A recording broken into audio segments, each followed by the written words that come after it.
Star Wars: Death Troopers by Joe Schreiber. Chapter 1. Purge. The nights were the worst. Even before his father's death, Trig Longo had come to dread the long hours after lockdown, the shadows and sounds and the chronically unstable gulf of silence that drew out in between them. Night after night he lay still on his bunk and stared up at the dripping durasteel ceiling of the cell in search of sleep or some acceptable substitute.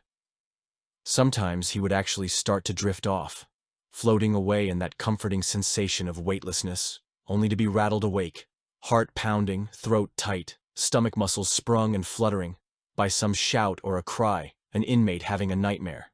There was no shortage of nightmares aboard the Imperial prison barge Purge. Trig didn't know exactly how many prisoners the Purge was currently carrying. He guessed maybe 500, human and otherwise, scraped from every corner of the galaxy, just as he and his family had been picked up 8 standard weeks before. Sometimes the incoming shuttles returned almost empty. On other occasions, they came packed with squabbling alien life forms and alleged rebel sympathizers of every stripe and species. There were assassins for hire and sociopaths, the likes of which Trig had never seen. Thin-lipped things that cackled and sneered in seditious languages that, to Trig's ears, were little more than clicks and hisses. Every one of them seemed to harbor its own obscure appetites and personal grudges, personal histories blighted with shameful secrets and obscure vendettas. Being cautious became harder. Soon you needed eyes in the back of your head, which some of them actually possessed.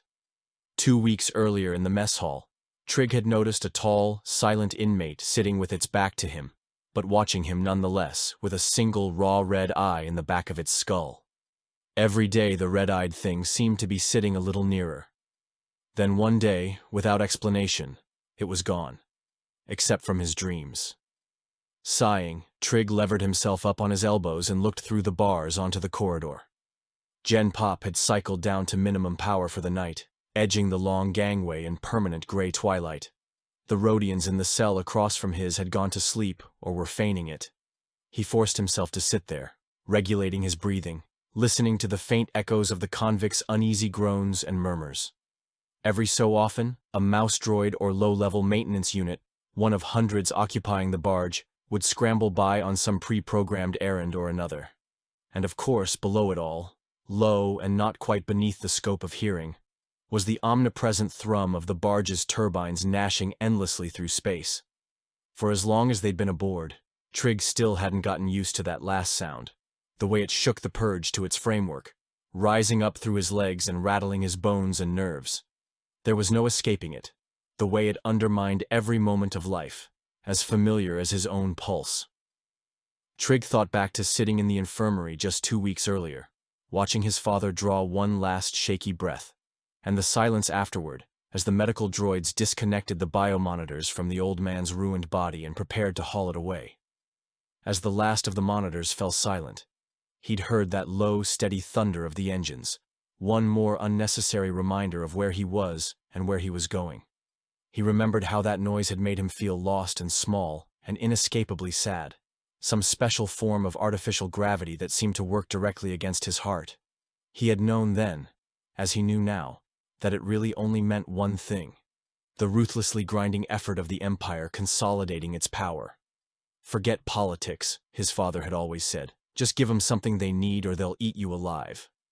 And now they'd been eaten alive anyway, despite the fact that they'd never been sympathizers, no more than low-level grifters scooped up on a routine Imperial sweep. The engines of tyranny ground on, bearing them forward across the galaxy toward some remote penal moon. Trig sensed that noise would continue, would carry on indefinitely, echoing right up until... Trig? It was Kale's voice behind him, unexpected, and Trig flinched a little at the sound of it. He looked back and saw his older brother gazing back at him, Kale's handsomely rumpled, sleep-slackened face just a ghostly 3/4 profile suspended in the cell's gloom. Kale looked like he was still only partly awake, and unsure whether or not he was dreaming any of this. "What's wrong?" Kale asked, a drowsy murmur that came out. "What's wrong?" Trig cleared his throat. His voice had started changing recently, and he was acutely aware of how it broke high and low when he wasn't paying strict attention. "Nothing." "You worried about tomorrow?" "Me?" Trig snorted. Come on. It's okay if you are. Kale seemed to consider this and then uttered a bemused grunt. You'd be crazy not to be. You're not scared, Trig said. Dad would never have. I'll go alone. No. The words snapped from his throat with almost painful angularity. We need to stick together. That's what Dad said. You're only 13, Kale said. Maybe you're not, 14 next month. Trig felt another flare of emotion at the mention of his age. Old enough? You sure? Positive. Well, sleep on it. See if you feel different in the morning. Kale's enunciation was already beginning to go muddled as he slumped back down on his bunk, leaving Trig sitting up with his eyes still riveted to the long, dark concourse outside the cell. Gen Pop, that had become their no longer new home. Sleep on it, he thought. And in that exact moment, miraculously, as if by power of suggestion, sleep actually began to seem like a possibility. Trig lay back and let the heaviness of his own fatigue cover him like a blanket, superseding anxiety and fear. He tried to focus on the sound of Kale's breathing, deep and reassuring, in and out, in and out. Then somewhere in the depths of the levels, an inhuman voice wailed. Trig sat up, caught his breath, and felt a chill tighten the skin of his shoulders, arms, and back, crawling over his flesh millimeter by millimeter, bristling the small hairs on the back of his neck. Over in his bunk, the already sleeping Kale rolled over and grumbled something incoherent. There was another scream, weaker this time. Trig told himself it was just one of the other convicts, just another nightmare rolling off the all-night assembly line of the Nightmare Factory. But it hadn't sounded like a nightmare. It sounded like a convict, whatever life form it was under attack, or going crazy. He sat perfectly still, squeezed his eyes tight, and waited for the pounding of his heart to slow down. Just please slow down. But it didn't. He thought of the thing in the cafeteria, the disappeared inmate whose name he'd never know, watching him with its red staring eye. How many other eyes were on him that he never saw? Sleep on it. But he already knew there would be no more sleeping here tonight. Chapter 2. Meat Nest. In Trig's old life, back on Cimarosa, breakfast had been the best meal of the day. Besides being an expert trafficker in contraband, a veteran fringe dweller who cut countless deals with thieves, spies, and counterfeiters, Von Longo had also been one of the galaxy's greatest unrecognized breakfast chefs. Eat a good meal early, Longo always told his boys. You never know if it's going to be your last. Here on the Purge, however, breakfast was rarely edible, and sometimes actually seemed to shiver in the steady vibrations, as though still alive on the plate. This morning, Trig found himself gazing down at a pasty mass of colorless goo spooned into shaved gristle, the whole thing plastered together in sticky wads like some kind of meat nest assembled by carnivorous flying insects. He was still nudging the stuff listlessly around his tray, when Kale finally raised his eyebrows and peered at him. You sleep at all last night? Kale asked. A little. You're not eating. What? You mean this? Trig poked at the contents of the tray again and shuddered. I'm not hungry, he said, and watched Kale shovel the last bite of his own breakfast into his mouth with disturbing gusto. You think the food will be any better when we get to the detention moon? Little brother, I think we'll be lucky if we don't end up on the menu. Trig gave him a bleak look. Don't give him any ideas. Hey, lighten up. Kale wiped his mouth on his sleeve and grinned. Little guy like you, they'll probably just use you for an appetizer. Trig put his fork down again with a snort to show that he got the joke. Although he couldn't have articulated it, his big brother's easygoing bravado, so obviously inherited from their old man, made him downright envious. Kale wasn't wired for fear. It just didn't stick to him somehow. The only thing that ever really seemed to trouble him was the prospect of not getting another helping of whatever the COO 2180s behind the lunch counter had been slopping onto the inmates' trays. Out of nowhere, from the ridiculous to the sublime, Trig found himself thinking about his father again. Their final conversation hung in his memory with stinging vividness. Just before he'd passed away in the infirmary, the old man had reached up, clutched Trig's hand in both of his and whispered, "Watch over your brother." Caught off guard, Trig had just nodded, and stammered out that he would, of course he would. But soon afterward, he realized that his dad, in his final moments, must have been confused about which son he was talking to. There was no reason he'd ask Trig to look after Kale. It would be like assigning the safekeeping of a wampa to a Kowakian monkey lizard. "What's wrong with you anyway?" Kale asked from across the table. "I'm fine." "Come on, fess up." Trig pushed the tray aside. "I don't see how they can serve us this stuff day after day, that's all." "Hey, that reminds me." As if on cue, Kale flicked his eyes over at Trig's tray. "You gonna eat that?" When the alarm shrilled out the end of the meal, he and Kale stood up and slipped through the mess hall along with the sea of other inmates. From overhead observation decks, a retinue of uniformed Imperial corrections officers and armed stormtroopers stood watch, observing their passage into the common area with soulless black eyes. Down below, the prisoners sauntered in packs, muttering and laughing among themselves, deliberately dragging out the process as much as possible to exploit whatever small amount of leniency the guards granted them. There was a sticky, smelly closeness to their unwashed bodies, and Trig thought of the phrase, "meat nest" again, and felt a little nauseated.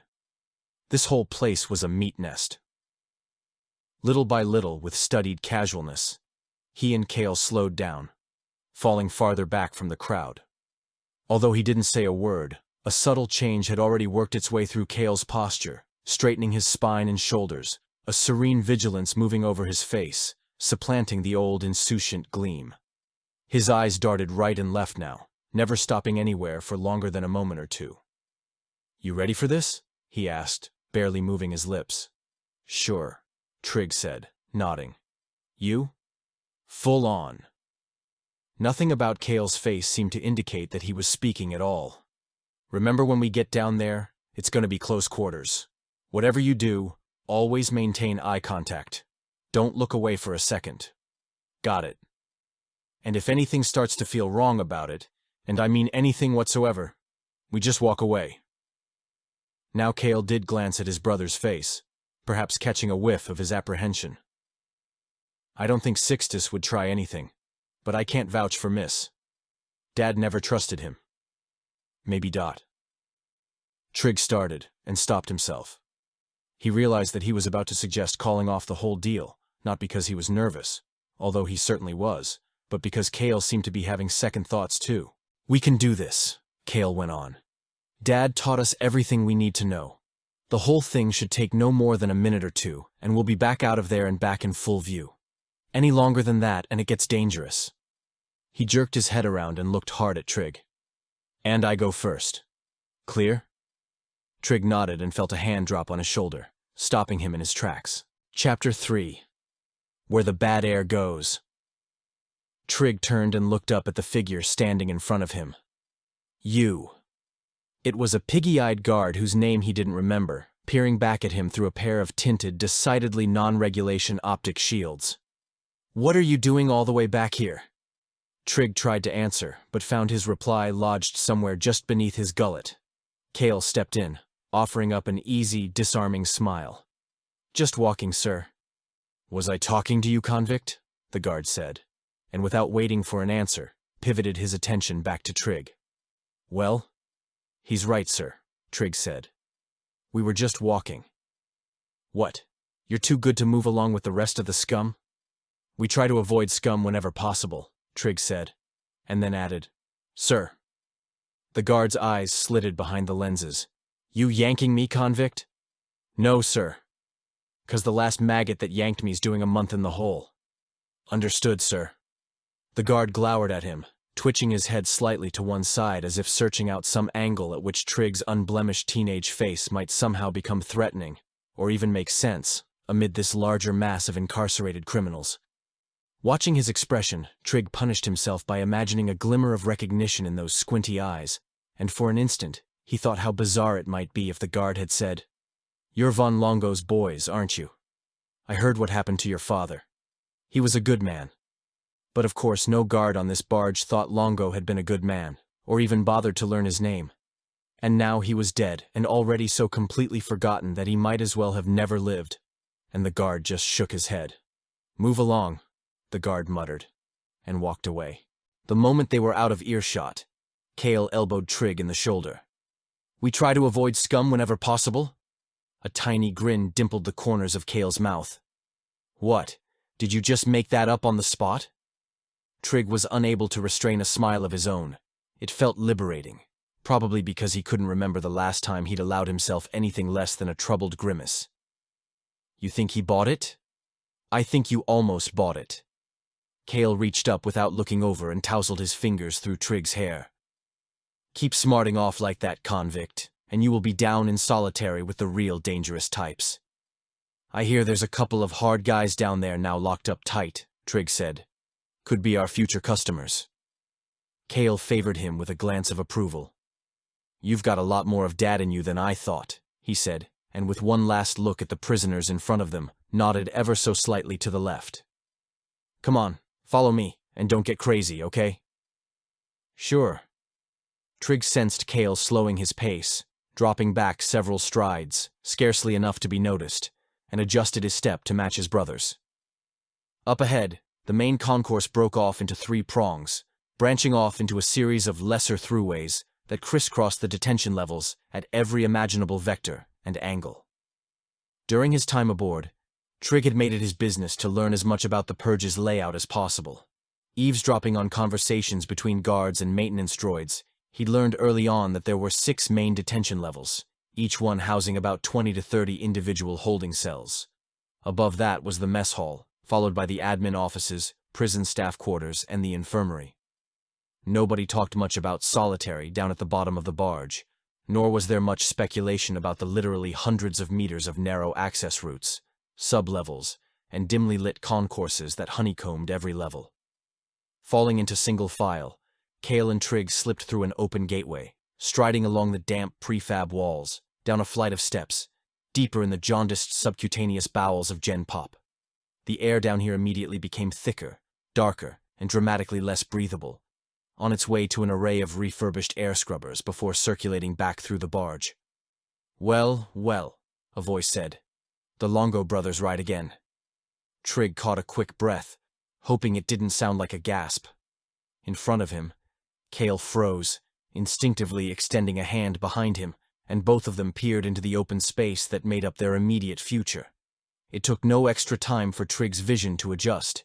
He could already make out the forms of several inmates, all members of the Delphanian face gang, and in front of them, our Miss. Whether Miss's nearly vertical sneer was a genetic accident or the result of one of his legendary knife fights was a matter of perpetual speculation among the other inmates. Below the flattened suede accordion of his nose, a row of mismatched tribal piercings dangled from the drooping lower lip, collected like trophies from all the other crew leaders, while Miss and his boss, Sixtus Cleft, had slowly consolidated the face gang's position as the Purge's preeminent prison crew. You're right on time, Miss said, piercings jingling as he spoke. Kale nodded. We're always prompt. An admirable trait for a prison rat. That's why you chose to do business with us. One of many reasons, Miss said. I'm sure. Kale smiled. Did you bring the payment? Oh yes. Miss produced a sibilant gurgle that might have been laughter, and extended one spade-claw hand, pointing down at the empty floor in front of him. It's right there in front of you. Don't you see it?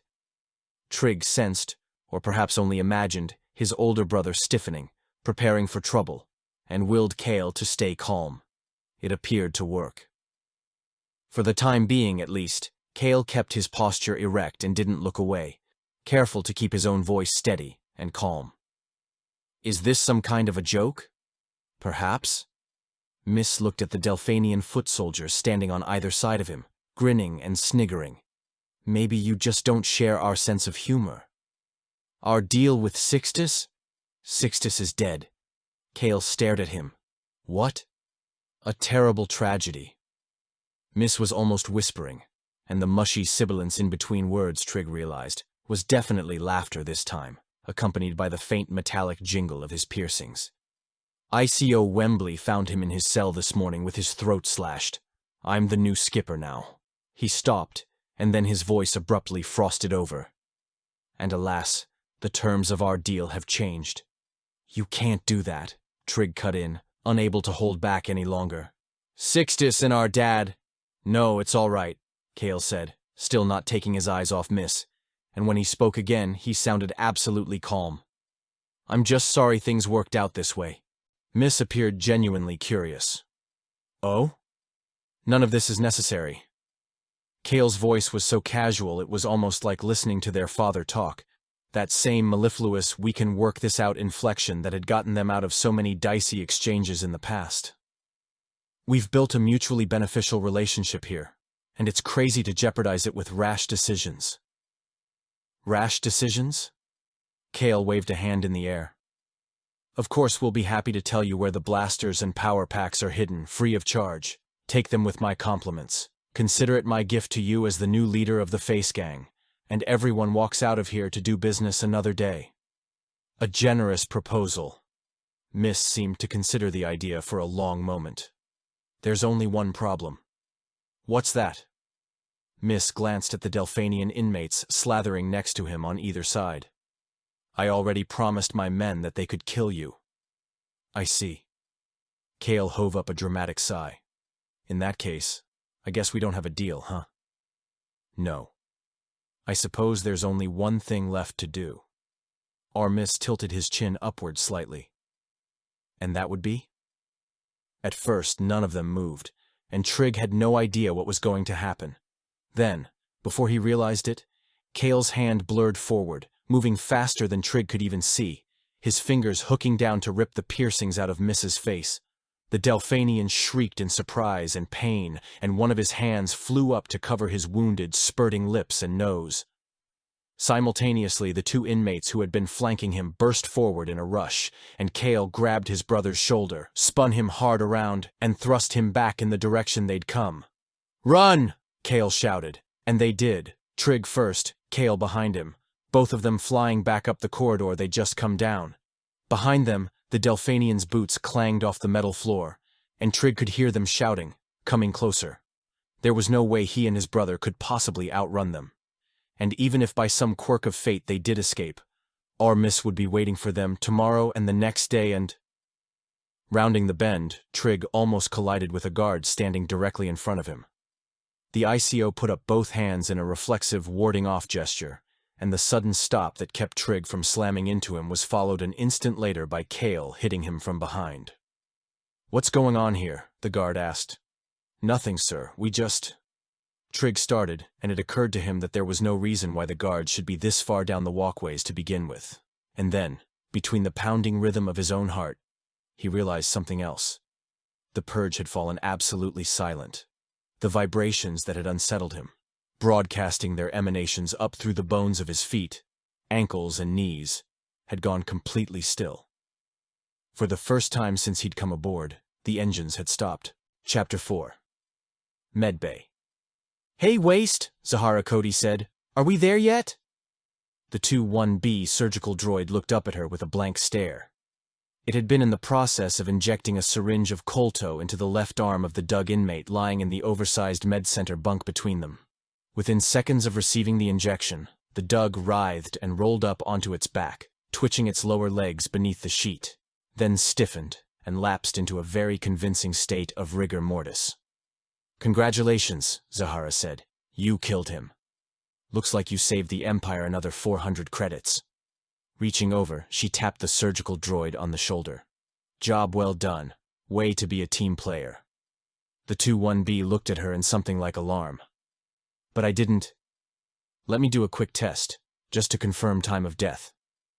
Zahara reached down and rolled the Dug sideways, pushing it over until it fell out of bed with a thud. Seconds later, the inmate sat up with a squeal of displeasure, scuttling back up to its bunk, where it glared at her balefully, and muttered some black condemnatory oath under its breath.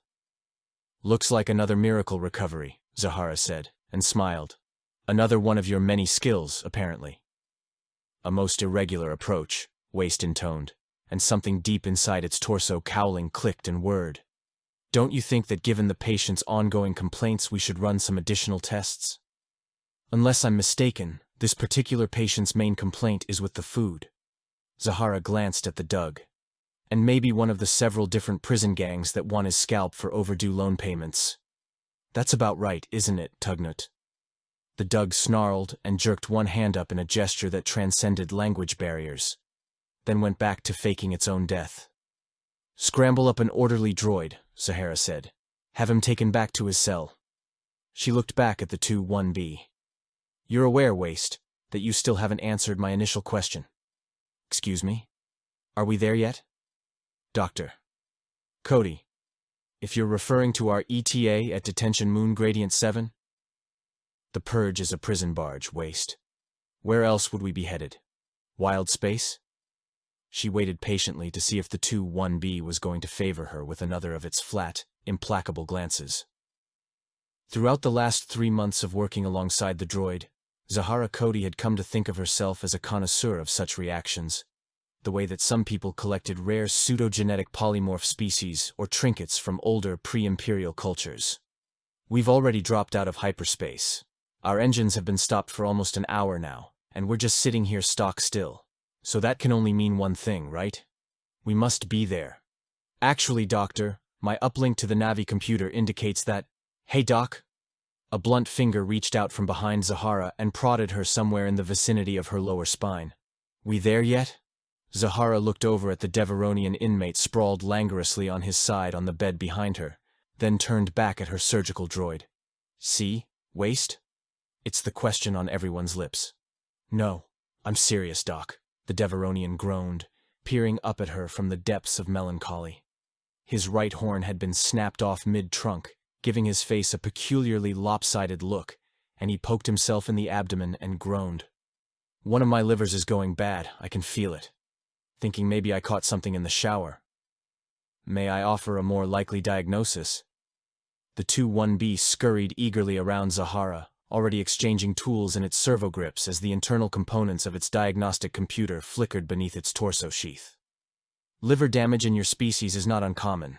In many cases, your silver-based blood results in depleted oxygen due to the low-level addiction to the recreational use of, hey, interface. The Deveronian sat up, suddenly the robust picture of perfect health, and grabbed the 2-1B's pincer. What are you saying about my species? Easy, Gat. He doesn't mean anything by it. Zahara placed a hand on the inmate's wrist until he released the droid. Then, turning to the 2-1B. Waste, why don't you go check out what's happening with the Trandoshan in B-17, huh? His temp's up again, and I don't like the last white counts I saw this morning. I doubt he'll make it through today. Oh, I concur. The droid brightened. According to my programming at Rinnell State Medical Academy? Right. So I'll meet you later for afternoon rounds, all right? The 2-1B hesitated, seeming briefly to entertain the idea of objecting, then walked away clucking softly to itself in dismay. Zahara watched it go, its gangling legs and oversized feet passing between the rows of bunks that lined the infirmary on either side. Only half of those beds were full, but that was still more than she would have preferred. As chief medical officer on the Purge, she knew that at any given time a large percentage of her patients were dogging it, either prolonging their stay in medbay or faking it entirely to stay out of Gen Pop. But it had been a long trip, and supplies were low. Even with the 2-1B, the prospect of a legitimate medical emergency. You okay, Doc? Looking down, she realized that the Deveronian was watching her from his bed, fidgeting nonchalantly with his broken horn. Sorry? I said, you all right? You look a little, I don't know. I'm fine, Gat, thanks. Hey. The inmate glanced off in the direction that the surgical droid had gone. That bucket of bolts won't hold it against me, you think? Who? Waste. She smiled. Believe me, he's a paragon of scientific objectivity. Just throw some obscure symptoms at him, and he'll be your best friend. You really think we're almost there? She shrugged. I don't know. You know how it is. Nobody tells me anything. Right, the Devish said, and shook his head with a chuckle. Aboard the barge, there were a few phrases that circulated among Gen Pop endlessly. Are we there yet? And they expect us to eat this stuff? We're chief among them. But nobody tells me anything was also a big favorite. Over months of service, Zahara had adopted these phrases as well, much to the chagrin of the warden and many of the ICOs, most of whom held themselves up as an example of superior species. Zahara knew what they said about her. Among the guards, no real effort was made to keep it subtle. Too much time spent down in the med bay with the scum and droids, and the little rich girl had started to go native, preferring the company of inmates and synthetics to her own kind, corrections officers and stormtroopers. Most of the guards had stopped talking to her completely after the situation 2 weeks ago. She didn't suppose she blamed them. They were a notoriously tight-knit group, and seemed to function with a groupthink that she found downright nauseating. Even the inmates, her regulars, the ones she saw on a daily basis, had noticed a change in the way she'd started spending extra time training waste, preparing the 2-1B not as her assistant anymore, but as her replacement. And although there hadn't been any official response from the warden, she could only assume that he'd received her resignation. After all, she'd walked into his office and slammed it down on his desk. There was no way she could keep working here. Not after what happened with Von Longo. Take a girl from a wealthy family of Corellian financiers and tell her she'll never have a care in the world. Ship her off to the best schools. Tell her there's a spot waiting for her in the intergalactic banking clan. All she has to do is not mess up, keep her nose clean, uphold the highest standards of politics, culture, and good manners, and ignore the fact that compared with what she's used to, 99% of the galaxy is still hungry, sick, and uneducated.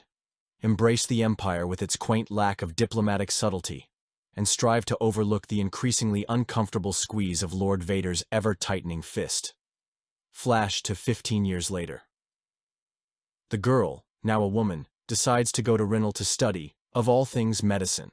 That dirtiest of sciences, better left to droids, full of blood and pus and contagion, hardly what her parents had hoped for. But the decision is made to indulge her, based on the hope that this is just an idealistic whim and soon enough little Zahara will be back to take her rightful position at the family table. After all, she's young, she has plenty of time. Except it doesn't play out that way. 2 years into Rinal, Zahara meets a surgeon twice her age, a craggy veteran of hundreds of humanitarian missions beyond the core worlds, who opens her eyes to the true need of the galaxy around her. The mismatched love affair runs its course predictably enough, but even after that part of it winds down, Zahara can't forget the picture he's painted for her, a mural of staggering need, beings whose desperation is utterly beyond her ken. He reminds her that the poor are out there in their countless millions, human and non-human alike, young ones dying of malnutrition and sickness, while the galaxy's upper echelons bask in self-induced oblivion. You can either live with something like that, the surgeon tells her, on what turns out to be one of their last nights together, or you can't. And it turns out she can't. After being universally rejected by various aid groups because of her lack of experience, Zahara makes the decision to go to work for the Empire, which her family reluctantly accepts. At least it's a known entity. But in a capacity that leaves her parents speechless, stupefied, and outraged. No daughter of theirs is going to work on an Imperial prison barge. The indignity of it is beyond all scale. Yet here I am, Zahara thought now, queen of her own miniature kingdom, after all, Duchess of the Empty Bunks, and Our Lady of the Perpetual Stomachache. Involuntary lust object of 100 emotionally frustrated prison guards and deprived stormtroopers. Dispenser of medicine, charged with keeping the inmates of the Imperial prison barge purge alive, long enough to be permanently detained on some remote prison moon. The irony, of course, was that in a standard week's time, or whenever they finally arrived at their destination, she would be going back to her father and mother, if not exactly hat in hand, then close enough. Her mother would sniff and scowl, her brother would jeer, but her father would throw his arms around his little girl, and after the acceptable amount of time had passed, her penance would be complete, and she would be welcomed back into the fold. And her time aboard the barge would become what they'd thought it would be all along. An adventure in her youth. A charming dinner anecdote for diplomats. You'll never believe how our little girl decided to spend her youth. Looking through the medbay again, Zahara felt a thin tremor of uncertainty steal over her and willed it away. But like most aspects of her personality, it didn't go without a fight. Instead, unbidden, the image of Von Longo floated back up into her memory, the man's bloody face trying to talk to her through the ventilator, clutching her hand in both of his, asking to see his boys one last time, begging her to bring them to him so that he could speak to them in private. Moments later, the cloud of heavy menace emerged behind her back, and she turned to see Jareth Sartoris, close enough that she could actually smell his skin, speaking through thin lips that hardly seemed to move. "Paying your respects, Doctor?" Longo had died later that day, and Zahara Cody decided that she had flown her last voyage with the Purge and the Empire. The next step would be contacting her parents and letting them know she was coming home. Luxurious clothing and fine crystal had never been her first choice, but at least she'd be able to sleep at night. And in the evenings she would sit down to dinner with the wealthy and proud, and forget about what had happened with Von Longo and Jareth Sartoris. Is this really what you want? Zahara shook it off. In any case, she'd always assumed she'd have lots of time to think about it before the barge got where it was going. Plenty of time to make up her mind. Except now the engines had been stopped for over an hour. From across the infirmary, another voice, one of the other inmates, cried out, "Hey, Doc! Are we there yet?" This time Zahara didn't answer. Chapter 5. Word. Jareth Sartoris made his way down the narrow gangway outside the guards' quarters, massaging his temples as he walked. He had a headache, nothing new there. But this one was something special, a vice grip across his temporal lobes that made him feel like he'd been gassed with some kind of low-grade neurotoxin in his sleep. The greasy smear of breakfast down the back of his throat hadn't helped. He'd been awake even before the warden's summons came through. After working third shift last night, he'd toppled into his bunk early this morning and lapsed into restless unconsciousness. But 2 hours later, the abrupt silence had awakened him, the feeling of his tightly coiled world spinning off its axis. They were 7 standard days out, so why had the engines fallen silent? Sartoris had gotten dressed, grabbed some lukewarm calf and a reheated bantha patty from the mess, and headed down the hall toward the warden's office, hoping to build up enough mindless momentum to keep him going as far as he needed. To his right, the turbolift doors opened. 3 other guards, Vesek, Austin, and some pompadoured newbie, came out, falling into step behind him. They had to walk single file to fit comfortably down the hall. Sartoris didn't break stride or even glance back at them. "Me and the guys, Cap," Austin's voice piped up after a respectful pause. "We were, wondering if you could shed a little light on what's going on." Sartoris shook his head, still not looking back. "What's that?" "I heard we blew out both thrusters completely," Vesek put in. "Word is we're just sitting here somewhere outside the unknown regions, waiting for a tow." Austin sniggered. "Barge full of stranded convicts? I'm sure we're top priority for the Empire." "Stang," Vesek said. "Maybe they'll just decide to leave us drifting out here, right?" "Ask the Rook." Austin poked the pompadoured guard walking in front of him.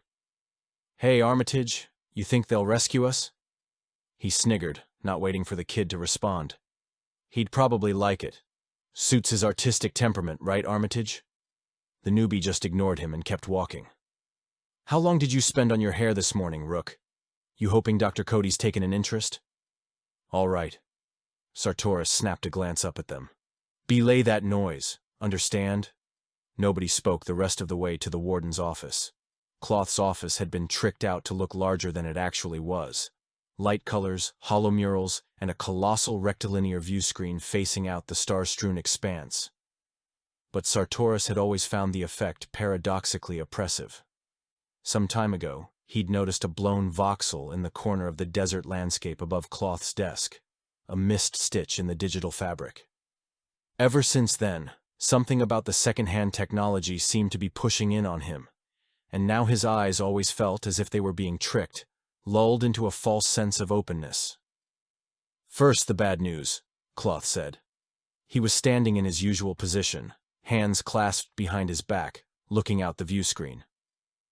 "Our thrusters are seriously damaged, probably beyond repair, and as I'm sure you know, we're still 7 standard days out from our destination."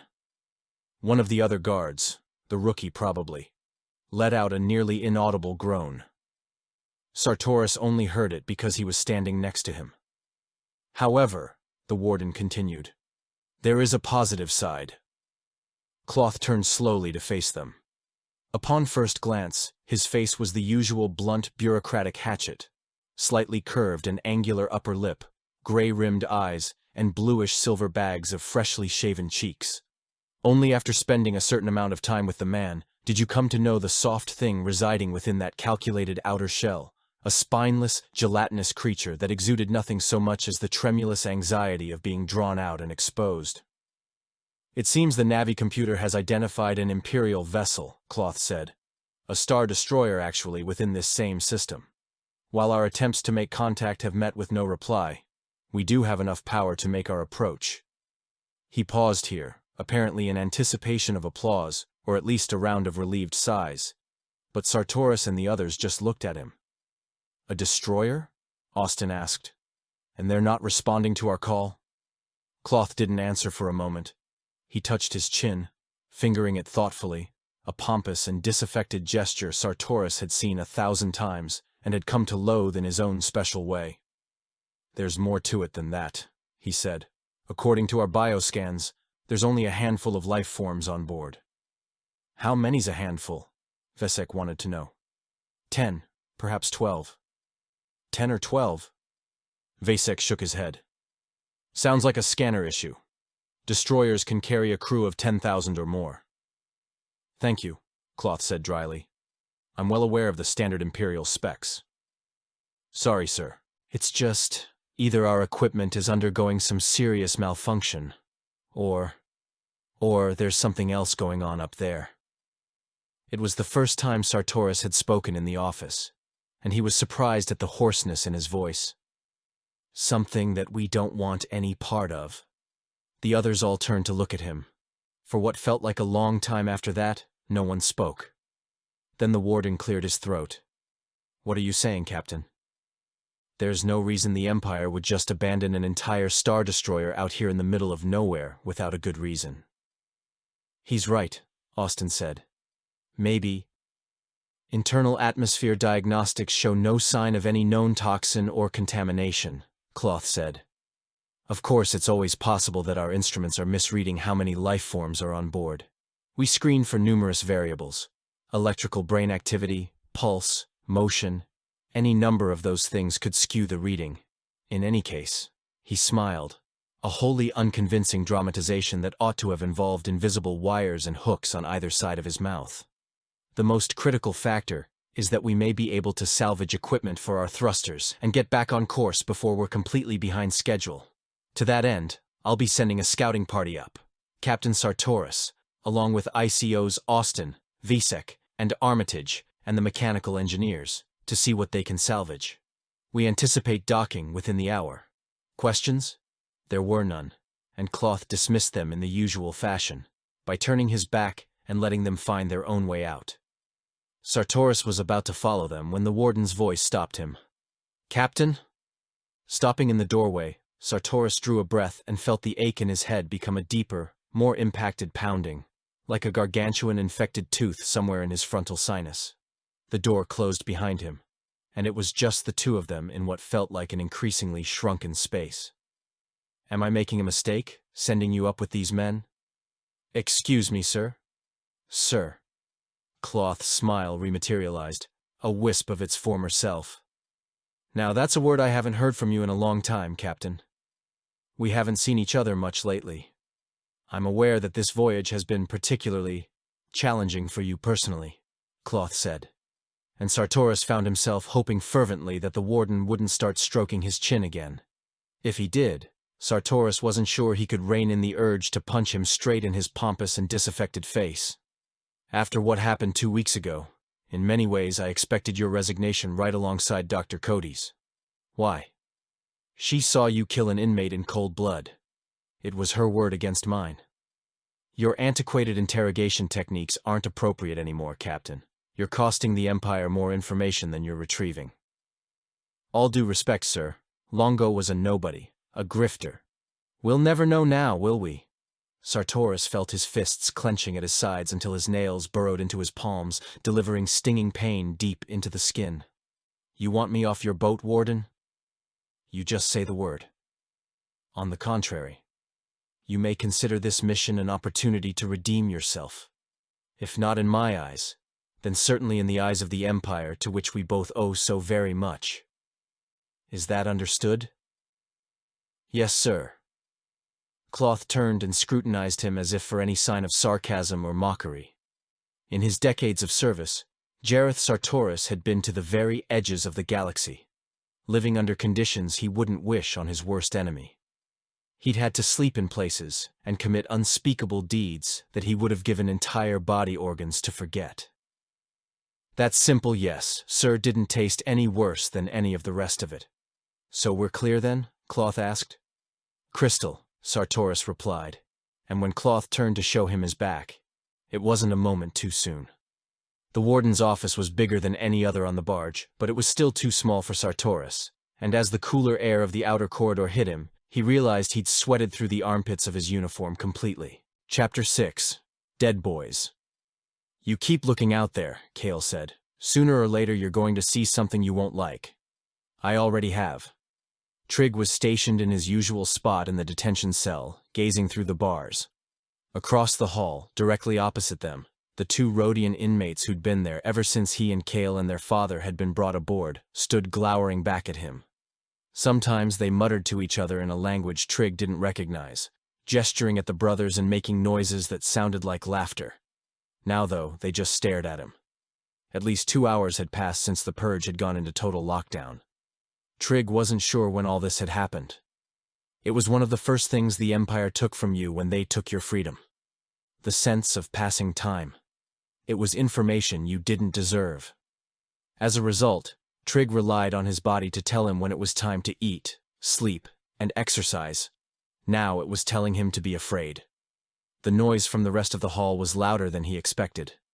Standing here next to the bars, Trig could make out individual voices, prisoners bellowing in Basic and 1,000 other languages, demanding to know why the barge had stopped and how much longer it was going to be until they got going again.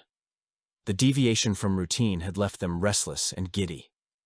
Someone was screaming for a drink of water, someone else wanted food, another voice shouted and spluttered with hysterical, gibbering laughter. There was a sonorous, deep-chested growl, probably a Wookiee, Trig thought, though for the most part, the ones he'd seen on board kept to themselves unless threatened. Someone else kept hammering something metallic against the wall of their cell, a steady, methodical wham, wham, wham. You could go crazy listening to something like that, Trig thought. You could go right out of your mind. All right, that's enough, a guard's voice broke in. The next maggot that makes so much as a peep goes straight down to the hole. Silence for a moment, yawning. And then an anxious titter. It brought another, followed by a wild, yodeling shriek, and the entire detention level erupted in an avalanche of chatter, louder than ever. Trig put his hands to his ears and turned back to the corridor. Then he jerked backward in surprise. Wembley, he said. You startled me. 2 dead boys, ICO Wembley said with real regret. And I liked you guys too. Decent fellas. Not that it counts for much aboard this rotten bucket of garbage, but... The guard sighed. He was a fat man in his late 50s, with a loosely knit face, veins on his nose, and lines cut deeply beneath his watery eyes. Eyes made for crying, a mouth made for laughter, shoulders made for shrugging. Wembley was a walking miracle of compulsive self-expression. I sure am gonna miss you. Tell you true. What are you talking about? Kale asked.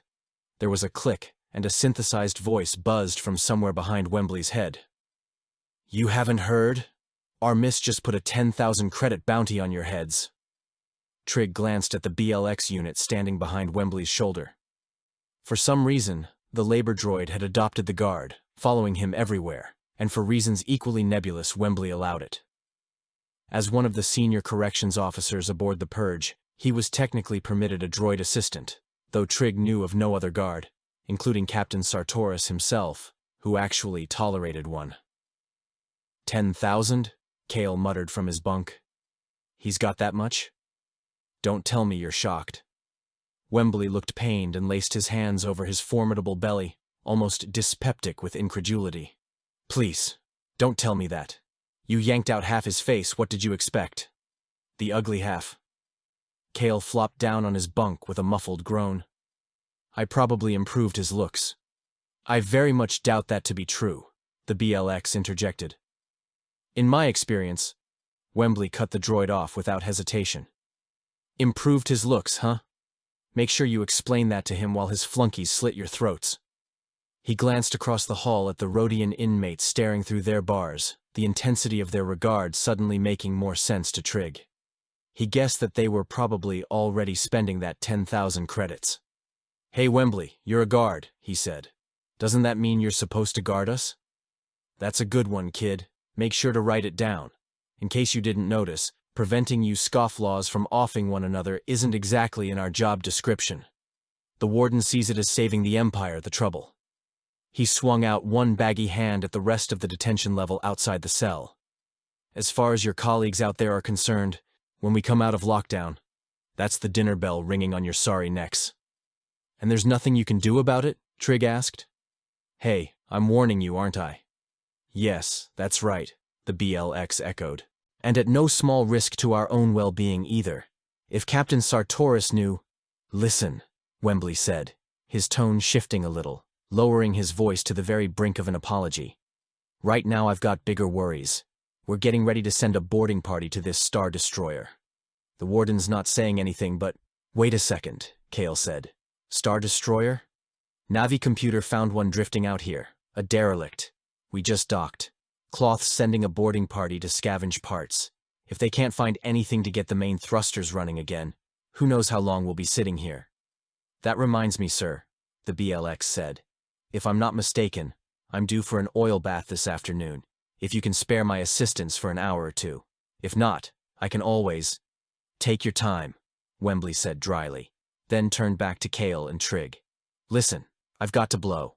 Do me a favor and lay low a while, huh? I'll do everything I can to keep you alive until we get where we're going." Kale nodded. "Thanks," he said. But this time the gratitude sounded sincere. "I know you're walking a line just coming out here to see us. And we appreciate it, right, Trig?" "Huh?" Trig looked up. "Oh yeah, right." The guard shook his head and glanced back at Kale. "Keep an eye on this one, will you? All the time." Wembley pursed his lips. "I'll drop by again next time I feel like getting abused. If you live that long, which I doubt." He turned and waddled away, humming under his breath. A wide-hipped man whose girth enjoyed its own unique relationship with the galaxy's greater gyroscopic nature. The BLX followed along obediently afterward. When guard and droid rounded the corner and disappeared, Trig turned to look straight out of the cell again. Across the hall, the Rhodians were still staring at him. Chapter 7. Destroyer. Sartoris led the others up the stairs from the admin level to the barge's pilot station, walking across it up to the docking shaft. It was a cylinder that made his throat feel tight, particularly now that he was surrounded with 9 men. Austin, Vasek, Armitage, along with 4 mechanical engineers and a pair of stormtroopers who'd swaggered in at the last second like they owned the place. Cloth had sent the troopers along as an afterthought, ordering them to join the boarding party just before they'd started up. Sartoris wondered what had changed the warden's mind. If there was something aboard the destroyer that they needed to worry about, 2 stormtroopers weren't going to help the situation much. "But there is nothing to worry about up there," Sartoris told himself, dropping the thought like a pebble into the deep well of his subconscious, and waiting to hear some sort of telltale plink of response. The silence that came back wasn't particularly reassuring. The tube lift carried them steadily upward, and Sartoris watched the faint green lights strafe the faces of the other men, seeking any echo of his own apprehensions. But their expressions were pictures of bland neutrality, obedience as a rarefied psychological state. Sartoris supposed he ought to be thankful for guards that just followed orders as opposed to questioning them. He'd worked with both types in the past and had unfailingly preferred the company of the former. At least, strangely, until now, when some part of him could have appreciated a little back and forth about the nature of their destination. It was Austin, predictably, who ultimately broke the silence. "What do you think happened up there, Cap, that there's only 10 life forms still on board?" "Warden says 0 contamination," Vasek said. "So it's got to be a malfunction on our end." "So how come they never acknowledged?" "Maybe our communications suite got scrambled along with our bioscanners." "Negative." One of the engineers, Greeley, shook his head. "Communications are 5 by. Ditto the scanners. It all checks out." He flicked his eyes upward. "It's just a ghost ship, that's all." Austin gave him a look. "What?" "A derelict, you know. Ships get scuttled, abandoned by the fleet. Left behind. Empire doesn't like to talk about 'em, but they're out there. So where's the crew? Evacuated, Greeley said. Or Dot. He moistened his lips and tried to shrug it off. Who knows? Great. Vesek sighed. A destroyer that can't fly on its own, and we're going aboard to scavenge parts. This one's got Cloth's name written all over it. He rolled his eyes at Sartoris. Is there a greater plan at work here, Captain? Or we just winging this one? When we get up there, Sartoris said, I want 2 groups of 5. Vesek, that means you, me, and Austin will go with Greeley. He pointed at one of the engineers, and the second man standing next to him. And Blandings. The rest of you, Armitage, Quatermass, Fibes, stay with the troopers. We'll reconnoiter back at the docking shaft in an hour. You want one of us to go with you? One of the stormtroopers asked. Why would I want that? The trooper brandished his blaster rifle. Just in case. Sartoris was aware of Vesek and Austin looking at him, awaiting his reply. I think we'll be fine, he said. Stay with Armitage's group and let me know what you find. What exactly are we looking for? Austin asked. I've uploaded a list of the parts onto each of your data links along with a detailed layout of the destroyer's concourse and maintenance levels. I don't have to tell you this is a big ship. Maintain strict comlink contact at all times. I don't want to be sending out search parties to look for my search parties. You follow? The platform stopped moving long enough for the hatch above them to unseal with a faint hydraulic hiss. Then it lifted the rest of the way up, into the landing bay. At first, nobody said a word. Sartoris thought he'd been prepared for how big it would be, but after 2 solid months aboard the Purge, he was simply overwhelmed by what awaited him here. He'd never actually set foot on a destroyer before, although he'd seen smaller Imperial warships and had assumed this would be like those, only bigger. But it wasn't. It was more like its own planet. The docking shaft had delivered them into the Durasteel cathedral of the destroyer's cavernous main hangar, its vaulted ceilings and paneled walls soaring upward and outward in an ecstasy of forced perspective. As Sartoris stared down those long planes into some barely visible vanishing point, he reminded himself that he was looking at less than 1/10 of the destroyer's actual 1,600 meters.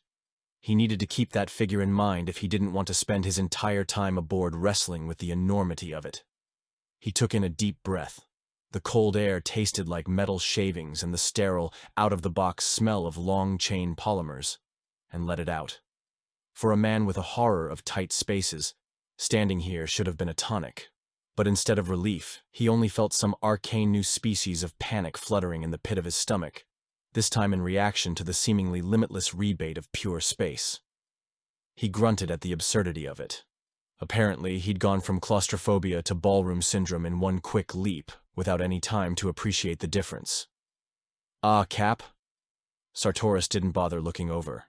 What is it, Austin? All due respect, sir, I think we're going to need more than an hour to look through all this. Stick to the plan, he said. We'll start with an hour and check back then. Report anything out of the ordinary. Whole bloody place is out of the ordinary, Austin muttered. And one of the engineers, Greeley, he thought, let out a gruff chuckle. Come on, Sartoris said. Let's go. We're wasting time. Hold up a second, Cap. Vesek pointed off in the opposite direction. What's all that? Over there? Sartoris looked behind him and saw several of what looked like smaller attack and landing craft scattered across the hangar floor. Spacecraft, he said. TIE fighters, from the look of them. Yeah, but those don't all look like TIEs, Chief. Sartoris took a closer look and saw that Vesek was right. There were TIE ships there, but there were also 4 or 5 other craft mixed in. Long-range freighters and transport shuttles, along with something that could have been a type of modified Corellian corvette. Captured enemy spacecraft, Sartoris said, masking his uncertainty with impatience. Who knows? He snapped a glance at Greeley. Any of them have the parts we need? Probably not. Then... He stopped. They all saw it at the same time. Something across the bay was moving behind the TIE fighters, its shadow bulking forward, slanting across the deck toward them. Behind him, he was aware of the troopers already going for their blasters. What's that? Austin whispered. No life forms registering in the loading bay, Greeley said, voice trembling slightly. I don't... Hold it. Sartoris raised one hand without glancing back at them. Wait here. He took a step forward, wading deeper into the near silence, tilting his head to get a better look across the poorly lit hangar.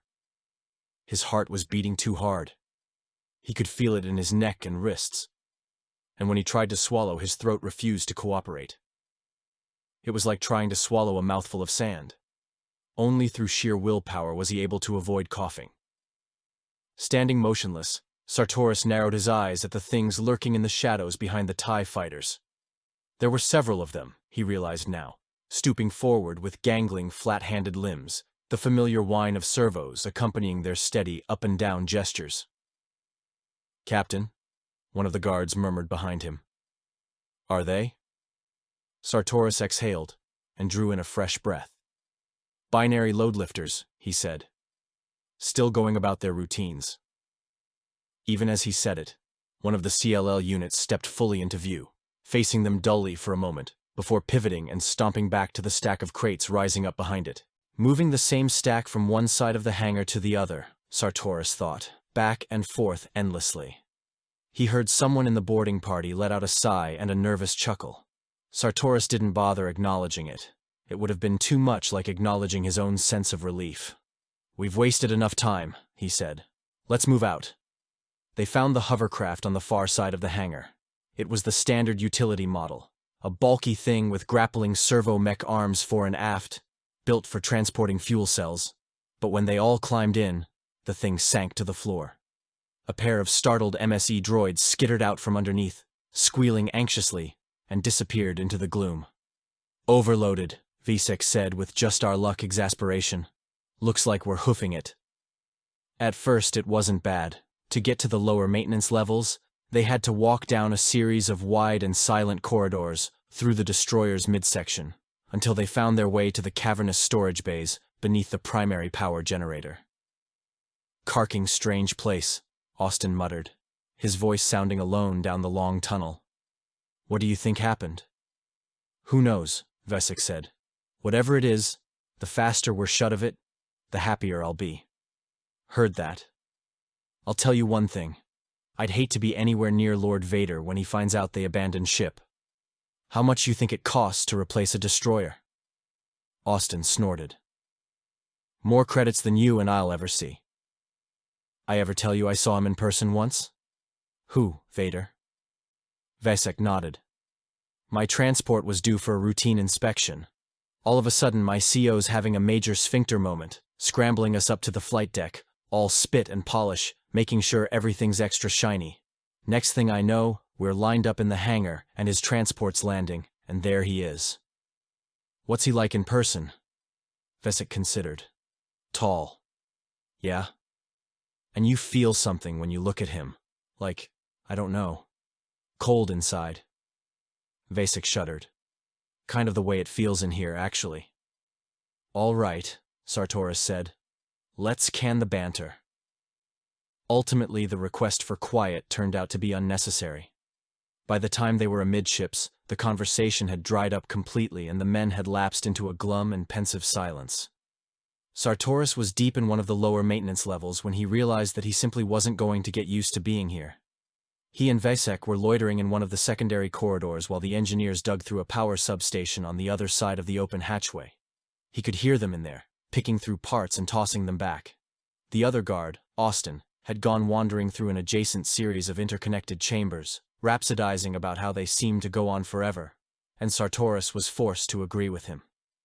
The vacancy of the destroyer was both disorienting and nerve-wracking.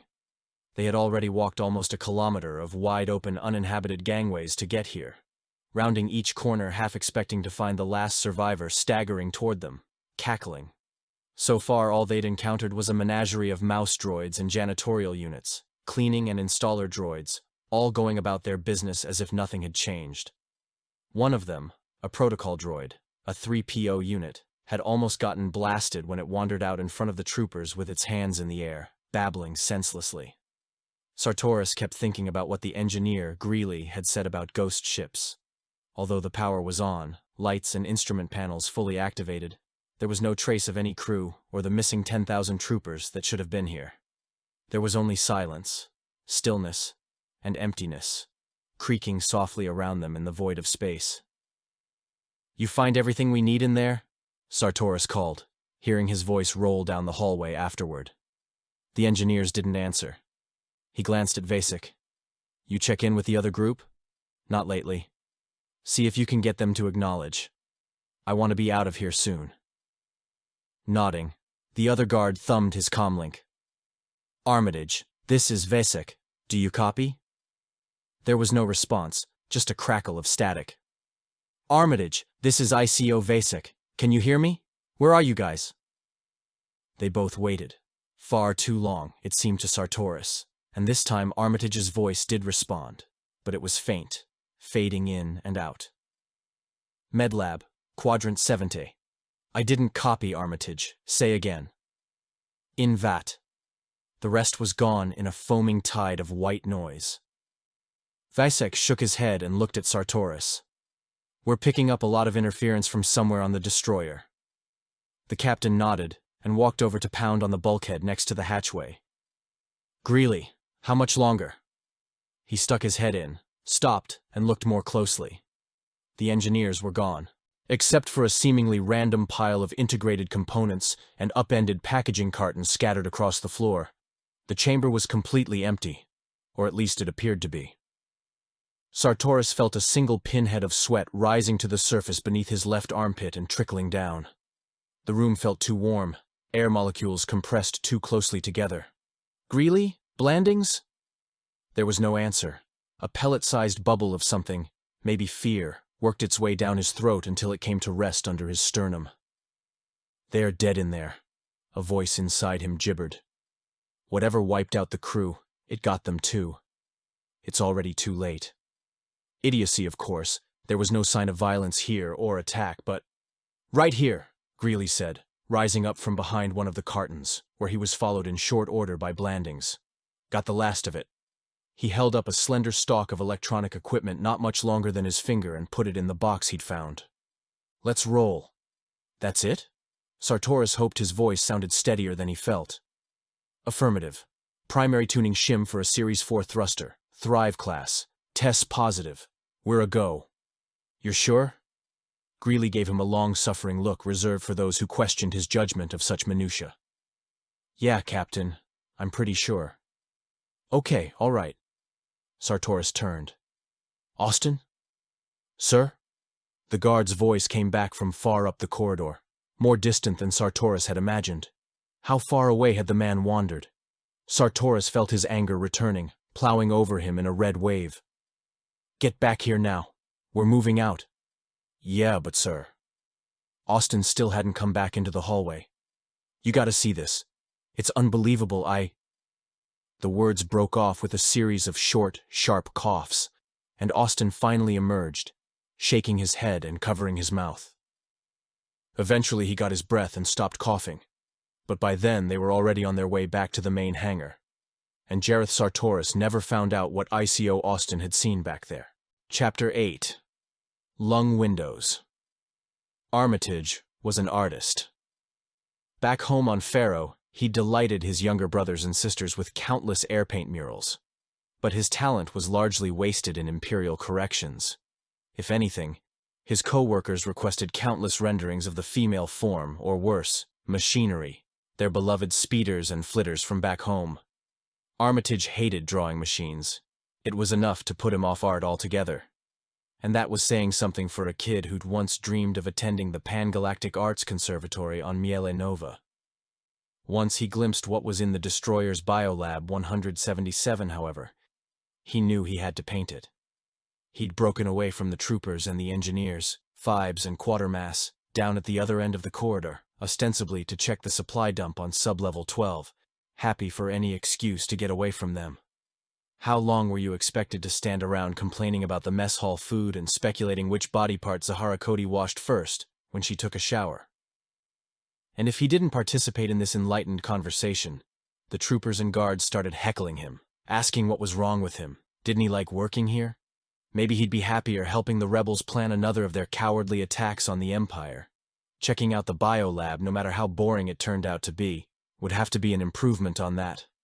But the biolab wasn't boring. The first thing Armitage noticed as he'd stepped through the hatchway was the vat. In many ways, it was the only thing he saw, because after that he simply stopped looking.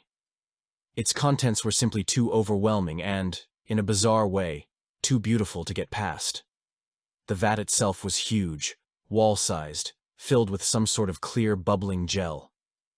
Suspended inside were dozens of oddly shaped pink organisms with wires and tubes running from them to a bank of humming equipment stacked beside the tank. Armitage, who had already stopped in his tracks, could only regard them in wonderment. From a distance, the pink things looked like an unlikely hybrid of flowers, peeled fruit, and some species of embryonic winged animal whose like he'd never seen. They resembled a flock of tiny skinned angels. Then he came closer and realized what he was looking at. They were sets of human lungs. If he felt any tremor of disgust, it flicked through him so fleetingly that he scarcely noticed, and was supplanted immediately by a deeper and more fulfilling sense of artistic fascination. In each set, the entire respiratory tract had been carefully winnowed out to preserve the trachea and, above it, the larynx and all the more delicate organs of sound. Tubes were pumping oxygen into the lungs, causing them to expand and contract in their clear liquid bath. Armitage realized they were all breathing together. He counted 33 pairs of lungs in the vat before he gave up and stopped counting. Each was tagged with numbers and dates, part of some abandoned scientific experiment whose nature he could only guess at. Some of the lungs were different. Their pink surface had gone a mottled gray in places, the muscle wall thickened with what looked like gray scar tissue. Armitage moved closer. He was no longer aware of himself at all now, and stared at them. Were they breathing more rapidly? Or was that just his imagination? And was he breathing with them? It felt as though he'd been drawn into the larger, almost hypnotic tidal rhythm of their movement. As always, when faced with something so innately striking, his first wish was to paint it, to capture what he saw in front of him. Not just the lung bath. Not a bad name for a painting, he thought. But the emotion he'd felt when he'd realized what he'd been looking at. Awe. Shock. And ultimately a kind of unconscious familiarity, like something he'd once glimpsed in a dream.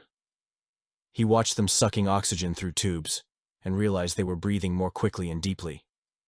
Somewhere on the other side of the vat, a machine beeped, and beeped again. Looking at them more closely, Armitage noticed for the first time the sets of rubber tubes that came braiding out of the lungs themselves. They seemed to be pumping some kind of thick gray fluid to a group of black tanks on the far side of the lab. Lights flickered over the distant shoals of monitoring equipment on the other side of the vat. The lungs swelled and shrank, faster and faster. Suddenly, at full inspiration, they stopped. And, as one, they screamed through the tubes. It was a high, buzzing shriek that rose up and then sloped down, and it sent Armitage staggering backward with its intensity. Never in his life had he heard such a scream. He covered his ears, ducked his head, not wanting to be around this place anymore. The comlink in his headpiece crackled. Some other guard's voice trying to reach him, and he could hardly convey what was happening. He wanted to run. Inside the vat, the screaming noises shrilled on, up and down. The gray liquid was pumping faster now, siphoned off to the black tanks.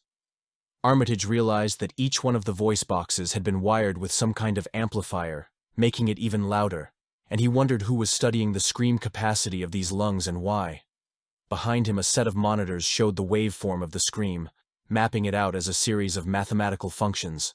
He turned to the door, and realized he wasn't alone. Chapter 9. Descent. "I don't get it, Cap," Vesic said. "Where'd they go?" Sartorus's party had just crossed the gleaming steel prairie of the main hangar and arrived back at the docking shaft, but Armitage and his team were nowhere to be seen. Behind him, the captain heard Austin coughing again. The snotty, bronchial hacking noise was really starting to get on his nerves, and decided enough was enough. He cocked one thumb at the shaft. "Must have gone back down without us," Sartorus said. "Let's go." Vasek and Austin climbed back inside, onto the waiting lift, and Sartorus went in after them, followed by Greeley and Blandings with the box of scavenged components. The shaft sealed behind them, and the platform began its slow descent. Austin kept coughing. Sartorus tried to ignore him. He was going to have to report back to the warden about the Star Destroyer, and wasn't looking forward to it. No doubt Cloth would have all kinds of irrelevant questions about the ship and what they saw up there, every minute of it an endurance test for Sartorus's patience. Asking unnecessary questions was one of the warden's nervous tics when he felt pressed to make a decision and… "Oh no," Greeley said. Sartorus glanced up. "What's wrong?" The engineer started to say something, then dropped the box of parts, clutched his stomach, and bent over with a hoarse croak. Sartorus realized the man was throwing up, shoulders clenching in great involuntary spasms. Blandings and the other guards all backed away from him, muttering with surprise and disgust. But there wasn't much room in the shaft, and within seconds the smell had filled it entirely. "I'm sorry," Greeley said, wiping his mouth. "Lousy mess hall food, you can't." "Just stay there." Sartorus held up his hands. "You can get cleaned up when we get back to the barge." "I feel fine. The engineer swallowed and took in a deep breath. His eyes and nose were streaming tears, and Sartorus could hear a faint chest rattle as he sucked in a shallow breath. Over his shoulder he heard Austin starting to cough again. "Captain." Blandings's voice was small as he glanced back up in the direction they'd come. "You don't think there was something up there?" "Contamination diagnostics checked out negative," Sartorus shot back. Too quickly, he realized. "That's what you said, isn't it, Greeley?" Greeley gave a weak nod, tried to answer, and thought better of it. His skin had taken on a decidedly green shade, and it shone with a thin, oily layer of sweat. A moment later, he sank down to his knees next to the box of electronics and lowered his head until it was almost touching the floor. By the time they arrived back on the barge, Vesic and Blandings had started coughing as well. Chapter 10. Triage. "Hang on! I'm coming!" Zahara followed the 2-1B through the medbay to the bed where a guard named Austin crouched with his head between his knees. He'd come in along with another guard and a pair of maintenance engineers. Waste had triaged his new patients expertly, assigned them beds, and started working up Austin, who appeared to be the worst off. "Thanks," Zahara told the 2-1B. "Go check on the others." Sitting down on the bed next to Austin's, she didn't wait for the guard to acknowledge her. "How are you feeling?" He looked up at her stonily. "I want to talk to the droid." "My surgical droid is otherwise engaged with your co-workers," Zahara said. "What happened to you up there?" "What do you care?" "It's my job. How many people were up there with you?" Austin didn't respond. Twin rivulets of thick yellow snot were leaking out of his nose, down either side of his upper lip, and he smeared them away with his sleeve and started coughing again into his fist, a loose, rib-racking hack. "Look," Zahara said, "I've got other sick inmates to look after. So how about dropping the attitude so we can focus on getting you better?" "You're a piece of work," Austin said. "You know that? I've been called worse. You and your sick inmates, I bet you." He broke off into another coughing fit, Zahara leaning back as the guard sprayed the air around him with microscopic droplets, then pivoted his head to glare at her again. "I bet. You probably." More coughing, thicker now. "You're nothing but a period." "Tell you what," she said. "You'll have plenty of time to call me names later. How about lying back and letting me have a look at you?" Austin shook his head. "Send the droid. I don't want you touching me." "Don't be an idiot.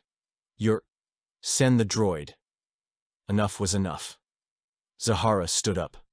"Suit yourself." "Captain Sartorus was right about you, you know," he said as she walked away. "Excuse me?" "You're sweet on cons. I'll bet that if I were some low-life rebel scum, you'd treat me like your only patient. Every sob story that comes along, you're ready with a sympathetic ear." Wow. She almost felt obliged to respond with some representational show of anger. "Your captain really knows me well, doesn't he? He's a good man." "Sure," she said easily. "Killing inmates is a real feather in his cap." Austin gave a quick series of explosive coughs, then cleared his throat and whooped out a ragged breath. "That wasn't your call to make." Zahara turned around to face him again. "Let me tell you something about your heroic captain. He was in trouble long before what happened with von Longo. Even the warden knew it. Regardless of what he might have once been, He's now a burned-out wreck of a human being, a claustrophobic sociopath with. She broke off when she realized Austin was grinning at her, a narrow, vulpine grin. She was only confirming everything he'd suspected about her. What Captain Sartoris did to Longo here in my medbay was just the end product of a long and messy downward slide. And that's when you really started to like him, right? Austin asked, that hard smile still wrapped across his otherwise sickly face. You like 'em hurt and needy. That really flicks your switch, doesn't it? She felt her neck beginning to turn red and was suddenly sure that Austin could see it too. If you say so. I'm not the only one. Dr. Cody? A synthesized voice called out. Are you available? She turned and saw the 2-1B gesturing to her from the other side of the infirmary. On the bed beside it, one of the new patients, she thought it was the other guard, Vasek, appeared to be having a seizure. The 2 engineers and the trooper who had accompanied him were all sitting up watching with a mixture of dismay and revulsion. On my way! By the time she arrived at his bedside, Vasek had started to slide off his mattress despite the surgical droid's efforts to restrain him. The guard's face had gone a nearly translucent shade of pale, and his eyes were rolled back in his head, while the rest of his body flopped and twitched erratically, as if responding to some high-voltage electrical current. Then, without any warning, he fell on his back, his mouth bursting open to emit an uncertain irk sound, followed by an almost solid spray of bright arterial blood that shot straight up into the air like a geyser. Watch out! Zahara raised her hands to shield herself and the engineers sitting next to her. On the other side of the bed, the 2-1B continued to hold Vasek in place. When it looked up, she saw that its cowling and visual sensors were covered with blood. Vasek collapsed backward on the stained sheets, as if the act of vomiting had drained all the fight from him. Get him in the bubble, Zahara said. All of them, the guards, engineers, whoever came off that destroyer, get them sealed off from the other patients, now. The 2-1B's sensors had already cleared themselves and reflected back at her attentively. Yes, Dr. Cody. Run labs on them. A full tox screen. Find out what they were exposed to up there. Anything else? She forced herself to stop and think, taking inventory in her mind. We better let the warden know what's going on. He'll want updates. Right away. Wait, Zahara said. I'll take care of that myself. She didn't wait around as the surgical droid started giving instructions to the engineers. Their faces were freckled with Vasek's blood, and they looked frightened now, more scared than sick. You, she said, looking at the name on his badge. Greeley. How many men went aboard the Star Destroyer? 2 teams of 5, Greeley said. But where are the other 6 men? They came back before us. On the bed, Vasek made a throaty groaning sound and shifted his weight, rolling onto his side so that his back was to them. The other 2 men stared at him with matching expressions of encroaching panic as the droid led them away. Hey, Doc, what's the good word? She turned and saw that Gat, the Devish, had left his bed and made his way over to see her. He was gazing at the guard on the blood-stained bunk, fingering his broken horn with the unconscious compulsion of someone prodding a loose tooth with his tongue. Nothing you need to worry about. I heard you say something about the bubble. I'm just playing it safe, Zahara said, until we get a better handle on things. The Devish cocked his head and then nodded. If there's anything I can do, let me know, okay? Thanks, Gat. I'll keep that in mind. Without thinking, she put one hand on his shoulder and felt another pair of eyes on her from across the room. Austin was glaring at her, and smiling. She walked back to her workstation, thumbed the console, and watched as Cloth's face materialized on the screen in front of her. Some kind of contrast malfunction had rendered the image too bright, making it appear bleached and monochromatic. He was sitting at his desk, the viewport behind him partly eclipsed by the massive bulk of the Star Destroyer's underside directly above. It blocked out more stars than she had expected, and gave the odd appearance of having arrived at their destination. Dr. Cody, what is it? I'm down here with 4 of the men from the boarding party, she said. How are they? Not good. I'm placing them in the quarantine bubble. Where's Captain Sartoris? In his quarters, I assume. But Dr. Cody, I'll need him up here too, she said. What about the other 5? That's just it. Cloth shook his head, and she realized for the first time that the pallor on his face had nothing to do with the contrast of the monitor screen. The second team never came back. Chapter 11. Red Map. Sartoris was dreaming when the knock on the door awakened him. In the dream, he was still wandering around the destroyer, alone. The rest of his party, Austin, Visek, Armitage, the engineers and troopers, was dead and gone. Something aboard the destroyer had picked them off, one by one. Each man's departure had been marked by a scream, followed by a sickening crack that Sartoris seemed to feel as much as hear. Sartoris kept moving, trying to ignore a nagging itch that had spread across the skin of his stomach like a rash. He knew it was only a matter of time before the beast, whatever it was, came after him. It wouldn't be long before he glimpsed its true face, if it had one. Maybe it didn't. Perhaps it was simply sickness personified, a brainless and ravenous void that sucked in life. A maze of hallways stood ahead of him, and Sartoris's pace faltered. He was lost, and he knew it. He wasn't even sure if he was heading toward the thing or away from it. The skin around his abdomen itched worse, and he stopped to scratch it and felt something impressed on the flesh itself, like a tattoo or a mesh of wrinkles. His dream self tugged up his shirt tail from his pants, and he looked down at the skin of his side, and saw that there was in fact something printed on his side, some kind of map, a map of the Star Destroyer. The diagrams disappeared into his flesh, and he realized he'd have to open himself up to read it. Steeling himself, he hooked the first two fingers of his right hand and raked them as hard as he could into the muscle above his hip, ignoring the dry ice spike of pain and thrusting in deeper to peel back the outer tissue layer. The fat came loose from his flank with a sickening ease. Blood gushed out of his side, hot and steaming, running down his legs and filling up his boots. When he woke up, a scream at his lips, the knocking had turned into pounding. He sat up, shivered with a kind of all-over wetness, and for a queasy instant thought he was still bleeding. But the hot, sticky moisture clinging to his skin was only perspiration. It pasted his hair to his brow and stuck his uniform to his back. The only part of his body that wasn't wet was the inside of his mouth. It was bone dry.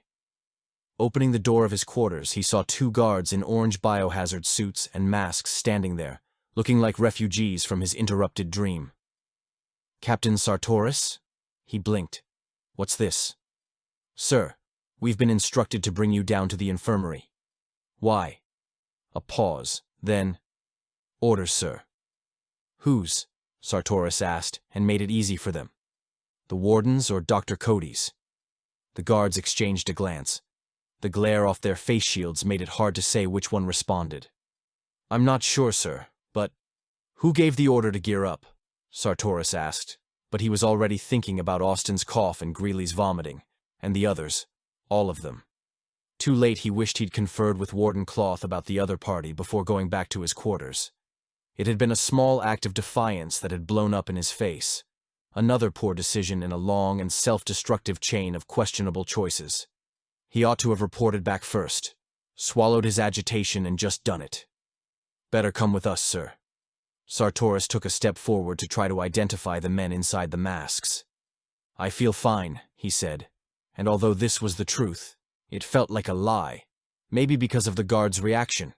When he came forward, they both took one big step back. "How are Austin and the engineer, Greeley?" "Austin's dead, sir. He died about an hour ago." "What?" Sartoris gaped at them, feeling gut-punched. "That's impossible. I was just talking to him." How long had he been up here sleeping? A new thought occurred to him then. A desperate realization of an eventuality that he might have to face, sooner rather than later. "What about Vasek?" "I really couldn't say, sir. They're all in quarantine, I think." The guard, whom he'd finally identified as a short-timer named Saltern, was taking another step backward. "Maybe you better just come up and talk to her yourself." "Dr. Cody, you mean?" "Yes, sir." Sartoris didn't ask any more questions. He came out, and felt the guards falling in a step behind him. "I can find my way up to the infirmary, Saltern." "We were ordered to go with you, sir." "In case I bolt," Sartoris thought, and then, maybe I should.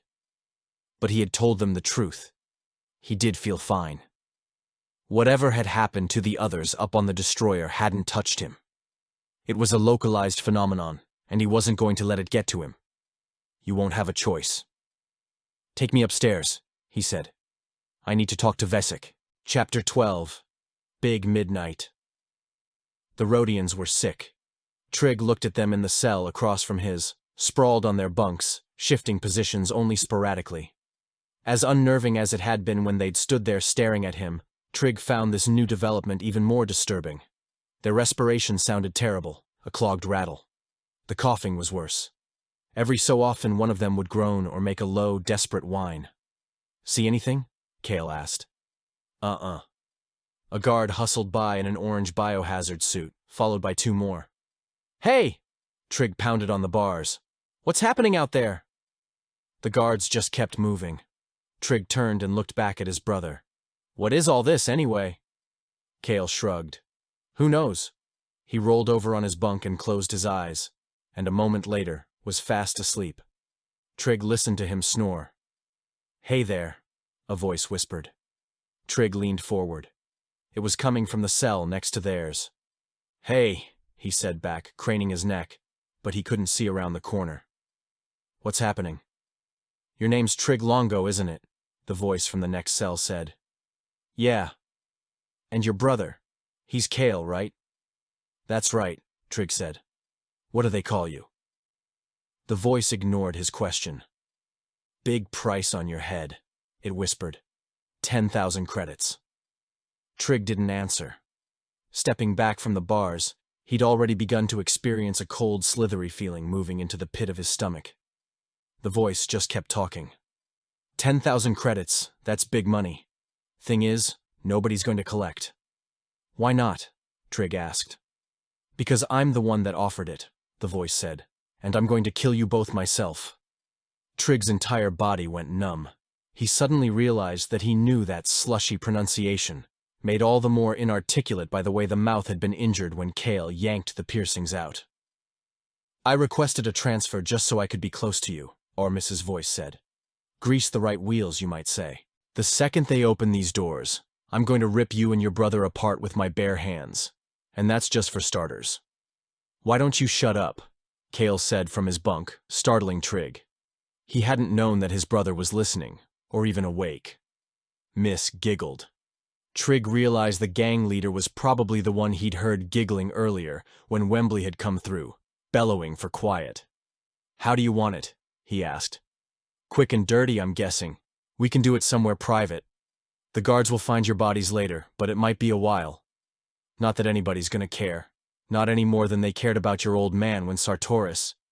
Shut up, Kale hissed, springing off his bunk now and joining Trig at the bars, shoving one hand out and groping blindly in the direction of the voice, as if there were some way he could swing out and hit miss. Kale, don't, Trig said. And by the time Kale seemed to realize what he was doing and tried to jerk his arm back, it was too late. Miss latched onto him now from the adjacent cell, yanking his face up against the bars.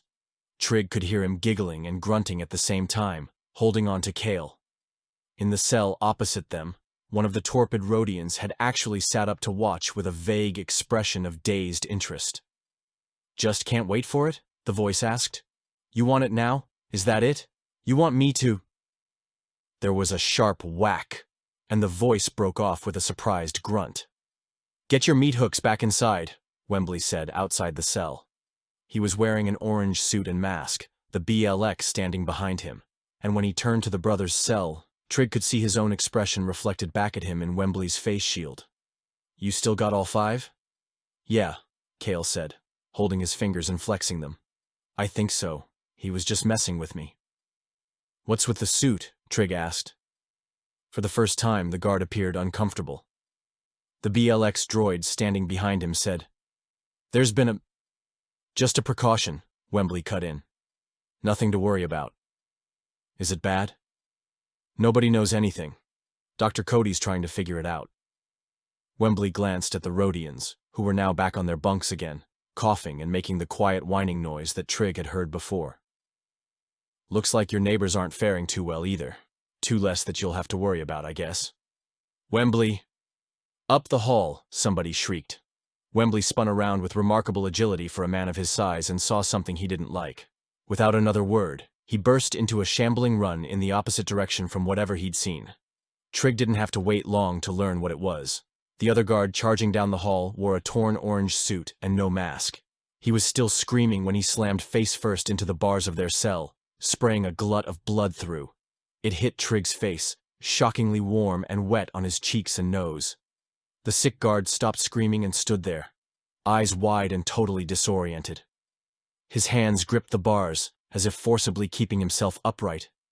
Fever blazed from his skin in palpable waves. His breathing was hoarse and raspy, and when Trig saw the man's chest and shoulders rising to force out a cough, he had the presence of mind to stand back. Only after the guard coughed for what seemed like forever, making no effort to cover his mouth, did he finally seem to realize where he'd landed. "You can't stop it," the guard said, in a queer, flat voice, the voice of a man talking in his sleep.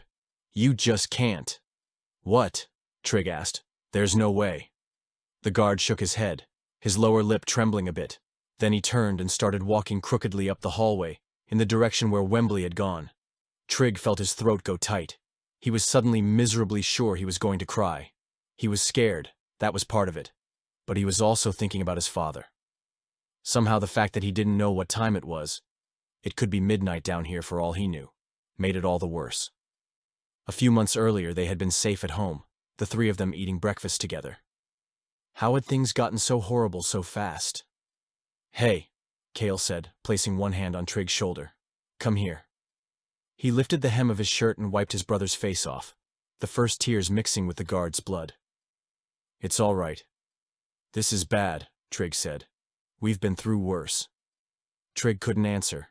He put his face against his brother's chest and hugged him fiercely. Cale hugged him back. "Shh," he said. "It's okay." In the next cell, Miss was making noises of his own. He was imitating Trig's sobs and giggling. In the Rhodian's cell, one of them had started coughing a steady, listless cough that didn't stop. It just paused long enough for the thing to suck in a breath and keep going. "Cale?" Trig asked. "Yeah? Do you feel sick?" "Me? No, I feel fine." His brother shook his head right away. "You?" "No." Trig drew back and looked Cale in the eye. "If you do, though, you have to tell me right away, all right?" "Sure. I mean it." "I will," Cale said. "But that ain't gonna happen. You don't know that. Trust me, okay?" Trig nodded, but he knew he was right. He sat back down on his bunk with his chin in his hands and stared out into the hall at the coughing Rhodians. In the next cell, there was the noise of something taking a breath, rearranging itself into position, and letting out a quiet, patient sigh. "I'm gonna get you, kid," Miss whispered. "When the time comes, I'll be waiting." Chapter 13, Molecules. Zahara was adjusting the air inflow on her isolation mask when she sensed the 2-1B approaching behind her. "Dr. Cody?" "Not now."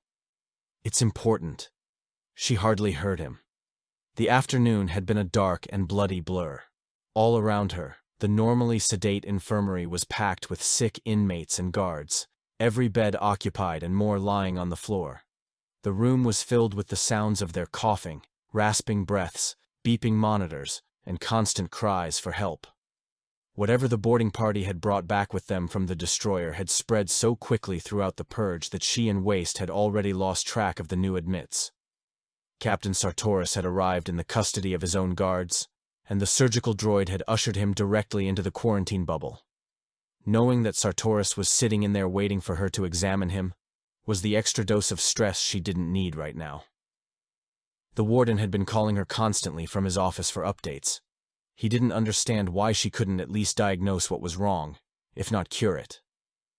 Up till now, she'd been too busy just trying to take care of the inmates, triaging them and treating their symptoms, which, depending on the species, varied from upper respiratory complaints to fever and GI symptoms to seizures, hallucinations, hemorrhage, and coma. And now the 2-1B was still standing next to her, awaiting her full attention. "Look," Zahara said. "Whatever it is, it's just going to have to—" "It's Gat," the droid said. "He's dead." Zahara turned around and frowned. "What?" He just had a seizure and went into respiratory arrest. I'm sorry for interrupting. I just thought you'd want to know. Zahara took in a slow breath, held it for a beat, and nodded before letting it out. She followed the droid across the infirmary to Gat's bed.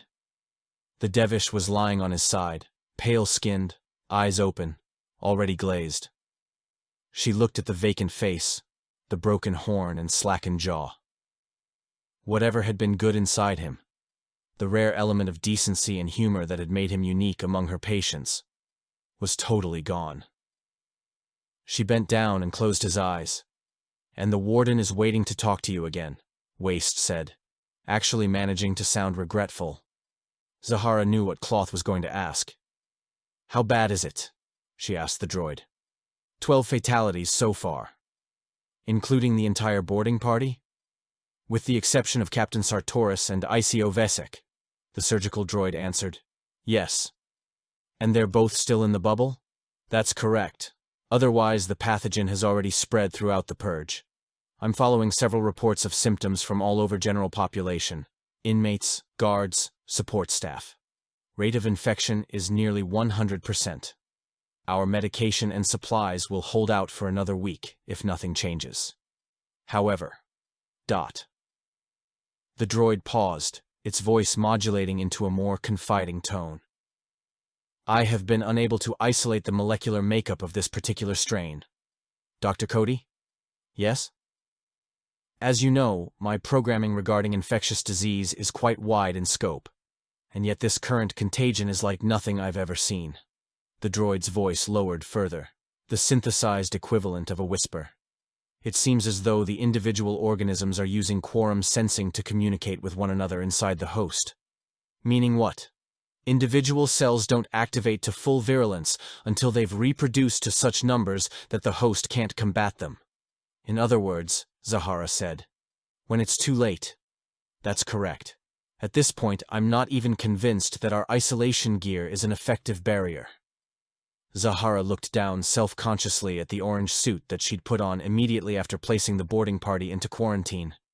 She didn't like wearing it, didn't like the message that it sent to the inmates who had already been exposed, but there wasn't any choice. She couldn't help anyone if she was sick or dead. And the droid was right, of course. As of now, it was impossible to say whether the suits and masks were helping. Guards who had suited up immediately were already coming in sick, but she herself showed no sign of infection. Not yet, anyway. A grim voice inside her amended. From across the infirmary, an alarm went off. A steady, high-pitched whine indicating that one of her patients had gone into full arrest. Zahara started to respond to it, and another alarm went off, and then a third. There's got to be some kind of equipment malfunction, she thought dazedly, but she could see from here that wasn't the case. Her patients were dying faster now, dying all around her, and the only thing she could do was sign the appropriate paperwork afterward. "I'll take care of this," Waste said. "You need to talk to the warden." "The warden can wait." By the time she got to the bedside, though, it was already too late. The inmate had collapsed, the monitors feeding back a steady, helpless whine. It seemed to be coming from everywhere at once. The patient to her right was having a seizure, and his alarm went off too. For the 100th time that day, Zahara wondered what Captain Sartoris's party had run across up inside the destroyer. She knew only one person she could ask. Chapter 14. Bubble. The alarm was going off in the negative airspace of the quarantine bubble just before she slipped inside. Looking in, she saw Sartoris standing over Vesek's bed while Vesek gaped up at him. The younger guard's face had gone so white that Zahara could see the fine blue veins tracing beneath his jaw and chin, rising up his cheeks. She ran the rest of the way, letting the flap seal shut behind her with a barely audible thwop. "What happened?" "You're the doctor," Sartoris snapped. "You tell me." "He was stable just a few minutes ago." She checked the monitors. Vesek's pulse was gone, his oxygen saturation plunging, and blood pressure crashing hard. "Did you do something to him?" Sartoris glared at her. "Me?" "Hand me that foil blister pack, the other one." She tore it open, withdrew the breathing tube, and smeared it with lubricant. "Tilt his head back." Sartoris moved stiffly, watching as she eased the tube down Vesek's throat, going in blind. It hit an obstruction somewhere, and when she tried to advance it, his chest heaved, and he made a gagging sound in the pit of his chest. It was a sound she'd come to know well over the last few hours. "Watch yourself," she said, as dense red fluid started to spout up the tube, pouring out of his mouth. She reached for suction but couldn't see far enough to run the tube where it needed to go. All the while she could feel Sartoris hovering over her shoulder, literally breathing down her neck, and had to make a deliberate effort to ignore him. Working almost entirely by feel, she repositioned the tube and heard the first rasping noises of Vesek hungrily slurping up oxygen, then swabbed his face and taped the tube into place to keep it from slipping. She took a step back and made herself take a series of deep breaths, holding each one for a 5 count, until she began to feel steady again. "Is he going to make it?" Sartoris asked. "Not for much longer. Not like this." She turned to face him. "I need to speak to you." "I was just leaving." Zahara gave him an incredulous look. "Excuse me?"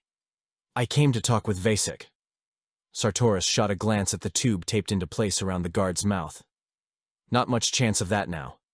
"You can't leave." "Who's going to stop me?" His eyebrow hiked up. "You?" "You're in quarantine because you're one of the primary carriers of this infection," Zahara said. "You need to stay here." Sartoris eyed her levelly, taking her measure. The cold indifference in his face was unlike anything she'd ever encountered before, as if it were permanently etched beneath the features, across the very bones of his face. "I'm going to make this very clear," he said. "You have no authority over me, and there's nothing you can do for me or my men or any of these inmates. You're useless, Doctor. Cody, and you know it. If you were one of my guards, you'd be gone by now. If you were lucky. Otherwise, you'd be dead." "Look," she started. "Save it for your precious inmates," he said, standing up and starting to walk toward the sealed hatch. "I've already heard enough." "Jareth, wait." At the sound of his first name, he stopped in his tracks, and when he turned around and saw her expression, a grin twisted like barbed wire across his face. "You're scared stiff, aren't you? That's got nothing to do with this. You ought to be. They're going to remember you for this." "What?" "You might think you're through with the Empire, but they're not through with you."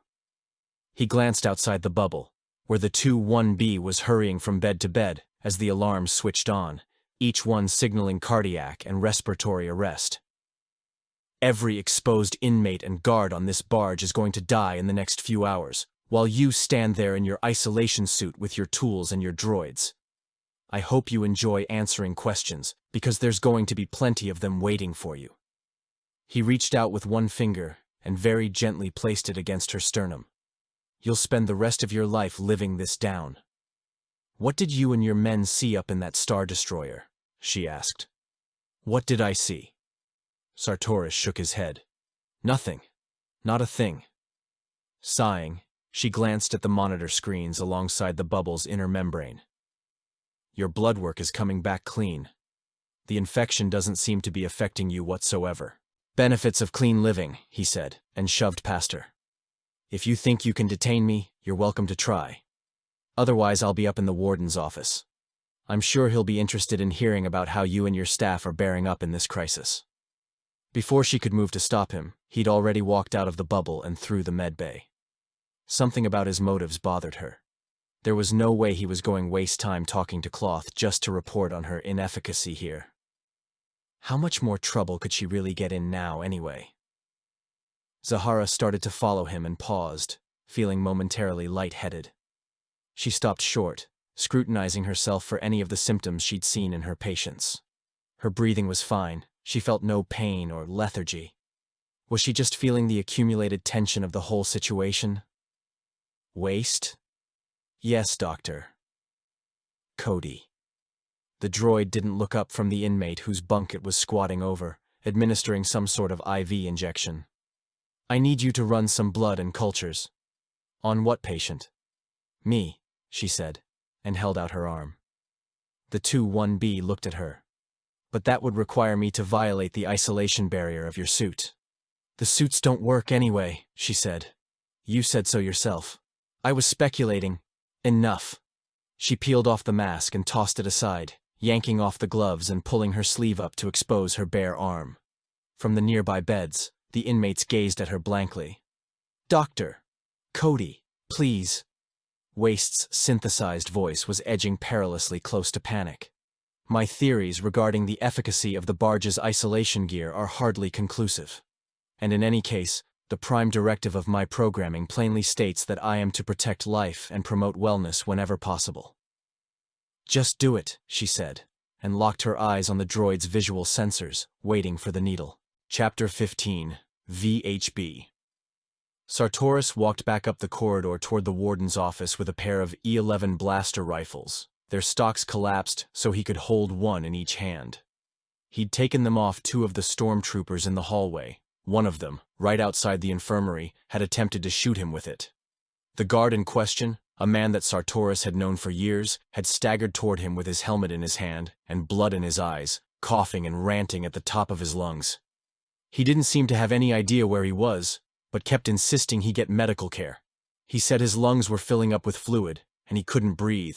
He was drowning from the inside, but they wouldn't let him into the medbay. Sartoris tried to shove past the man, and the guard pulled the blaster and pointed it at him. When he finally realized who he was about to shoot, the trooper stopped and swayed sideways against the wall. "Cap, I'm sorry, I didn't realize." Sartoris grabbed the E11 from him, switched it to stun, and shot him point blank. 20 meters later, another stormtrooper came at him, and Sartoris had been faster this time, dropping him on sight. It had been like that the rest of the way up. Guards and troopers in ineffective infection control gear stumbled up and down the hallway, coughing and puking blood into their masks, reaching out to him for help and begging him for answers to what was going on. Many of them had already collapsed and lay face down on the floor. The farther he went, the more bodies lay in his path. Sartoris stepped over them when he could. Other times he stepped on top of them. With every passing meter, the musty fug of bile and stale sweat hanging in the air grew more oppressive. He had never smelled anything like it. If things were this bad up here in the administration level, he couldn't imagine how bad it was down in Gen Pop. It would be a nightmare down there. He wondered if the warden had already pulled all the remaining guards up from the detainment levels entirely, sealed the whole thing off, and was waiting for the inmates to die. Reaching Cloth's office, he pressed the call switch and waited for an acknowledgement. But the warden's voice didn't answer back. "Sir, it's Captain Sartoris. Open up." No reply, but Sartoris knew he was in there. Historically, the warden had faced all crises, big and small, from the sanctity of his office. Today would be no different. And the warden had something that Sartoris needed: the access codes to the escape pods. Maintaining the pods had been one of the duties of ICO Vesic, and Sartoris knew that Vesic had the launch codes to activate the pods. And so he had sat next to Vesic's bunk in the quarantine bubble, staring down into Vesic's hallucinating expression, those disoriented rolling eyes, asking him over and over for the launch codes. But Vesic had been less than forthcoming. Eventually, Sartoris had lost patience with the guard. He could be forgiven for that, couldn't he? Wouldn't it make sense that eventually he'd need to apply a bit more pressure to help Vesic focus on what he was asking? He hadn't meant to pinch Vesic's nose shut for as long as he had. If Vesic had cooperated, simply snapped out of it for a moment and given him the codes, none of that would have been necessary. All Sartoris had needed was information, the same way he'd wanted information from that old inmate Longo. But the old man hadn't been very forthcoming either, and this was a prison barge after all, wasn't it? Accidents happened. But Vesic wasn't an inmate, a voice inside Sartoris's head whispered. Vesic was one of your own men, and you... He was on his way out anyway, Sartoris muttered, and turned his attention back to the task at hand. Warden Cloth was in there, and he needed to talk to him more urgently than ever. Sartoris was going to convince Cloth that they needed to get off the barge now if there was any chance of staying alive. There was plenty of room in the escape pod for both of them, or just himself, if Cloth didn't see things his way. "Warden!" Sartoris shouted. Still nothing from the other side of the door. Sartoris glanced down at the blasters in his hands, and back at the door. It was probably blast-proof, and shooting his way in would only start a volley of ricocheting bolts that might end up killing him. But he needed to get the access codes, sooner rather than later, if, Then the door slid open, all by itself. At this point, Sartoris hadn't been expecting it, and he actually hesitated for a moment, peering inside the chamber. Cloth's office appeared empty. The hollow mural desert scene, an abandoned console, the view outside unobstructed. Sartoris stepped inside, and the smell hit him hard. It was the same ammoniac odor that had accumulated in the corridors outside, only a more concentrated version, and he cupped his hand over his nose and mouth, laboring to suppress his gag reflex. "Captain," something gargled from the other side of the console. "How nice to see you." Sartoris took another step and looked forward, then down. Warden Cloth was lying on the floor below his console, curled on his side in the fetal position, in a pool of something grayish-red. When he saw Sartoris standing over him, he lifted himself up on both elbows and took a raspy, shaking breath. Webs of sticky fluid dribbled from his nose and chin. The sickness had stripped away any remaining affectation of toughness and cruelty, leaving only the trembling, skinned thing that Sartoris had known was inside him all along. "I've been watching the monitors," he said. "This infection from the Star Destroyer." He coughed again. "It's spreading too quickly to stop. Would you agree?" "Yes, sir." "Then we're left with only one choice." Cloth sucked in another labored, snorkeling breath. "We have to abandon ship." "My thoughts exactly." "You'll help me to the escape pod," he said between hacking coughs. "That's SOP. I'll make my full report from there. Imperial Point Corrections won't question my decision. They can access all the data from the infirmary afterward. They'll see I had no choice." Sartoris had to smile. Even in extremis, the man was still thinking about how to cover himself in front of his superiors. "You have the access codes for launch?" he asked. Cloth coughed and nodded, and coughed harder, the force of it making veins bulge like twisted blue worms in his temples. "I think," Sartoris said, "that you should tell me now." The warden stopped coughing. His eyes narrowed, then widened. Sartoris was pointing both of the E-11s at Cloth's face, close enough that he knew Cloth would be able to smell the tinge of ozone that still clung to their barrels, and see that Sartoris had switched them back to kill. "You're an animal," Cloth said. "I should have relieved you from duty when I had the chance." "It's not too late," Sartoris said, holding the blaster steady. "You could make it your last official act as warden." "Put those down. You'll need both hands to help me to the pod." "I think I can manage," Sartoris said. "After you give me the codes." "I don't have much choice, do I?" Sartoris regarded him blandly. "I suppose you could try lying to me. But I deal with liars and con artists every day, so under the circumstances I wouldn't recommend it. The codes are already imprinted here. I couldn't alter them if I tried." Cloth handed him a data card, his hand trembling only slightly, and held Sartoris's gaze steadily as he did so. "Captain?" "Yes?" "There's a subsection of the Imperial Corrections Psychological Profile exam known as the Vecu-Headley Battery. It's specifically skewed to indicate any underlying psychopathological attitudes in the applicant, with the understanding that such things might come in handy in service to the Empire." His tongue came out and moistened his upper lip. "Would you like to know how you scored on your VHB, Captain Sartoris?" "I think we both already know the answer to that, sir," Sartoris said, and squeezed both triggers. The effect at close range was nothing short of spectacular. Warden Cloth's entire cranial vault sheared away in a dense cloud of scarlet, gristle, and bone. His neck and shoulders flopped sideways, torqued on some invisible axis with the leftover momentum of the energy blast, and then landed with a wet splat, skidding backward in the spattered reservoir of blood. Sartoris pocketed the data card and turned to face the still open door.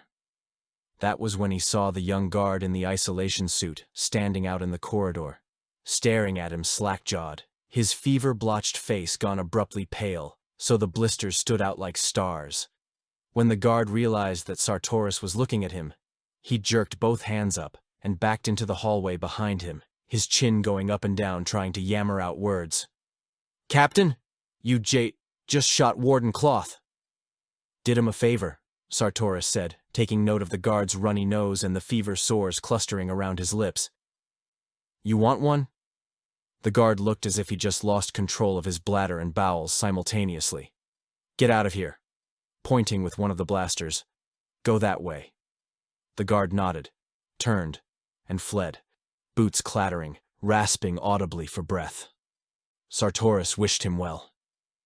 He went the other direction and started making his way to the escape pod. Chapter 16. In the Cage.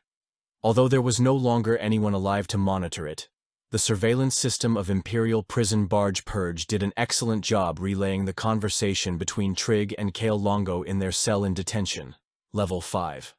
The screens, now playing to a retinue of Imperial guard corpses in the barge's main surveillance suite, showed the brothers' faces peering from between the bars, and although the audio systems were perfectly calibrated to capture the slightest conspiratorial whisper, there was very little sound coming through the speakers. In fact, all throughout the detention level, it was quiet. The last of the screaming and coughing noises had already stopped, leaving only a vacant, sucked-out silence that went on and on. Then, softly, the audio sensors picked up Trig's voice. "They're all dead, aren't they?"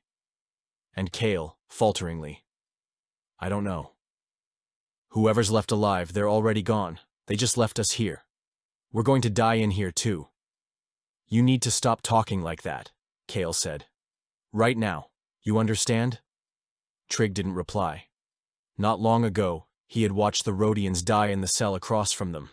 In the end, they'd coughed themselves to death, hacking and choking up pieces of their strange gray organs until they'd finally just writhed silently on the floor of their cell, twitching and whining and, after what felt like an eternity, falling still. Now the bodies had started to smell. Of course, there was no way the surveillance system could capture that, just as there was no way for anyone who was actually in the area to avoid it. Trig told himself the decay process shouldn't be happening so quickly. But the smell was there just the same. Maybe it was how the sickness interacted with the individual alien chemistry. It was everywhere, creeping up and down the corridors, trickling through the bars.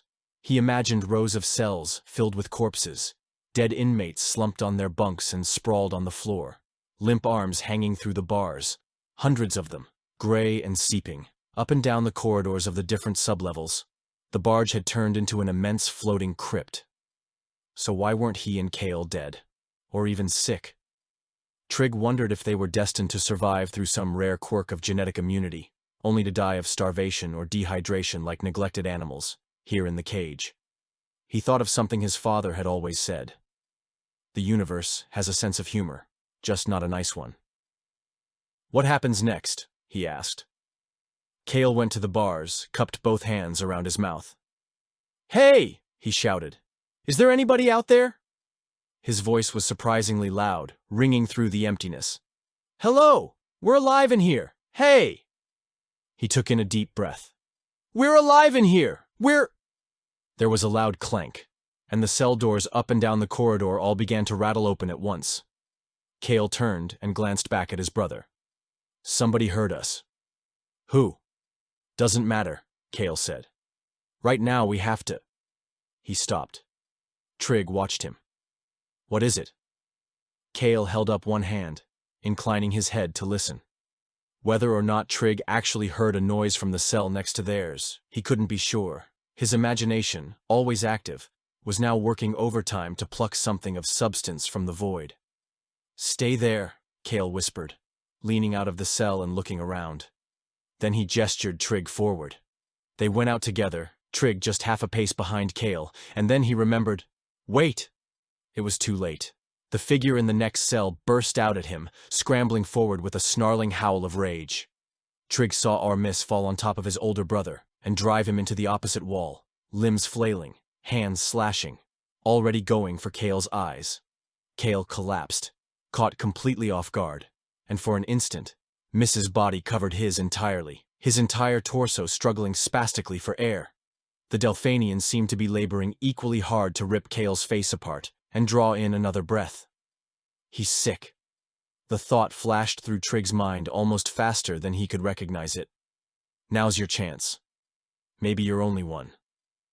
Hardly thinking, he swung down and grabbed Miss's throat from the back, laced his fingers over the doughy wads of flesh surrounding his neck, and squeezed. "Please, please, let me do this." But the attack brought a surge of strength through the Delphanian's body. Twisting around, Miss slashed free, the ragged up-and-down fissure of his mouth constricting into a grin. "Boy, you've overstepped your boundaries for the last time." He grabbed Trig's face, clamping it between scaly hands, the pressure excruciating. Trig could feel blackness swarming in, eclipsing all reason. He wanted to scream, but he couldn't open his mouth. Suddenly, the hands fell slack. Trig's vision cleared, and he saw Miss still staring at him. But shock had taken the place of rage. Through the thing's open mouth, a glint of steel shone like a sharp, metallic tongue. Then Miss toppled forward, and Trig saw the handle of the blade that his brother had shoved through the back of the Delphanian's skull. "He came at me with it," Cale said shakily. Trig found he couldn't speak. "Come on. Let's go." They walked quickly down the long hallway toward the main exit, passing cell after cell of dead bodies. Cale said nothing. As much as Trig wanted to talk about what his brother had done, to thank him, to say something about it, to at least acknowledge the fact that it had happened, he didn't know where to start. So he too remained silent. Up at the end of the corridor, Trig saw another figure hunched in the control booth, this one wearing an orange isolation suit. "Wembley," Cale said. The guard was hunched forward next to the release switch for the cells, the control he'd engaged to open up the wing. Cale reached into the booth and touched his shoulder. "Hey, Wembley, thanks for." Wembley's corpse slouched forward and sideways out of the booth, his forehead striking the floor with a hollow thud. His sagging lips hung open, encrusted with dried blood and mucus, and his upturned eyes were vacant. Staring at him, Trig thought he saw a tremor, one last spasm passing through the shoulders and gut. But that, too, was probably just his imagination. "He let us out. Probably the last thing he did." "It was," a voice said. They looked around to see Wembley's BLX unit standing in the corner of the booth. The droid stood awkwardly with its arms at its sides, looking utterly lost without its master. "Come on," Trig said. "You can come with us." The BLX seemed to consider the offer, but only for a moment. "No thank you. I belong here. When we're rescued." He allowed the thought to trail off, perhaps unable to convince itself of that eventuality. "You're sure?" "Forget it," Cale said. "Let's get out of here." Trig cleared his throat. "Where are we going?" "There's got to be an escape pod somewhere up above, maybe on the administrative level." "You don't think somebody already took it? The warden or the guards?" Cale faced him, gripped Trig's shoulders in his hands and held on firmly, even a little painfully. "We need a plan, and right now that's as good as any. So unless you've got a better idea, you can help me find a way up there." Trig bit his lip, nodded, made himself say, "Okay." It took a long time to find the turbo lifts up from main detention. Most of the bodies they ran across were like the inmates on his level, corpses in bunks, corpses on floors, corpses curled up in corners, arms already stiffening around their folded knees, as if somehow balling themselves up could stave off the eventuality of death. There were suicides. One inmate had hung himself from the bars, another had wrapped a bag around his head. Dead guards and stormtroopers lay on the floor, while puzzled-looking maintenance droids hovered over them, trying to make sense of the mass carnage, picking them up and putting them down again. Cale collected blasters from two of the bodies, but Trig could tell just by the way he carried them that he wasn't entirely comfortable with the weapons, although he tried to act casual about it. They saw other things as well. Outside one cell, a dead guard lay with his back against the bars. Trig saw that he'd been tied by the wrists and around the neck by the two dead inmates inside the cell. The inmates had since died of the disease, but that hadn't been what killed the guard.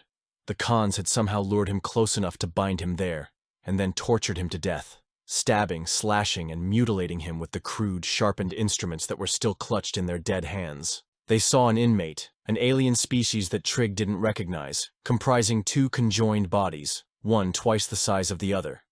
The smaller body had already died and fallen limp, while the larger one cradled it weakly like its own child, weeping and trying to breathe. It didn't even look up at them as they walked by.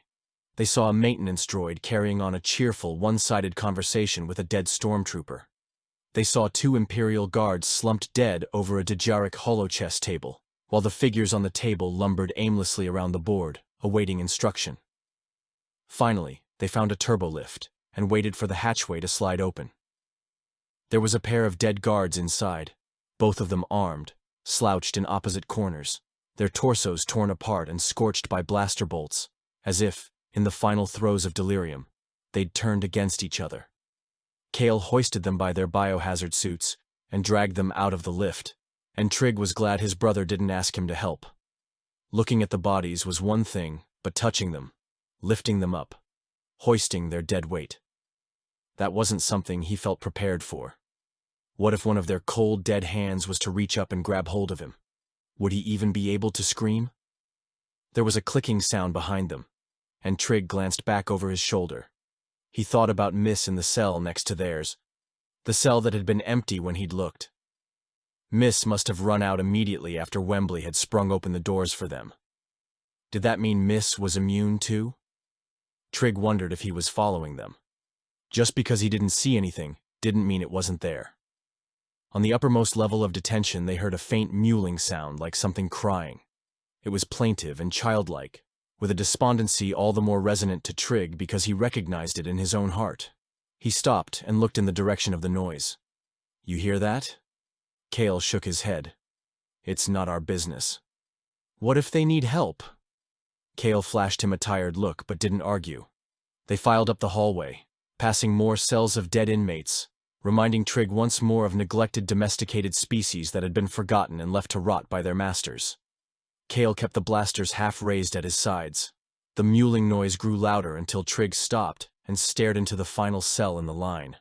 A young Wookiee was crouched inside the cell. He was much smaller than Trig, probably not much more than a toddler. He was crouched down over the bodies of what had to be his family, 2 adults and an older sibling, clutching their hands to his face and holding their arms around himself as if to simulate a hug. "Look at this," Cale murmured. Trig saw what his brother was pointing at. The sickness had affected the dead Wookiees differently. Their tongues had swollen until they dangled like grotesque, overripe fruit from their mouths, and their throats had ruptured completely, splitting open to expose deep red musculature within. When the young one looked up and saw Trig and Cale standing outside the cell, his blue eyes shone with fear and dread. "It's okay," Trig said softly. "We're not going to hurt you." He glanced at Cale. He must be immune, like us. "So what are we going to do about it?" "Wait here." Trig ran back down the hallway to the abandoned guard station, the door left wide open by whoever had left their post to creep off and die in private. Stepping inside the booth, he found the switch to open the cells, the one that Wembley had died activating for them down on their own level. The bars rattled open, and he went back to where his brother still stood, looking in at the young Wookiee. "Come on out," Trig told him. "You're free now." The Wookiee just stared at them. It wasn't even making the crying sound anymore, but somehow its silence was worse. That was a lesson Trig was already learning. The silence was always worse. "You can't stay here." Trig extended his hand toward the Wookiee. "Come with us." "Careful," Cale said. "He'll take your hand off if—" "It's okay," Trig said, keeping his hand where it was. "We won't hurt you." Cale sighed. "Hey, man, look. He's all alone. And he obviously wants to stay that way, all right?" For a moment the Wookiee peered at him cautiously, as if, like Wembley's BLX, it was actually considering the offer. Trig waited to see if anything was going to happen. In the end, though, the youngster just bent forward and picked up the slack arms of its parents and pressed them to either side of its small frame. It wouldn't look up at Cale and Trig again, not even when they turned and finally walked away. They were at the far end of the corridor when they heard it start to scream. Trig froze, the fine hairs prickling all down his back. Just the sound made him feel as if his entire body had been coated with a layer of slick, half-melted ice. His breath lodged inside his lungs, caught just below his throat. The Wookiee's screams kept going. Strangled, agonized screams, mixed with a horrifying, slobbering sound of something eating. The screams stopped, but the grunting eating sounds continued, greedy and breathless, slurping and crunching. His mind flashed to Miss in the cell next to theirs, the whispering and giggling, and the sensation that it had been following them. But that's impossible. Miss is dead. You saw it yourself. What is it? He whispered. Not our business. Kale grabbed his hand. Keep going. Chapter 17. Tisa. The last of Zahara's patients died that night. In the end, it happened very quickly. About half of them had been human. The others different alien species. But it didn't make a difference. In the last moments, some of the non-humans had reverted to their native languages. Some had clutched her hand and talked to her passionately, if brokenly, through uncontrollable coughing, as if she were some family member or loved one, and she'd listened and nodded even if she didn't understand a word of it. At Rinal, they taught her death was something you got used to. Zahara had met plenty of physicians who claimed to have adjusted to it, and they always seemed eerie to her somehow, more detached and mechanical than the droids that served alongside them. She tended to avoid such doctors and their cold, clinical eyes. Waste brought the news of the final deaths with a neutral tone that she'd never heard before. A lack of effect so peculiar that she wondered if it had been programmed for the worst eventualities. Perhaps it was what passed for sympathy in the droid world. Then, in an almost apologetic voice, the 2-1B added, I've finished the analysis of your own blood as well. And? You're obviously immune to the pathogen. What I meant was that I believe I've had some success in analyzing the immunity gene within your own chemical makeup and synthesizing it. She stared at him. You found a cure? Not a cure, necessarily, but a kind of antivirus, if what we're dealing with is indeed viral in nature, something that can be administered intravenously. The droid held up a syringe filled with clear fluid and looked around at the infirmary, the bodies in their beds. If there are any survivors aboard the barge, they ought to get this as soon as possible. Zahara looked at the needle, belated salvation dripping from its spike. She should have felt some kind of relief. And later, perhaps, she might. But her first reaction to the news, if there are any survivors aboard the barge, was a profound sense of personal failure, manifesting itself as a sandbagged heaviness in the legs and belly. The health of the barge and its inmates and staff had been her responsibility. What had happened here over the last few hours was unthinkable. A collapse of such glaring magnitude that she couldn't look at it except through the filter of her own personal culpability. Sartoris might have been taunting her, but he was right. She would never live this down. There's no time for self-pity, a voice inside her head said. You need to find out who's left, sooner rather than later. As usual, the voice was right. She did herself the favor of recognizing that fact, and pushed down on the black feeling inside her belly. To her mild surprise, it collapsed, or rather burst like a bubble. I'll be back. Dr. Cody? Waste sounded alarmed. Where are you going? Up to the pilot station. I need to run a bioscan on the barge and locate any survivors. I'll go with you. No, she said. You need to stay here in case anyone else comes for treatment. And then, sensing the droid's reluctance. That's an order, Waste. Get me? Yes, of course, but given the circumstances I would feel much more comfortable if you would simply allow me. I'll be fine. Yes, Doctor. Watch for survivors, she said, and walked out the door. She didn't have to go far before the notion of survivors struck her as an increasingly unlikely prospect. She stepped over and around the bodies, breathing through her mouth when the odor became too much. Almost immediately she wished she'd allowed Waste to come with her. The droid's prattling would have made everything else easier to take. She arrived at the pilot station and slipped through the doors, braced for what she found there. The Purge's flight crew had not abandoned their posts, even in death. The corpses of the pilot and co-pilot, a couple of rough-hewn Imperial lifers she'd never really gotten to know, slouched backward in their seats, mouths gaping, algae-gray flesh already beginning to sag from their bones. As Zahara approached them, the barge's instrumentation suite recognized her immediately, panels blinking, and a computerized voice cut in from some hidden speaker. Identification, please.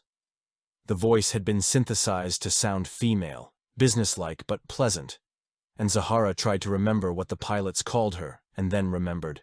Tisa. Word was that on the longer flights, various guards had been caught up here after hours, chatting her up. This is Chief Medical Officer Zahara Cody. Thank you, Tisa said. Confirming retinal match. There was a pause, perhaps 5 seconds, and a single satisfied beep. Identification confirmed, Dr. Cody. Awaiting orders. Run a bioscan of the barge, she said. Acknowledge. Running bioscan. Lights pulsed. Bioscan complete. Imperial prison barge purge. Previous inmate and administrative census 522 according to the... Just tell me who's left. Currently active lifeform census is 6. 6? Correct. That's impossible. Would you like me to recalibrate the bioscan variables? Zahara stopped and considered the options. What are the variables?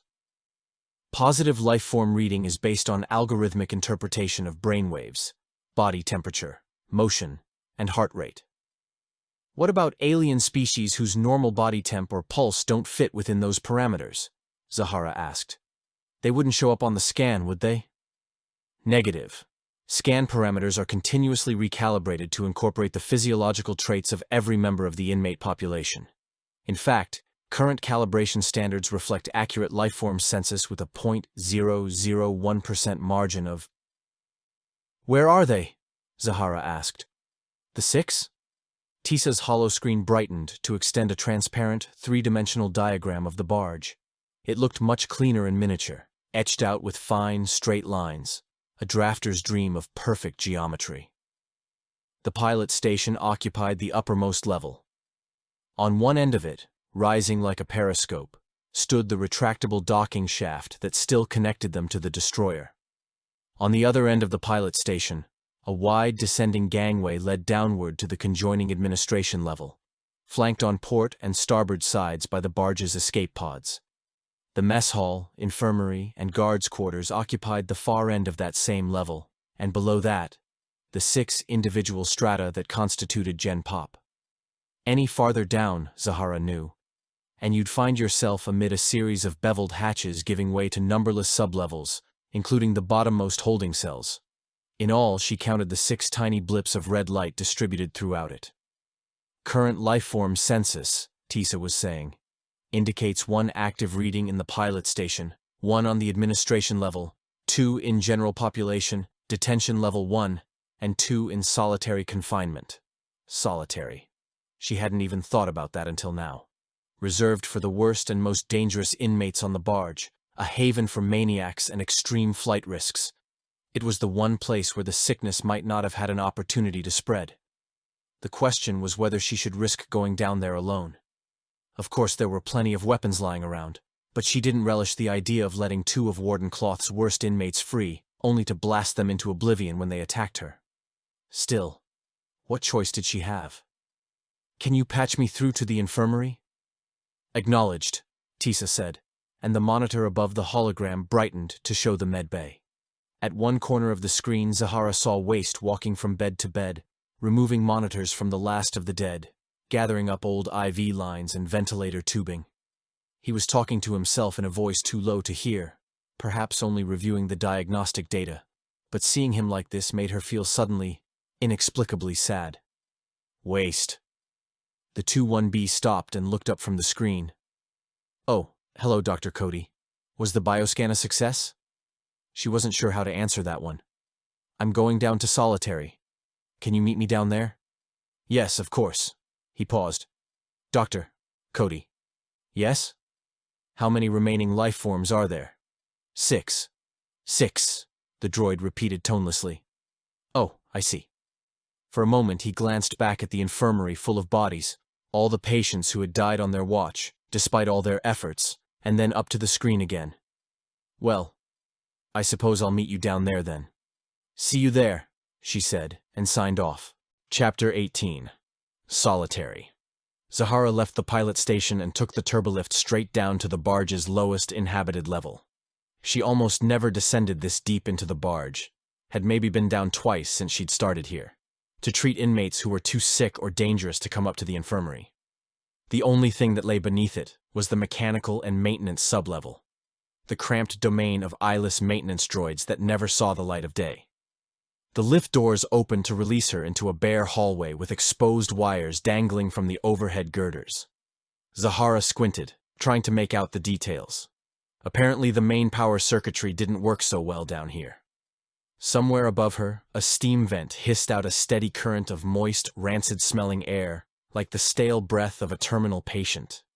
She didn't see any sign of the 2-1B anywhere, and wondered whether she should go any farther without it.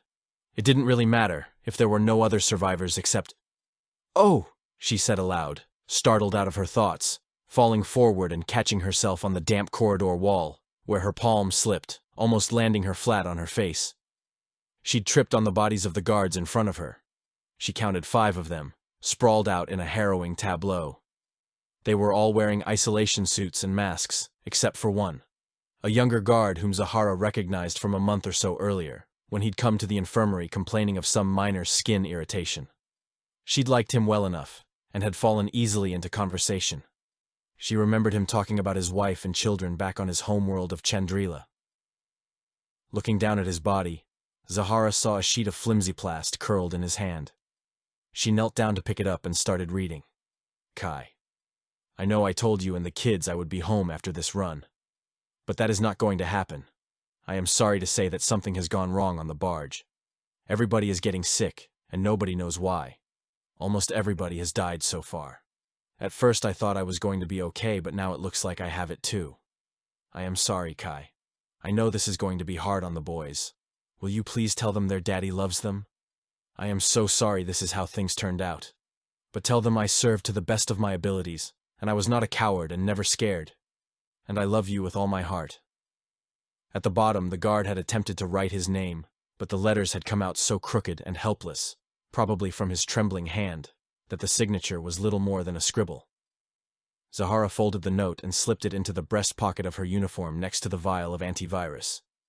She slipped the keycard from the guard's uniform and turned toward the sign marked solitary. Then she stopped. Where was Waste? She'd given the 2-1B ample time to get down here, and usually he was so prompt. Something happened to him.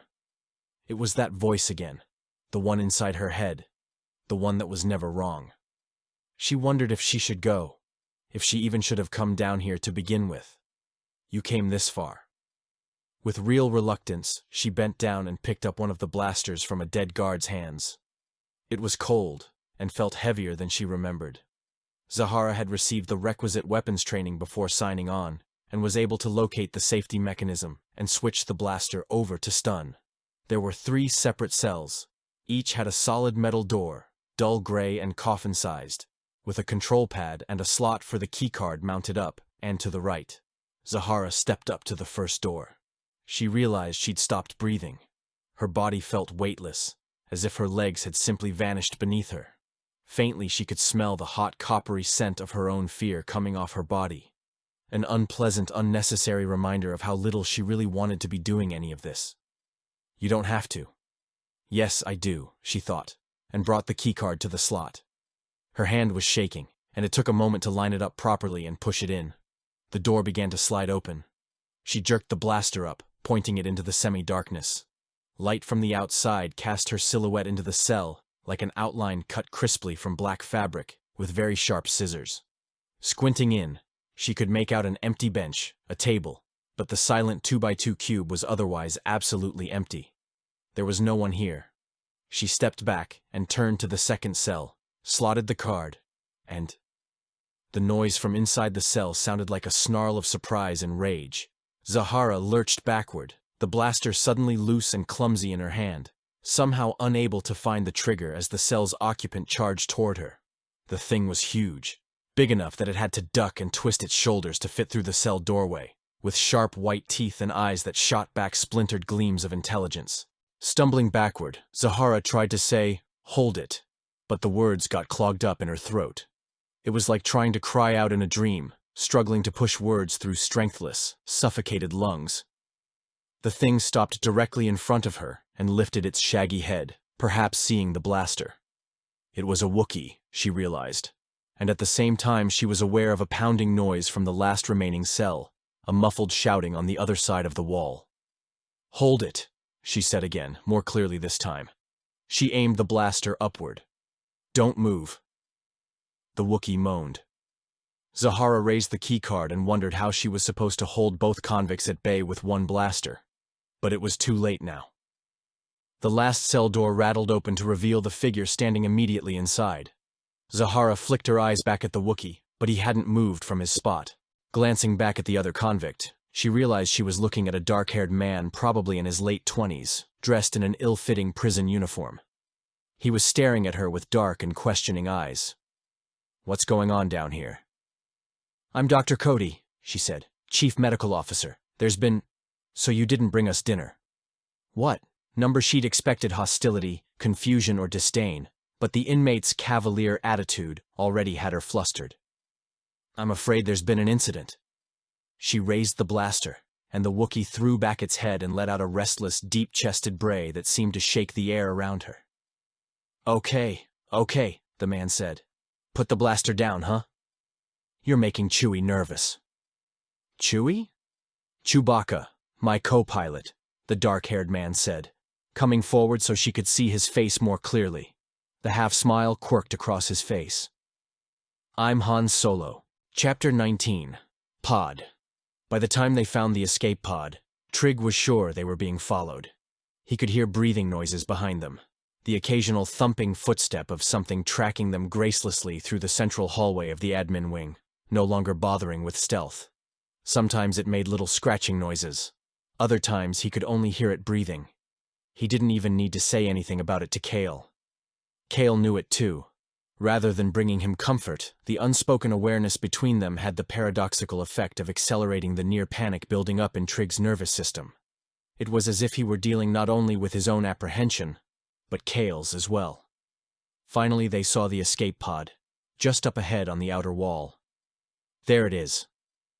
Kale didn't bother hiding the relief in his voice as he lifted the hatch of the pod. "Go ahead. Get in there." Trig climbed in. "Not much room." "Enough for us." Kale got in behind him and looked at the array of controls. "Now we just have to figure out how to get out of here. Can you work it?" "Sure." "You don't know what you're doing, do you?" "Will you give me a second to think?" Kale made a fist and bit his knuckle, gazing at the instrumentation array. "I thought these things were automated, but..." A voice behind them said, "What have we here?" It was Sartoris. He was standing there with blasters in both hands, looking just as unhappy to see them as Trig felt staring back at him. Intuitively, just from his posture, Trig understood that there was something between them and the man. Something Sartoris knew about them or their father, although Trig didn't know what it was. But he felt it nonetheless. Some deeply personal schism of unease, emerging across the guard's face and then vanishing again almost as quickly, like an exhaled breath across a pane of glass. "Get out," Sartoris said flatly. Kale frowned, shook his head. "What?" "You heard me. Get moving." Sartoris twitched the barrel of one blaster rifle at Trig. "You too. There's plenty of room for all three of us." "Sure."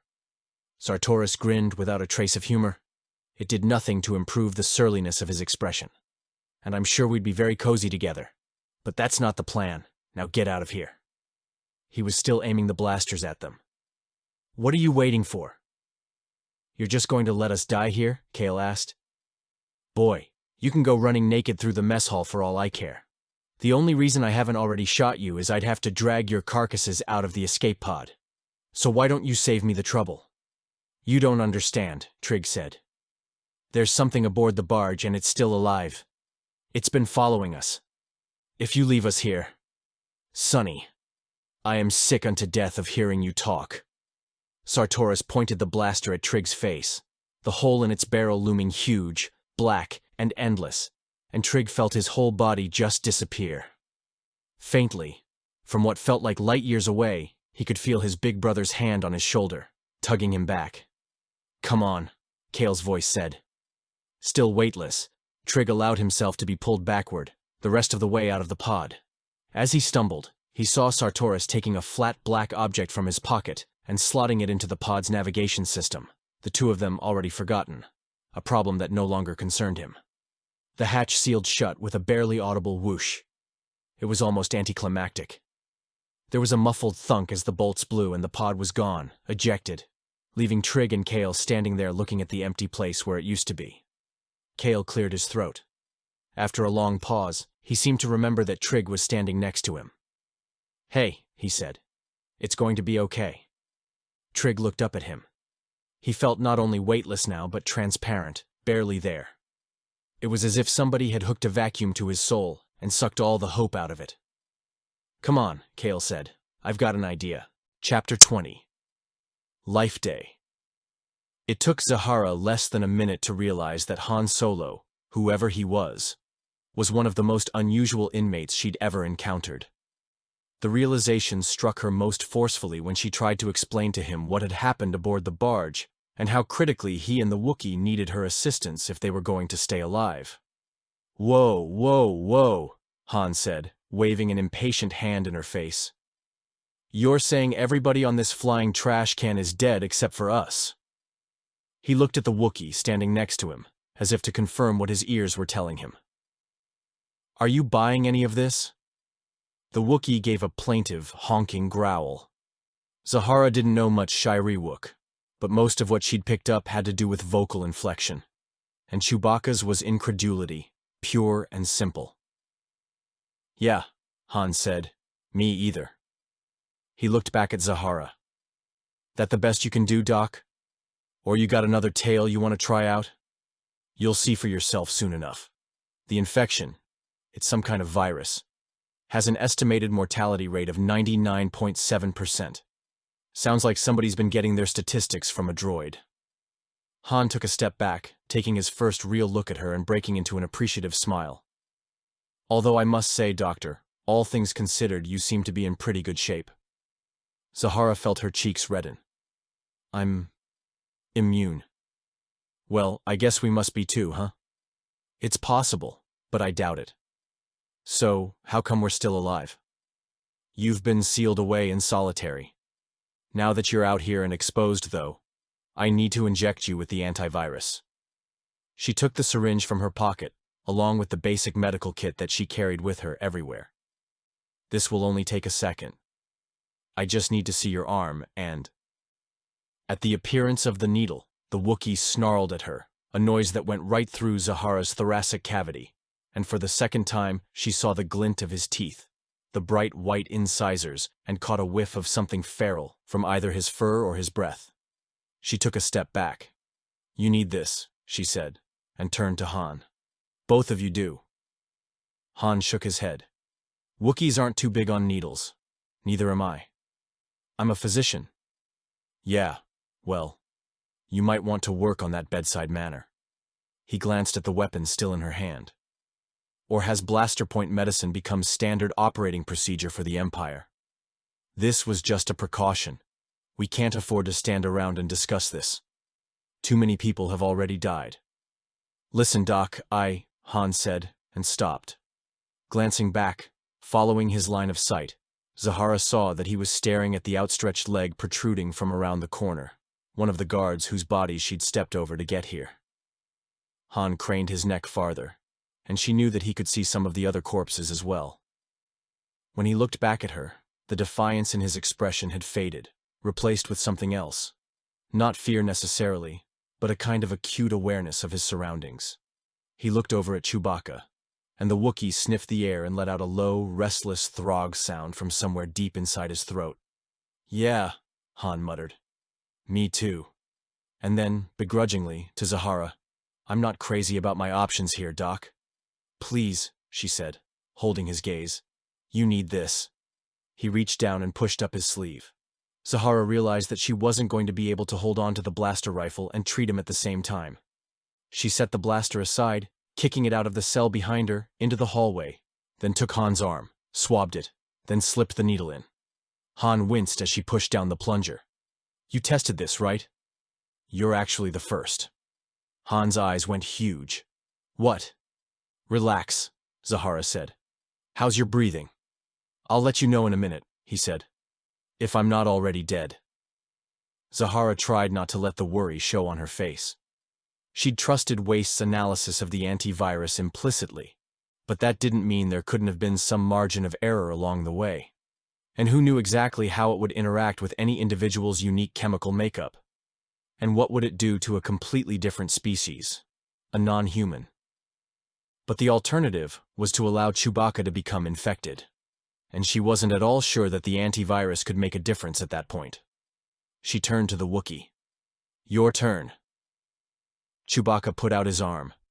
Finding a vein on a Wookiee was always a challenge, but she felt one beneath the thickly matted fur, sliding the needle in. He growled but didn't move. "There," she said. "Now we can—" The Wookiee screamed. The first thing Chewbacca felt was the pain of the young ones. It came at him from everywhere at once, a threnody of wounded voices, assailing him from all sides. He didn't know what it meant except that something bad had happened here aboard the barge, and now it was happening to him too. In a horrible way he felt as if he were part of it, complicit in these unspeakable crimes, because of the injection that the woman had given him. The sickness she'd implanted under his fur, under his skin, was alive and crawling through him. A living gray thing going up his arm to his shoulder to his throat. And the sickness clucked its tongue and whispered, "Yes, you did those things. Yes, you are those things." Had he done it? Had he somehow hurt them? But that couldn't be right. The doctor hadn't poisoned him. She'd injected him with a cure. Then why did it hurt so much? And why did he still hear the young ones screaming? His skull felt like it was filling with fluid, blocking out his sense of smell. But his hearing was keener than ever. Voices were shrieking at him, no longer pleading but accusing him of unspeakable atrocities, and when he looked down at his hands, he saw that they were dripping with blood, while the rank, salty flavor of their blood was in his mouth. And then the sickness was in him, and the sickness wanted to eat. He snarled louder, lashed out, wanting to make it go away, but it was too deep already, burrowing through his memory, bringing back details he hadn't remembered in nearly 200 years. He heard old Life Day songs from Kashyyyk, saw faces, old Atachichuk, Kalabao, his beloved Mala, except their faces were changing now, melting and stretching, mouths hooking into strange, contemptuous grins. His father's eyes lit upon him, saw all the shame he tried to hide. They knew what he was now that the sickness was inside of him, and what the sickness would make him do to the little ones. They knew how he would slaughter them in their cells and feast upon their steaming entrails, shoving them into his mouth without bothering to chew, enslaved by the sickness and its appetite.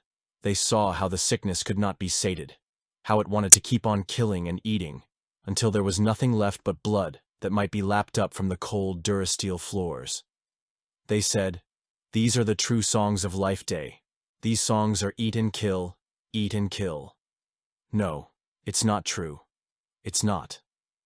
Screaming louder, a deafening roar, at least in his own mind, he felt the oblivion of the sickness coming and was grateful for it. An opportunity to hide, to get away from the things he was experiencing. He did not try to escape. He ran toward it eagerly. Zahara jumped back, instinctively ducking and flinging both hands up to protect herself. Chewbacca's arm swung out blindly, the syringe still protruding from it, and the needle sailed across the cell like a poorly thrown dart, hitting the wall and disappearing somewhere in the half-light. If she hadn't dropped down when she did, the Wookiee's arm would have crushed her throat. "Hey pal, take it easy," Han said, reaching over to him. "Chewie, it's just—" Chewbacca rounded on him with a full-throated howl, and Han jerked backward, frowned, and stared at Zahara. "What did you do to him?" "Nothing. He got the same thing you got. Maybe it works differently for his species, did you ever think about that?" He looked back at Chewbacca, but the Wookiee's expression was completely alien now, unfriendly, no trace of recognition in his eyes. He seemed confused, frightened, and ready to attack whatever threat he perceived was nearby. The ripe, feral stink that Zahara had caught a whiff of earlier was back, stronger now, almost overwhelming, as if some aggression gland inside his metabolism had started spurting violent hormones through his brain. He was growling steadily now. Then Zahara noticed the swelling. It was already affecting his throat, causing it to balloon up, and what she'd thought were growls had actually become a series of suffocated breaths. "What is that?" Han asked. "What's happening to his neck?" Zahara didn't answer. She couldn't make coherent sense of her own thoughts, except that somehow she'd managed to find some of the last survivors aboard the barge, only to help the disease do its job even more efficiently. She pulled herself together, flashing through options. Somehow the antivirus had either weakened the Wookiee's immunity to the pathogen, or the sickness itself had become more aggressive in the past few hours, shortening its incubation time from hours to minutes. Either way, Chewbacca fell to his knees with a crash, clasping his arms over his head, and rocked back and forth with a diminishing series of horrible, gargling groans. When he lifted his head again, it was with monumental effort, and Zahara saw that the rage was draining away from his face. But this was only a side effect of oxygen debt, his gaze fogging over even as his enormous shoulders sagged forward, giving way to gravity until the entirety of his body slumped face down to the floor. Zahara squatted down. "Help me roll him over." "What? Why?" "Just do it." Han grabbed Chewbacca's shoulder and Zahara lifted his hips, tilting the massive bulk of the Wookiee's body and tumbling him onto his back. She put her hand behind his furry head, down beneath his neck, and lifted upward. "Find the syringe." No way." Han shook his head. "You're not giving him another drop of that stuff. You want your friend to live? Find the carking syringe." Han took a second to digest this, and then went back into the far corner of the cell, muttering under his breath. Zahara understood that right now, a huge part of saving the Wookiee's life was just a matter of making Han believe her. If he didn't, if he tried to interfere, there was nothing she could do except to make Chewbacca comfortable until he died. Han came back a moment later with the syringe in his hand. "I hope you—" Zahara grabbed it from him, squirted out the last of the antivirus, and tilted Chewbacca's head back, palpating the clogged airway. Carefully avoiding the arterial passageways, she slid the empty needle in, felt the pop as it found the pocket of fluid, and pulled the plunger back. "Droids still can't do this," she thought. "There's not a droid in the world that would try this. And probably for good reason." Pinkish-gray liquid began to fill the barrel of the syringe. Han didn't say anything, but she could hear the dry click as he swallowed hard. She emptied the syringe, put it back in, and tapped the fluid again. After 3 full syringes, the swelling began to go down. The screaming in Chewie's head got louder. "What are the true songs of life, Day? I am inside you," the sickness whispered. "And you will sing the songs as I teach them, and those songs are to kill and to eat. And you will sing them while I am still inside you, while I am still hungry, and I am always hungry, and you will sing my songs." "Yes," Chewbacca told it, his thoughts moving in the oddly formal way they sometimes did when he was thinking of things very seriously. "Yes, you are inside of me. I breathed you in when the prison door was open, just like Han breathed you in and you made him cough and start choking. But then, the doctor gave us the medicine." The sickness screamed at him and raged. But he didn't hear it anymore. He felt the pressure loosening from his chest. He was breathing again, the stricture in his throat abating, allowing for the first tentative passage of air. Vision was clearing too, becoming stable, allowing him to see Han and the doctor standing over him, their faces worried. "Those are the true songs of life, Day." The strength coming back through him now was the strength of his family and homeworld. He sat up but did not try his voice. He didn't trust it yet. He looked down at his hands. They were clean. Relief sagged through him, and it was like coming home to faces that recognized him and welcomed him in. There was no more screaming now. Inside the house where he had been born, someone was playing music. "Easy." Zahara broke open a packet of bandages and adhesive, and tried as best she could to dress the tiny pinhole incision she'd left on his throat. She couldn't see through all the fur, but her fingers knew instinctively where it was. "We'll have to clean that up as soon as we can. How do you feel?" He gave a hoarse cry, then a louder one. "You okay, pal?" Han asked.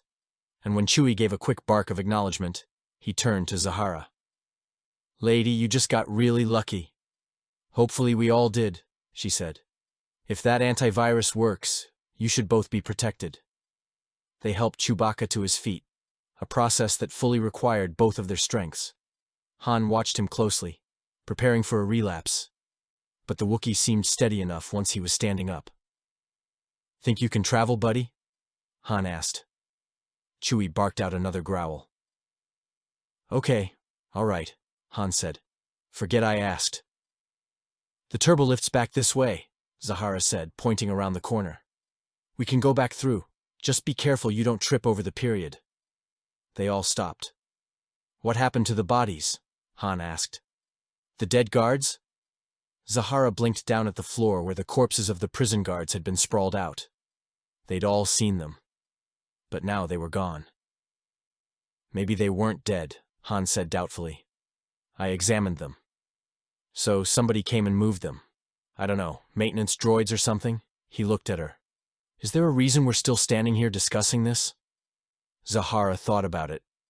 She wondered if maybe the two 1B had come down to meet her and moved the corpses. But that just didn't make sense. The blasters were gone too, she realized, including the one she'd just kicked out of the room. Somewhere in the semi-darkness, she thought she heard something creak, some random self-activating servo coming to life inside the walls, and she jumped, startled. Suddenly she realized that Han was right. They had to get out of here, not soon, but now. The turbo lift's over this way, she said. Han and Chewie followed her in, the doors closing as they glided upward. Where are we going? Med Bay. I've got to talk to Waste. Who's Waste? My surgical droid. And you call him Waste? Like waste of space? Waste of space, waste of programming. She shrugged, relaxing a little now that they were out of that damp, shadow-crawling lower corridor. I started it as a joke and it just kind of stuck. He doesn't mind? He thinks it's a term of endearment, she said, and upon saying so, realized it was true. Han grunted as the lift reached the infirmary level and stopped. Zahara remembered the corridor vividly, how it had been littered with bloated corpses of guards and stormtroopers who had died waiting to get into medbay. Dozens of them, sometimes stuck to one another with the fluid they'd been heaving up when they finally collapsed. The smell would have intensified too, she knew. She expected Han would say something, maybe cover his mouth and stand there a moment taking it all in, the way that she had when she'd first laid eyes on it. The turbo lift stopped, and the doors slid open on the hallway. Zahara braced herself for the shock, and looking out, felt a different kind of shock go through her, quick and jolting, making her legs feel heavy and weak at the same time. All the bodies were gone. Chapter 21. They woke up. Han and Chewie followed Zahara down the corridor without talking. Han in particular didn't like it, nor was he crazy about the way the doctor kept glancing back over her shoulder. She was easy on the eyes, he had to admit, but fear didn't do much for her face. And she was keeping something from him. In his experience, women and secrets mixed together to form something only slightly less volatile than an unstable fusion reactor. How much farther is it? He asked. She didn't answer or even look at him, just held up her hand, meaning either shut up, stop walking, or both. Han turned to glance at Chewie, wondering aloud how much longer they were supposed to put up with this. It had been a while since they'd been free, weeks, he guessed, since the Imperials had boarded the Millennium Falcon and impounded the ship and her cargo. The shuttle had ferried them here to this barge, just another pair of anonymous smugglers whom the galaxy couldn't care less about. And that would have been the end of it, if Han hadn't gotten impatient and tried to escape a number of days earlier during a well-choreographed mess hall riot. He'd clocked a prison guard, Chewie had thrown a stormtrooper across the table, and the next thing they knew everything went dark. Very dark. Down in the hole, he'd spent most of his time speculating about what was going to happen next, who, if anyone, he and Chewie could rely on for a rescue. A smuggler's friends were few, and those who would actually stick their necks out for the likes of Han were effectively non-existent. For the first time, he had begun to wonder if he and Chewie were destined to spend whatever remained of their lives in some cramped and poorly lit corrections dungeon. In front of him, the doctor stopped walking again, turned, and looked through an open hatchway. Though he'd never been up here before, Han figured it was the medbay. He came up alongside her and peered inside, then back at the doctor. From the expression on Zahara's face, Han guessed this wasn't how it had looked when she'd left it. Every bed was empty. All the medical equipment, monitors, and medication pumps were active, blinking and twittering to themselves, but the IV lines, tubes, and cords dangled loose, some of them dripping liquid medication in puddles the size of small lakes.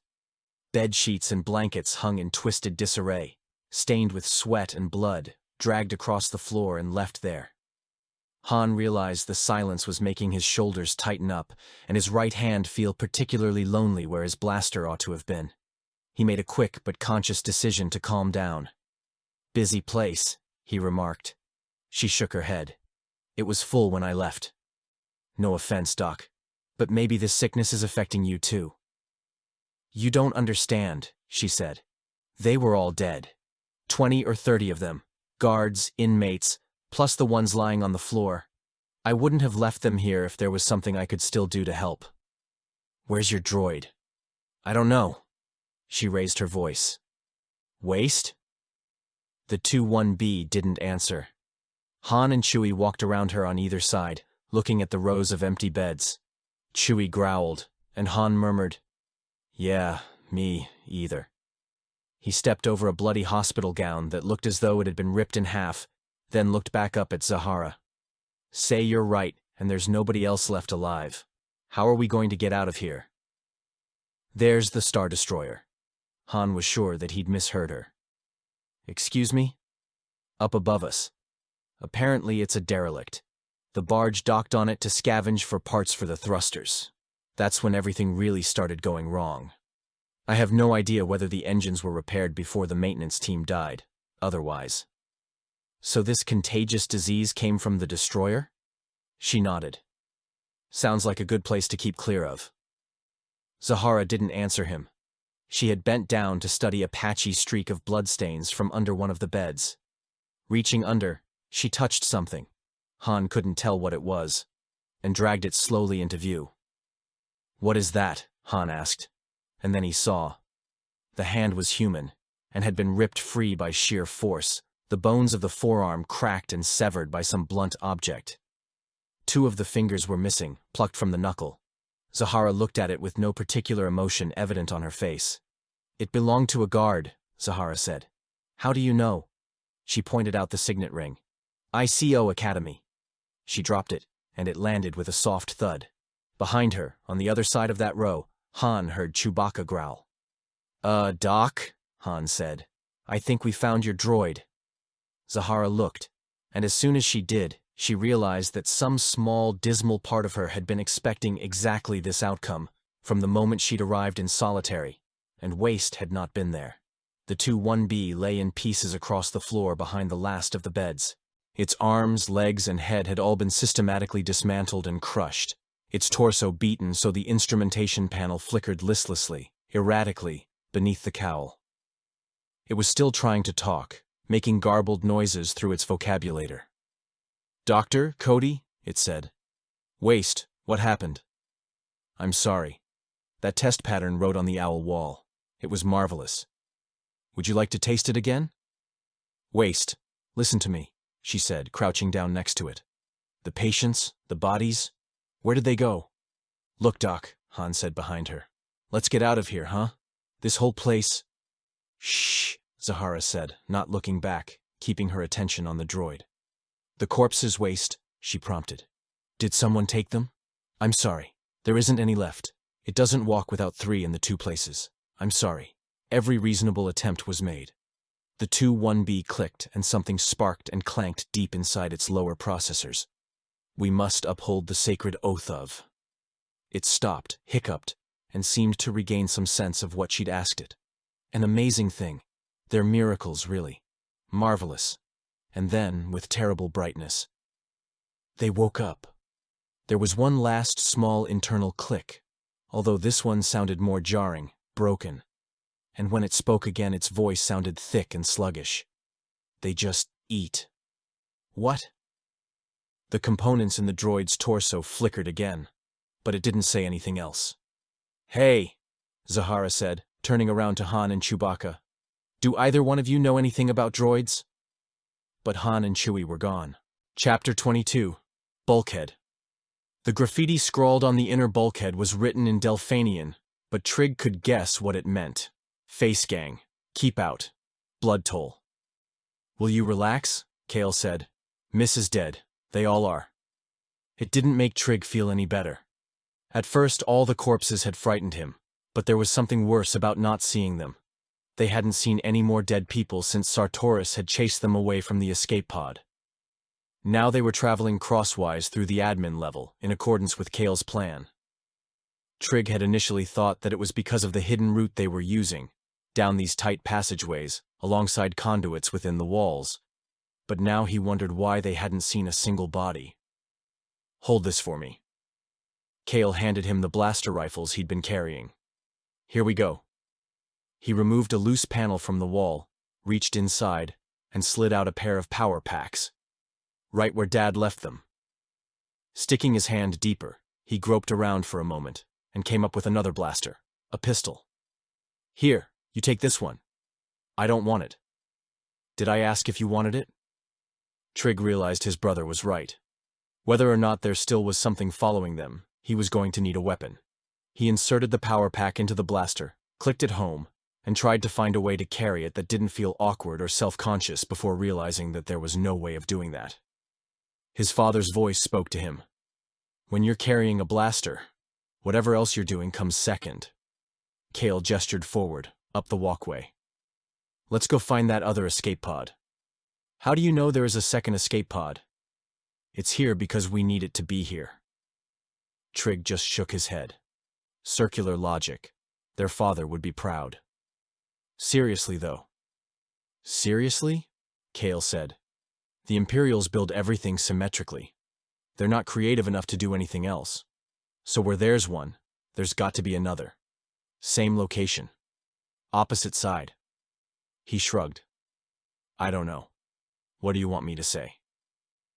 Trig just nodded. He'd liked the first explanation better. 15 minutes later, Kale let out a small but energetic whoop. They had reached the opposite side of the barge's admin level. What did I tell you? The pod looked exactly like the one that Sartoris had taken. Trig wondered how they were going to activate it without the launch codes, but he didn't want to puncture Kale's enthusiasm. It was nice to see his brother smiling again. He walked over to the pod's hatch and put his face against the viewport, peering into a darkly luminous chamber of softly glowing lights. He felt a wave of coldness slip over him and turned around fast. There was someone coming up the hall. It wasn't his imagination this time. No chance. Kale heard it too. Trig saw it in his brother's face, both of them registering the deep-chested growling noise getting louder as whoever it was rounded the corner. Stay behind me, Kale murmured, raising both his blasters up to chest level.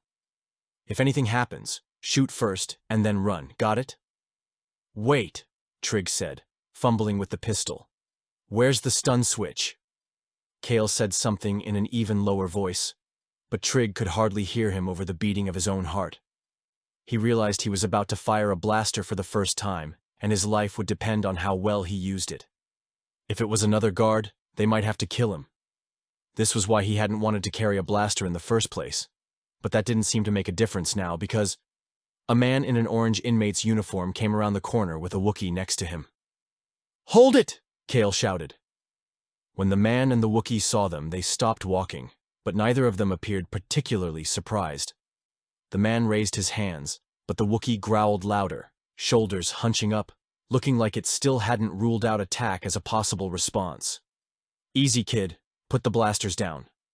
No way. Kale shook his head. What are you doing here? Han's eyes flicked over to the escape pod. Looks like we both came looking for the same thing. There's not enough room, Kale said.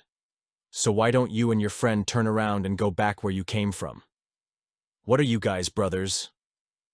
Han didn't move, but he shifted his attention to Trig, the corners of his mouth twisting upward in an odd grin, crooked but genuine. You ever use one of those things before? Trig didn't know if he was talking about the blaster or the pod, so he just nodded. Sure. Yeah, I bet. Come on, kid. Give up the heat, huh? Stretching out both hands, that casual crooked smile on his face, he started sauntering toward them again, as if he'd already decided how all of this would transpire, and it was only a matter of going through the motions until everybody else realized it too. You take another step and I'll shoot, Kale cried out in a voice that broke high at the end, but by then it was too late. Both he and Trig had been watching the man when they should have been watching his partner.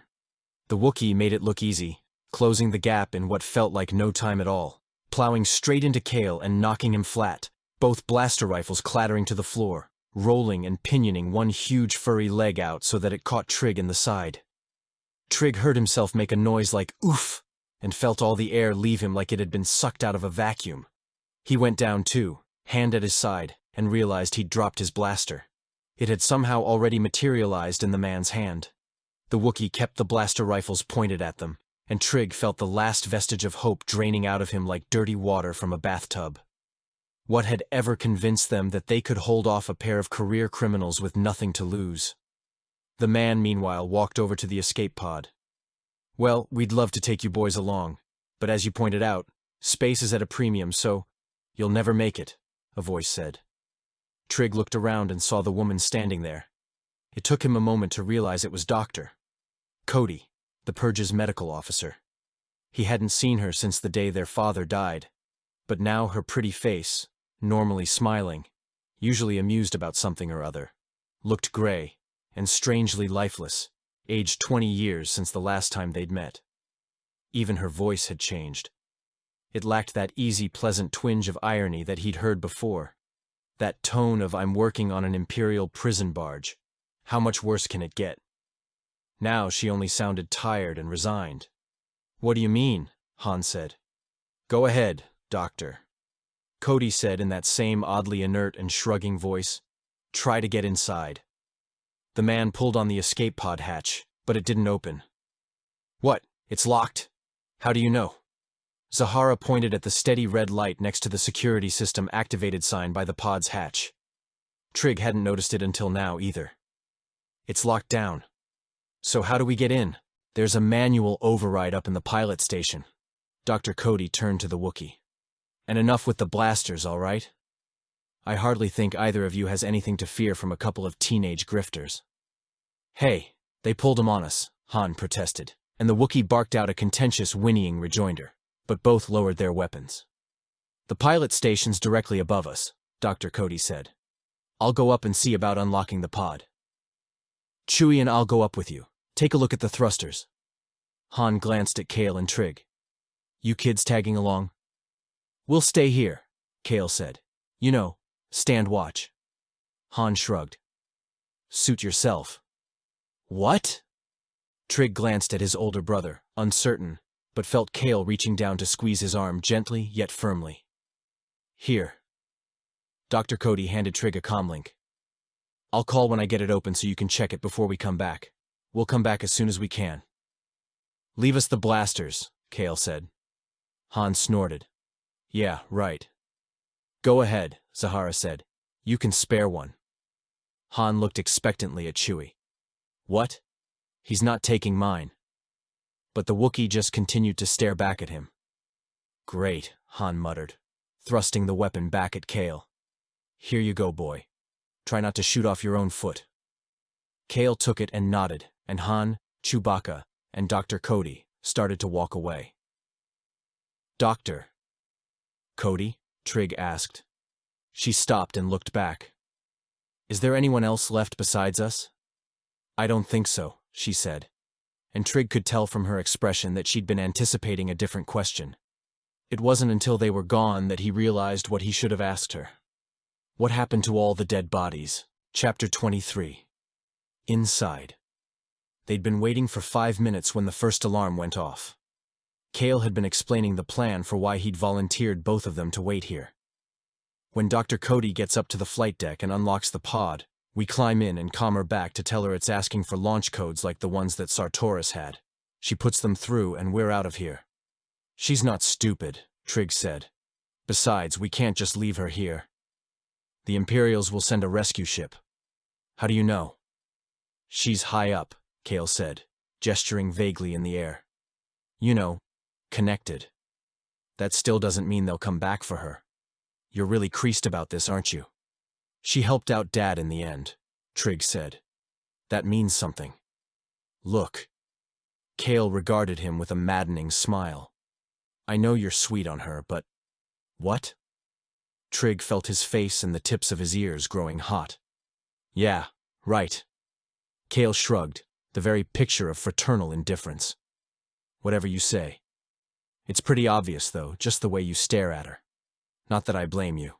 She's not bad looking." His expression darkened. "Just don't forget who she works for." "What's that supposed to mean?" Kale started to say something, and that was when a high, shrill squeal cut through the hallway from the other side of a sealed doorway. Some kind of localized alarm system. They both jumped and Kale swung the blaster rifle around a bit too brazenly, Trig thought. He was getting used to carrying a weapon. "What is that?" he asked. "Wait here," Kale said. "I'll be right back." Before Trig could argue, his brother started down the corridor, the blaster held up by his chest. The sealed doorway in front of him opened with a soft hydraulic gasp, and Kale stepped through it, paused there, and threw one last look over his shoulder at Trig. "Stay where you are," he said, and the doors sealed behind him. A moment later the alarm fell silent. It was like something at the end of the hall had woken up crying, eaten Kale, and fallen back to sleep again. Trig shuddered at the image, trying to shake it out of his head and having no luck. He stood with his ears ringing, wondering what he was supposed to do, how he was even supposed to mark the time that everyone was away. Restless, trying to keep his mind occupied, he turned back to the escape pod. The little red light was still on, but he tried the hatch anyway, tugging on it just in case Dr. Cody had already sprung it by remote. It didn't open. What had he expected? He put his nose to the viewport again, cupped his eyes, and squinted, trying to see if anything had changed in the arrangements of the glowing instrument panel, but he couldn't make anything out clearly. Then, inside the pod, something moved. Trig jerked his head back, his entire body stiff with shock, and he stumbled backward on unstable legs. His nerve endings seemed to have been replaced with thin, hot copper wires, pulse racing so he could hear it clicking in his gullet. "I didn't really see that." His brain whirred. "The lights inside are just making it look like I did, but—" He held his breath, listening. There was a faint scratching sound coming from inside the pod. Trig took another step back, until he felt his shoulders make contact with the opposite wall. His eyes rolled over to the doorway that Kale had gone through a few minutes earlier, but Kale wasn't back. There was no sign of him. And the scratching sound inside the pod was only getting louder, an irregular but insistent scrape of fingers, or claws, against the inside of the hatch. As Trig listened, he realized it was becoming faster as well as louder, more eager, as if it knew he was out here and wanted to get out with him. Trig realized he was squeezing the comlink hard enough to make his hand cramp. He lifted it up and thumbed the power switch. "Dr. Cody?" There was a long pause, and then her voice came back, clear and strong. "Trig?" "Yeah. We're up on the bridge now. We're still looking for the override to open the pod. It shouldn't be much longer." "Wait," Trig said. "Hold on. There's something inside the pod already." "What's that?" "There's something in it. I can hear it scratching." "Hold on, Trig." Another long silence, this one stretching out until Trig thought he'd lost the signal. Then at last, Dr. Cody's voice said, "Trig? You there?" "Still here. I've got the bioscan running up here for the entire barge." "Yeah? We're not picking up any life form reading inside that pod." Trig stared at the hatch, where the scraping had become maniacal clawing, and he could hear something else along with it, a wet, slobbering, toothsome sound, as if whatever was inside was almost trying to gnaw its way out. Should have asked her about the dead bodies, he thought again, a little hysterically. Yeah, that probably would have been a good idea. The words drifted out of him like smoke. "There's something in there." "Missed that, Trig." "I said, okay," Dr. Cody's voice said. "Here we go. I found the lock override." "No, hold on. Wait." There was a click, and the hatch swung open. Chapter 24. Future-proof. When Kale came back, Trig was gone. The hatch to the escape pod stood open, and he crouched down and crawled inside, the green display lights glowing across his face. Trig? His brother wasn't in there either, but the gassy, festering smell was bad enough that Kale didn't linger for a closer look. It reminded him of some kind of predator's den, the kind you might find littered with the picked clean bones of its last meal. He supposed he'd have to put up with it if the pod was their only means of getting out of here. But for now, he had to find his brother. Stepping back out, he bumped his foot against a small flat object. It let out a little electronic gurgle. He looked down and saw that it was the comlink Zahara had given Trig. Kale frowned.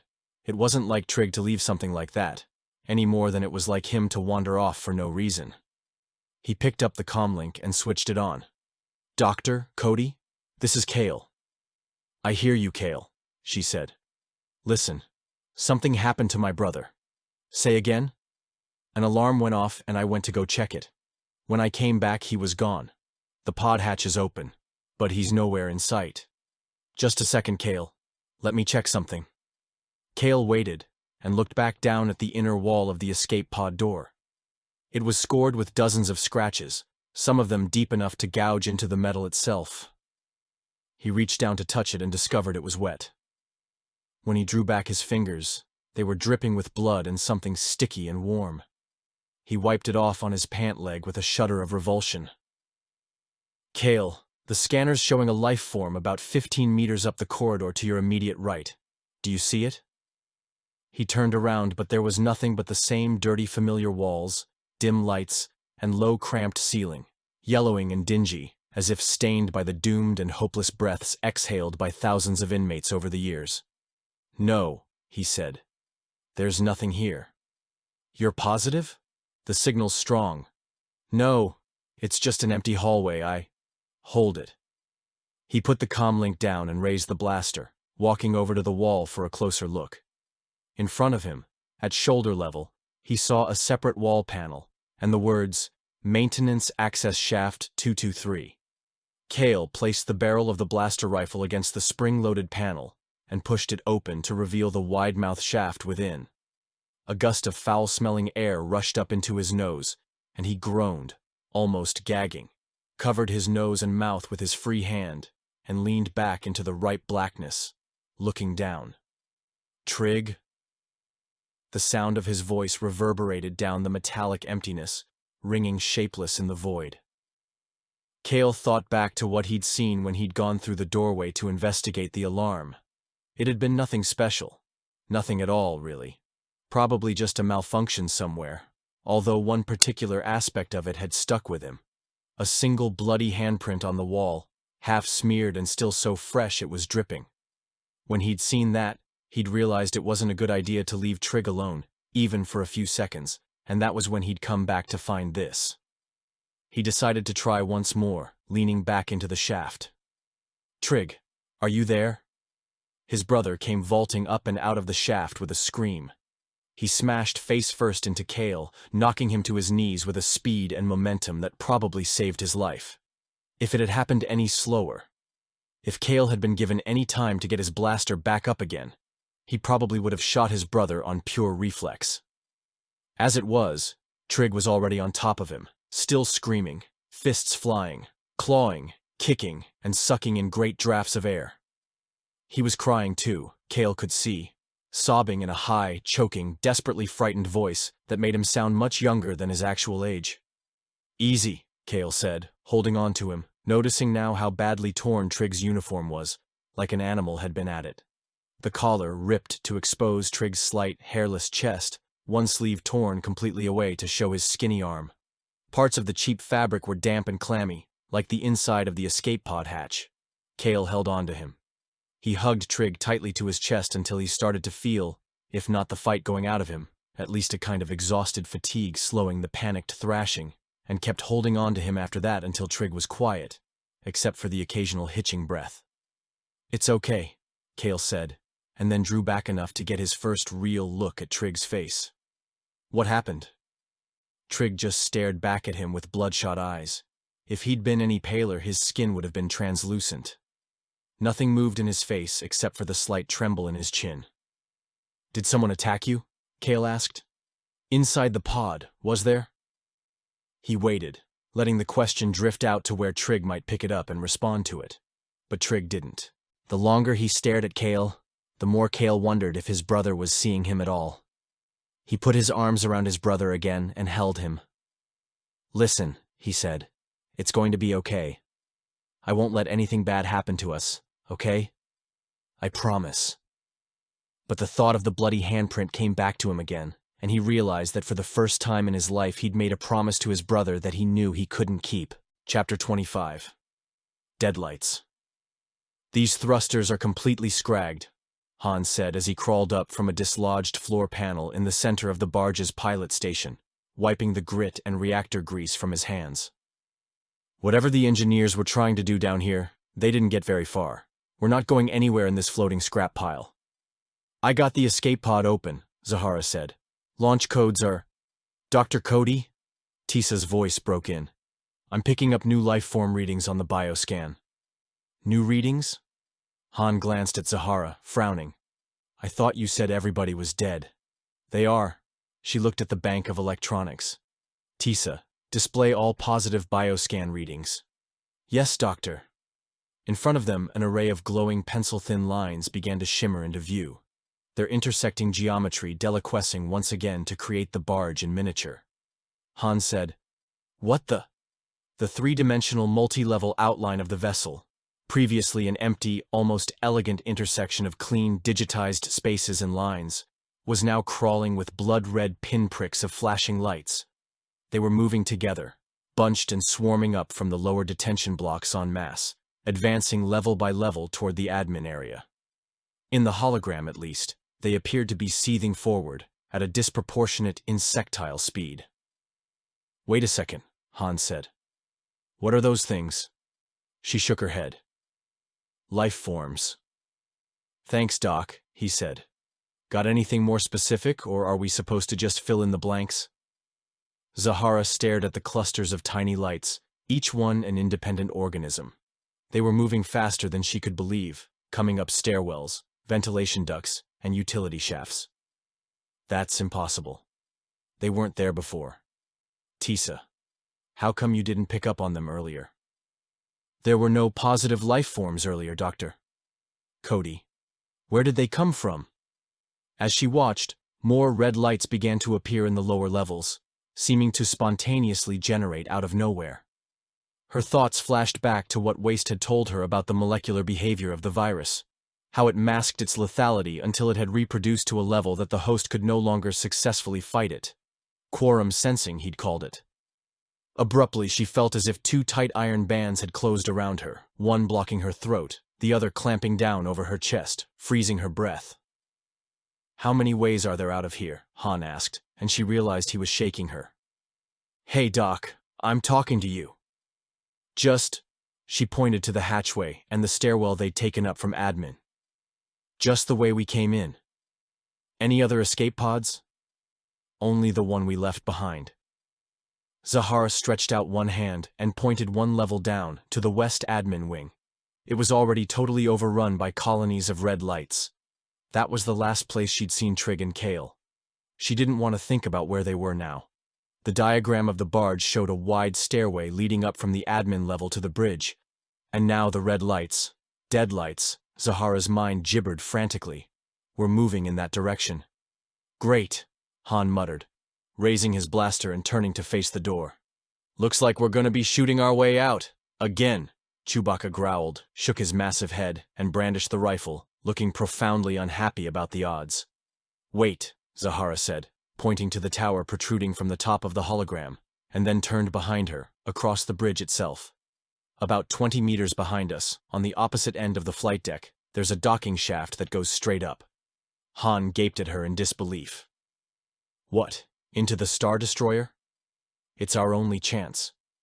Yeah, well, where I come from, they've got a saying, out of the Nexu's den and into its mouth.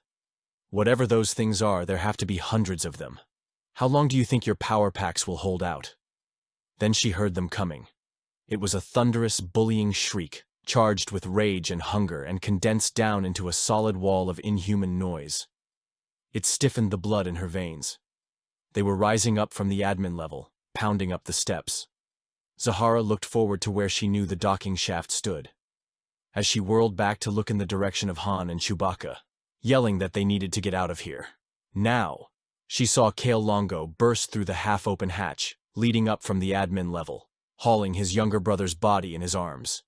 Run! Kale shouted, and he himself was running so hard, so frantically, that his feet barely seemed to touch the ground. His head was on some kind of loose pivot, spinning to look everywhere at once, and his eyes were almost perfectly round with dread. Trig flopped and jostled in his arms. Zahara thought she'd never seen someone look so terrified in her life. Where's the other blaster, kid? Han shouted. I had to drop it to carry my brother. Well, shut the door behind you. Han's voice rang out, but Kale was already bolting away from the door across the bridge. Han braced himself to yank on the sliding hatchway. Chewie, give me a hand with this, will you? The Wookiee fell to work alongside Han, both of them forcing the panel closed again. This way, Zahara shouted, and broke left, she and Kale sprinting almost shoulder to shoulder across the bridge in the direction of the docking shaft. Up ahead, she didn't see anything between the banks of instrumentation panels except for a single open hatchway. It better be in there, she thought. Please, let it be where Tisa says it is. Looking back, she saw Han and Chewbacca charging to catch up. Ducking through the hatch, Zahara could see the docking tower doorway in front of them now, the turbolift open and ready. We're going to make it, she thought. That was when the sliding door that Han and Chewbacca had just pulled closed exploded wide open. Chapter 26. Army of Last Things. Kale jumped inside the docking tower with Trig still in his arms, followed by Dr. Cody. He looked back and saw Han Solo and Chewbacca still halfway across the pilot station, the Wookiee firing back at whatever was coming their way. Kale couldn't see what that was, nor did he particularly want to. He could hear it, though, and hearing it was enough. Hurry! Dr. Cody shouted back at Han and Chewie. I have to close off the shaft! From where Kale was crouched with his little brother in his arms, all he could see was the medical officer reaching up to seal off the lift doors, and then Solo and the Wookiee diving inside, Chewbacca still shooting, the volley of blaster fire ringing in his ears. Suddenly Trig sat up, eyes wide. Dad? Kale stared at him. Trig. What? It's him. The younger boy had already pulled free from his arms, twisting sideways past Han and Chewbacca, crawling back out of the docking shaft turbo lift to the pilot station. Dad's out there! He shouted. I saw him! He's… Kale sprang out after him. He flung out one arm as far as it would go and grabbed Trig's pant leg, hooking his fingers around the cuff. He felt a low, dull thud as Trig fell to the floor, then got his other hand up around Trig's waist and began dragging him back into the docking shaft. Then he looked up and saw his father. Von Longo was staggering toward them in a shambling half-run, like something that'd been wrenched 3 different ways at once, wrenched and broken at the hips and shoulders. He was surrounded by a group of prisoners and guards. Except, Kale saw with dawning horror, they weren't prisoners and guards anymore, not exactly. And neither was the old man. His dead yellow skin was mottled with 2 weeks' morgue rot, his skull grotesquely swollen and partially collapsed on one side so that Kale could see, very clearly, the grinning hinge of the old man's jaw clicking in its socket. Kale couldn't move. For what felt like an eternity, he watched his father stagger swaying toward him with that horrible clutching gait, his face lit up with a kind of drooling familiar eagerness. At last, Kale broke out of his paralysis and screamed. Scrambling to his feet, propelling himself back in the direction of the shaft, he saw Solo and the Wookiee pulling Trig inside. But they were looking over and beyond him, into the corridor from which the noise was coming. As if in a dream, he saw that Dr. Cody's face had gone completely white with fright. Kale saw the doctor reach up and cover Trig's eyes with her hands. Then he felt something grab his leg. He didn't even hear himself scream. Chapter 27. Say it 3 times. When Kale came to, he was sprawled on his back, Dr. Cody kneeling beside him. There seemed to be a great deal going on around him that he couldn't see. Zahara's hands moved with easy efficiency, wrapping a blood-soaked strip of fabric around his lower leg, once, twice, pulling it snug, tying it off. Kale hissed through his teeth, cold, strange air that tasted like iron shavings, and felt his guts recoiling. Where are we? It's all right, her voice was saying from across a great distance. We made it. We're up inside the destroyer's landing bay. Kale rolled over and tried to look around. The pain in his calf was incendiary, intense enough that for a moment he didn't trust himself to speak. He sipped in a shallow, tentative breath and held it until he thought he probably wasn't going to be sick. Then glanced up at Dr. Cody again, the scope of his vision broadening a little. Behind her, Han and Chewie stood outside the sealed docking hatchway. Where's my brother? Kale asked hoarsely. He's right over there, Dr. Cody said. He's fine, just try not to move. Kale craned his neck and saw Trig sitting on the floor against the docking shaft's outer wall, curled up with his chin resting on his knees, rocking back and forth, staring at nothing. He didn't look fine. Kale thought of Trig's stunned voice saying, Dad's out there, seeing the eager thing that had come after him, and wondered if his little brother would ever be fine again. Say it, he told himself, and thought back to an old superstition he'd heard as a very young child. Say it 3 times, and make it real. It bit me, Kale said. Didn't it? She tightened the makeshift dressing. Is that too tight? I have to stop the bleeding. It bit me. They're crawling up the shaft, Han Solo muttered, taking an uneasy step back, and glanced back at Dr. Cody and Kale. How soon can we get going? Kale could hear it, the scraping. It was coming from inside the docking tower. Hands pounded and scratched on the other side of the shaft. Gnawing sounds. Those things down in the barge had climbed right up after them, he realized. Up the tower. Right now, they were breaking their brittle fingernails and teeth inside that metal tube, trying to get out.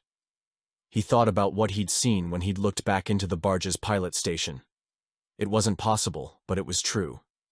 The sound of their hunger and anger, along with the stinging pain in his leg, made the memory real. The corpses of the prison barge had come back to life, and his father was among them. His father had bitten him. Kale felt his mouth flood with coppery spit and leaned forward, opening his lips to vomit, but nothing came out. His stomach wouldn't quit trying, though, wouldn't say die, as his dear old dad might have said. Dead old dad, his brain blathered, and his diaphragm kept jerking and heaving spasmodically with the awful insistence of an involuntary muscle twitch. Look, kid, he heard Solo's voice saying, its impatience penetrating the thick cloud of horror that had accumulated around his thoughts. We gotta go. Which way do you suggest? Dr. Cody asked. If we can find our way back to the destroyer's command bridge, maybe we can actually get this big beast moving. Chewie gave a dubious growl. It's a ship, isn't it? Han said. You've flown one? You've flown 'em all. We just gotta get past. He gestured vaguely. All this. Kale wiped his eyes and took his first real look around at where Han was indicating. The main landing bay and hangar that surrounded them was an endless durasteel desert whose perimeters stretched out so far that they seemed to elude the eye. Even now, the notion of crossing it was more than he could fathom.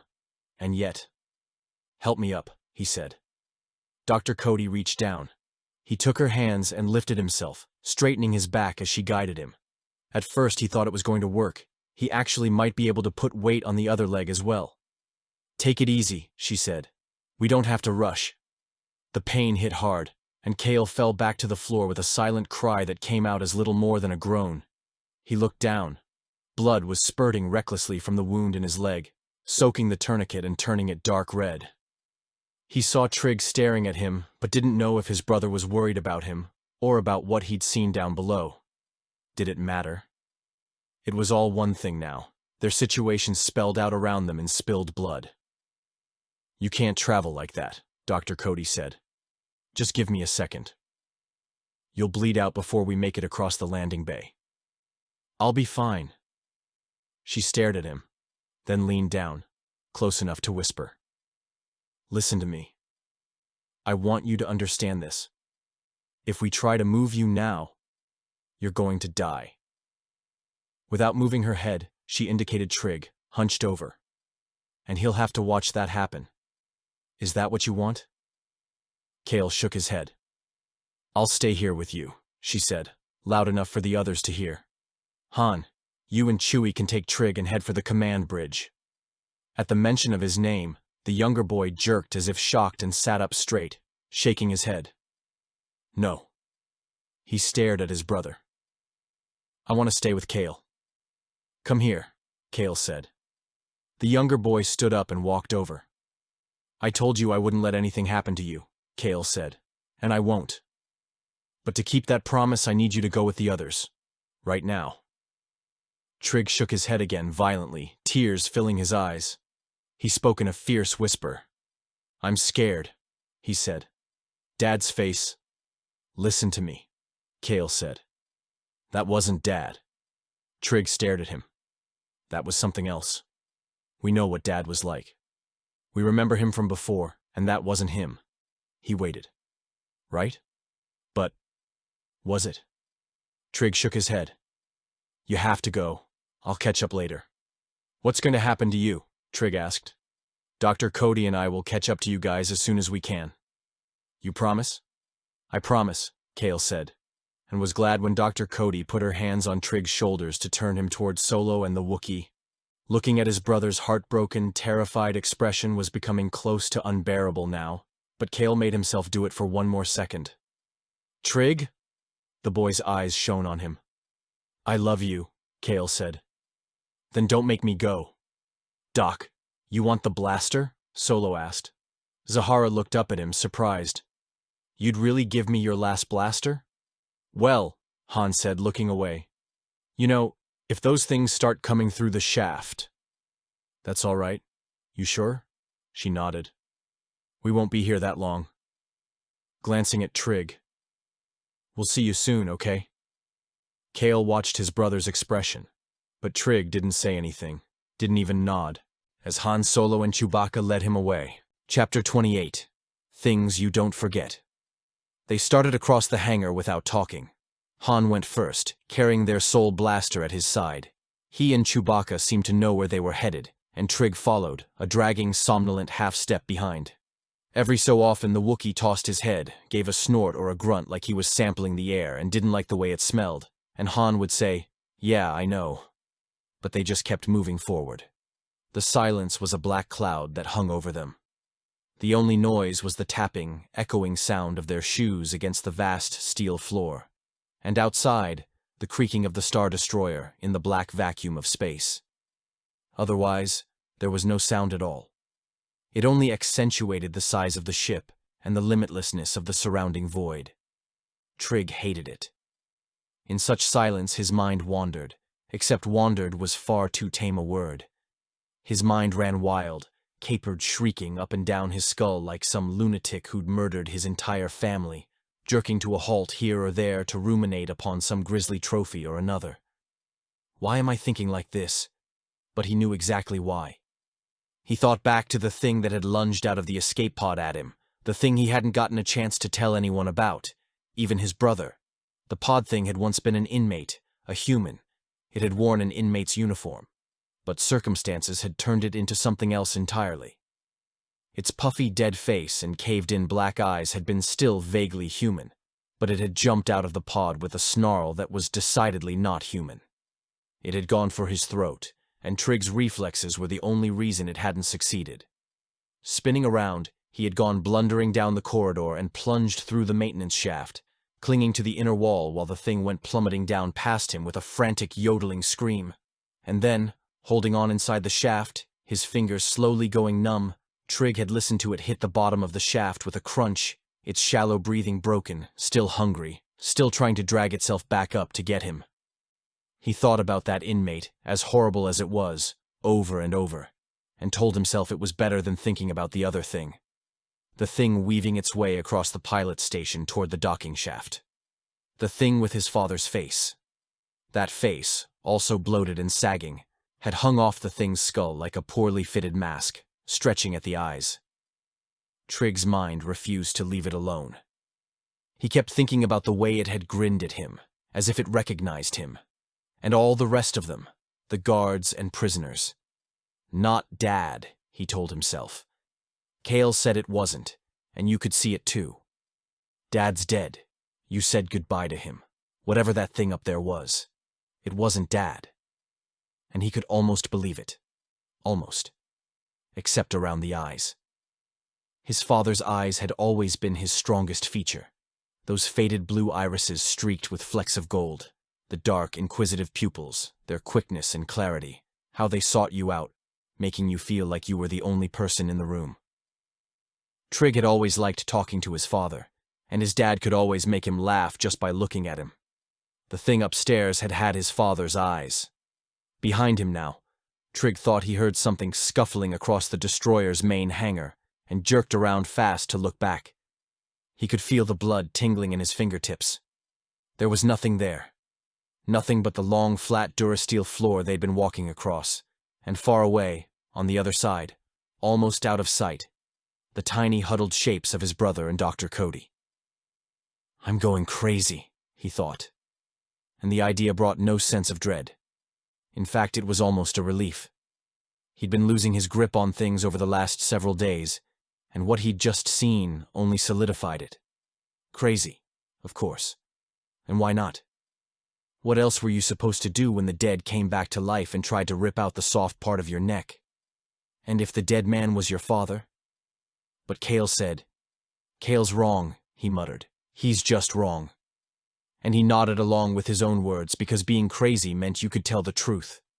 You didn't have to pretend it was okay anymore, and that was good. He heard that furtive scuttling noise behind him again and spun back around, but there was still nothing there. He couldn't even see his brother and Dr. Cody across the hangar, their outlines absorbed by distance and the lack of light.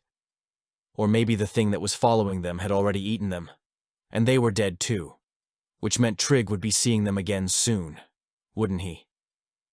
In the end, the sickness would bring them back. In the end, maybe the sickness brought everyone back. Trig began to feel as if he were sinking into a warm, deep bath. His hearing was becoming muffled, his vision softening around the edges, blurring into deeper shadows across the bay. No wonder the Empire had abandoned this Star Destroyer out here in some remote corner of the galaxy. The sickness here was worse than anything he'd ever heard of. It made Darth Vader and his endless armies seem almost innocent by comparison.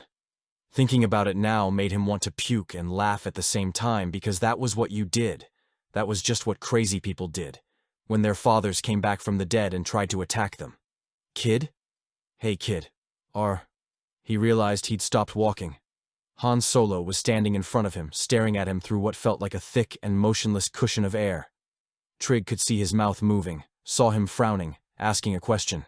"You gonna?" But for the life of him, he couldn't figure out what Han was saying. It was like he was speaking a different language. Now the man was shaking him by the shoulders, and the soft wax that had plugged Trig's ears was starting to melt away, opening up his hearing. "All right?" Han asked. At the sound of his voice, Trig felt the still air around him stirring, become less stifling, as if he'd just snapped out of some invisible chrysalis and drawn his first clean breath. It stung his nose and made his throat ache like he'd tried to swallow too big of a bite of something, and he realized he was going to cry again, even if he didn't have any more tears.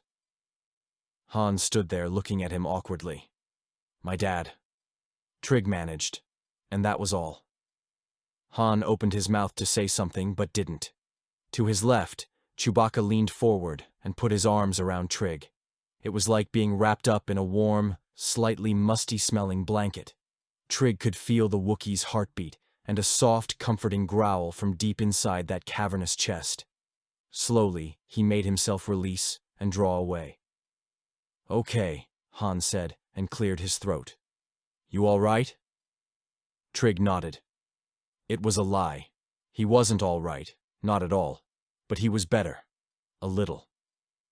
He looked around and saw that they were standing among several smaller ships, the ones he'd first seen from the other side of the bay, old rusted vessels, jettisoned escape pods, captured rebel ships and shuttles, a small Corellian freighter. They lay in piles around them, a modest assortment of ruined aeronautics. The Wookiee barked out a question. "Nah," Han said. "I seriously doubt it." He pointed. We can get up to the main concourse, follow it up." "Yeah," Trig said, because he knew some kind of answer was expected of him. "It's going to take us a while to get to the command bridge. These things are 1 kilometer long. But if it's got an engine, we can fly it." Trig nodded. They kept walking. Behind him, far off in the distance, he heard a new sound. Screaming. Chapter 29. Sign. Zahara jerked sideways and stared back at the docking shaft. The screaming coming from inside of the shaft was inhuman. It was shrill and sharp and hateful, comprising maybe hundreds of voices pitched up together. Eeeeee! It oscillated in a waveform that the mathematical part of her mind insisted on graphing, rising up to squeeze her eardrums, sloping toward silence, then coming up again to the same frequency of precision dynamics. Cale groaned. He was muttering something. She leaned down to listen. "Cut it off." She looked at him, startled by what she understood him to be saying, and in case she didn't understand, he was fully awake now, staring at her, pointing at his bandaged leg. "Doc, please, you have to." Another scream dopplered by. "Eeeeee!" And she waited until it ended. "What?" "Eeeeee! Cut it off! Eeeeee!" "That's not necessary," she said. Not right now. Eee! I can feel it coming up through me. You have to. His eyes were bright and scared and absolutely lucid. Please, I don't care how much it hurts, just do it. Cut it off. I can't do that. Then kill me. The screaming spiraled up again, louder than before, surging up and edging off in that same pattern. It continued throughout their conversation, and Zahara started shouting so she could be heard over it. Your brother went with Han and Chewbacca. They're on the way now to find communications and medical supplies. You're going to get through this, trust me. How bad is your pain? There is no pain. What? It's not like that. It doesn't hurt. I can just feel it. Where it bit me. His eyes were very wide now, glittering like broken glass, and she could hear the whistle of air through his nose as he lost the battle to panic. Unwrap it at least so I can see it. I'll show you. I need to keep pressure on the... It's coming through me! Kale, don't! He sat up and grabbed the bloody tourniquets from his calf, ripping them off in layers. Zahara tried to stop him, and he shoved her back without so much as a backward glance, intent on peeling away the canvas strips that she'd torn from her own jacket. The last of them fell away in a sodden red heap. See? Kale's face was flushed with horrified triumph. I told you. Zahara stared at it. There was a fist-sized chunk of flesh missing from the meaty part of his lower leg, the exposed shin bone gleaming visibly through a web of the torn muscle and viscera. The puckered flesh around the wound had gone a bruised, gangrenous gray. She found herself watching in fascinated horror as that same gray hue began to reach up his leg, past his knee to his thigh, causing it to pulsate visibly with gelatinous vitality. It was like a hand sliding up underneath his skin, reaching eagerly upward toward his torso. Get rid of it! Kale shrieked, his own voice high and reedy, slapping at himself as his voice joined those of the screamers inside the shaft. Cut it out! Get rid of it! Get it out of me! Zahara felt the wheels of time grinding to a halt.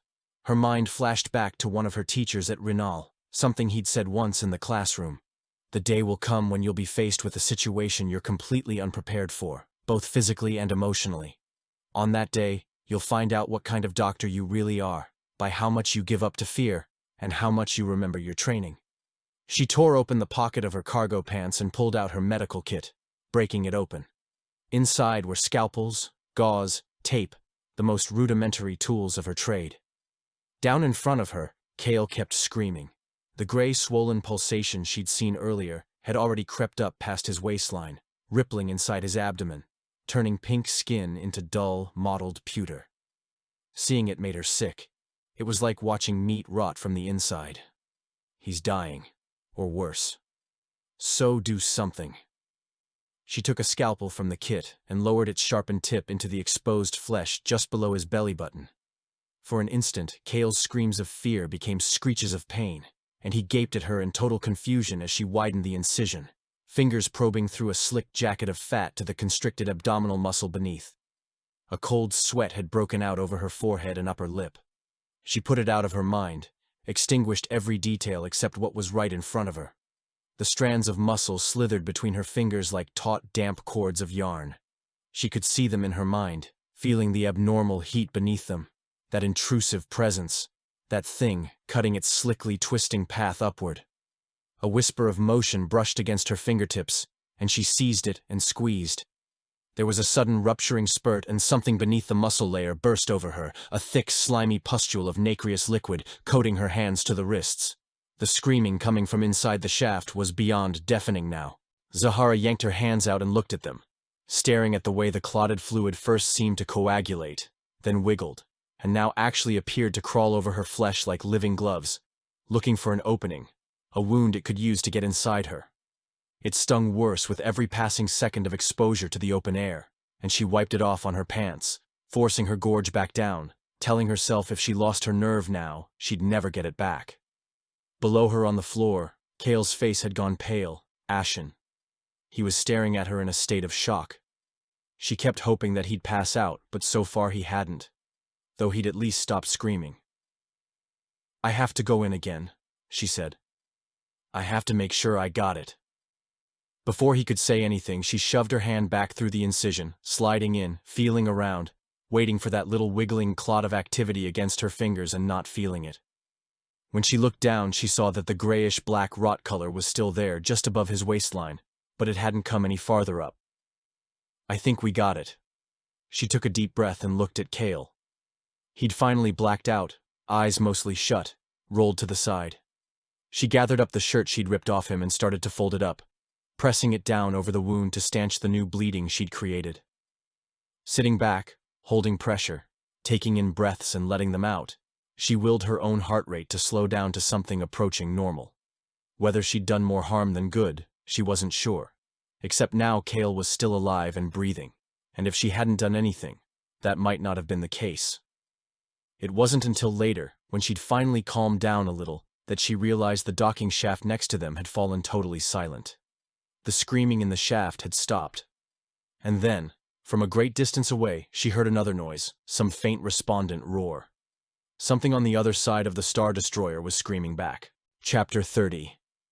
Black Tank Blues. Chewbacca was worried about the boy. Trig wasn't talking. Han wasn't either, but Chewie was used to that, depending on the circumstances. The boy, though, that was something else. Young ones needed to express themselves. In the short time that the Wookiee had known him, he'd seen the boy dealing with things far beyond his age, and if he kept them bottled up inside, it could be very bad for all of them. It had started when they'd heard Cale screaming on the other side of the hangar. Trig had wanted to go back and Han had to physically hold on to him to prevent him from running away. "He'll be all right," Han had said. And although Chewie could tell he wouldn't, he knew what Han was doing, getting the boy as far away from the docking shaft as possible before those things broke through. Trig fought him anyway, fought hard, kicking and punching, trying to squirm away, until Chewie had to intervene and physically pick the boy up and hold him back. Not a hug this time, not even close. The boy was stronger than he looked.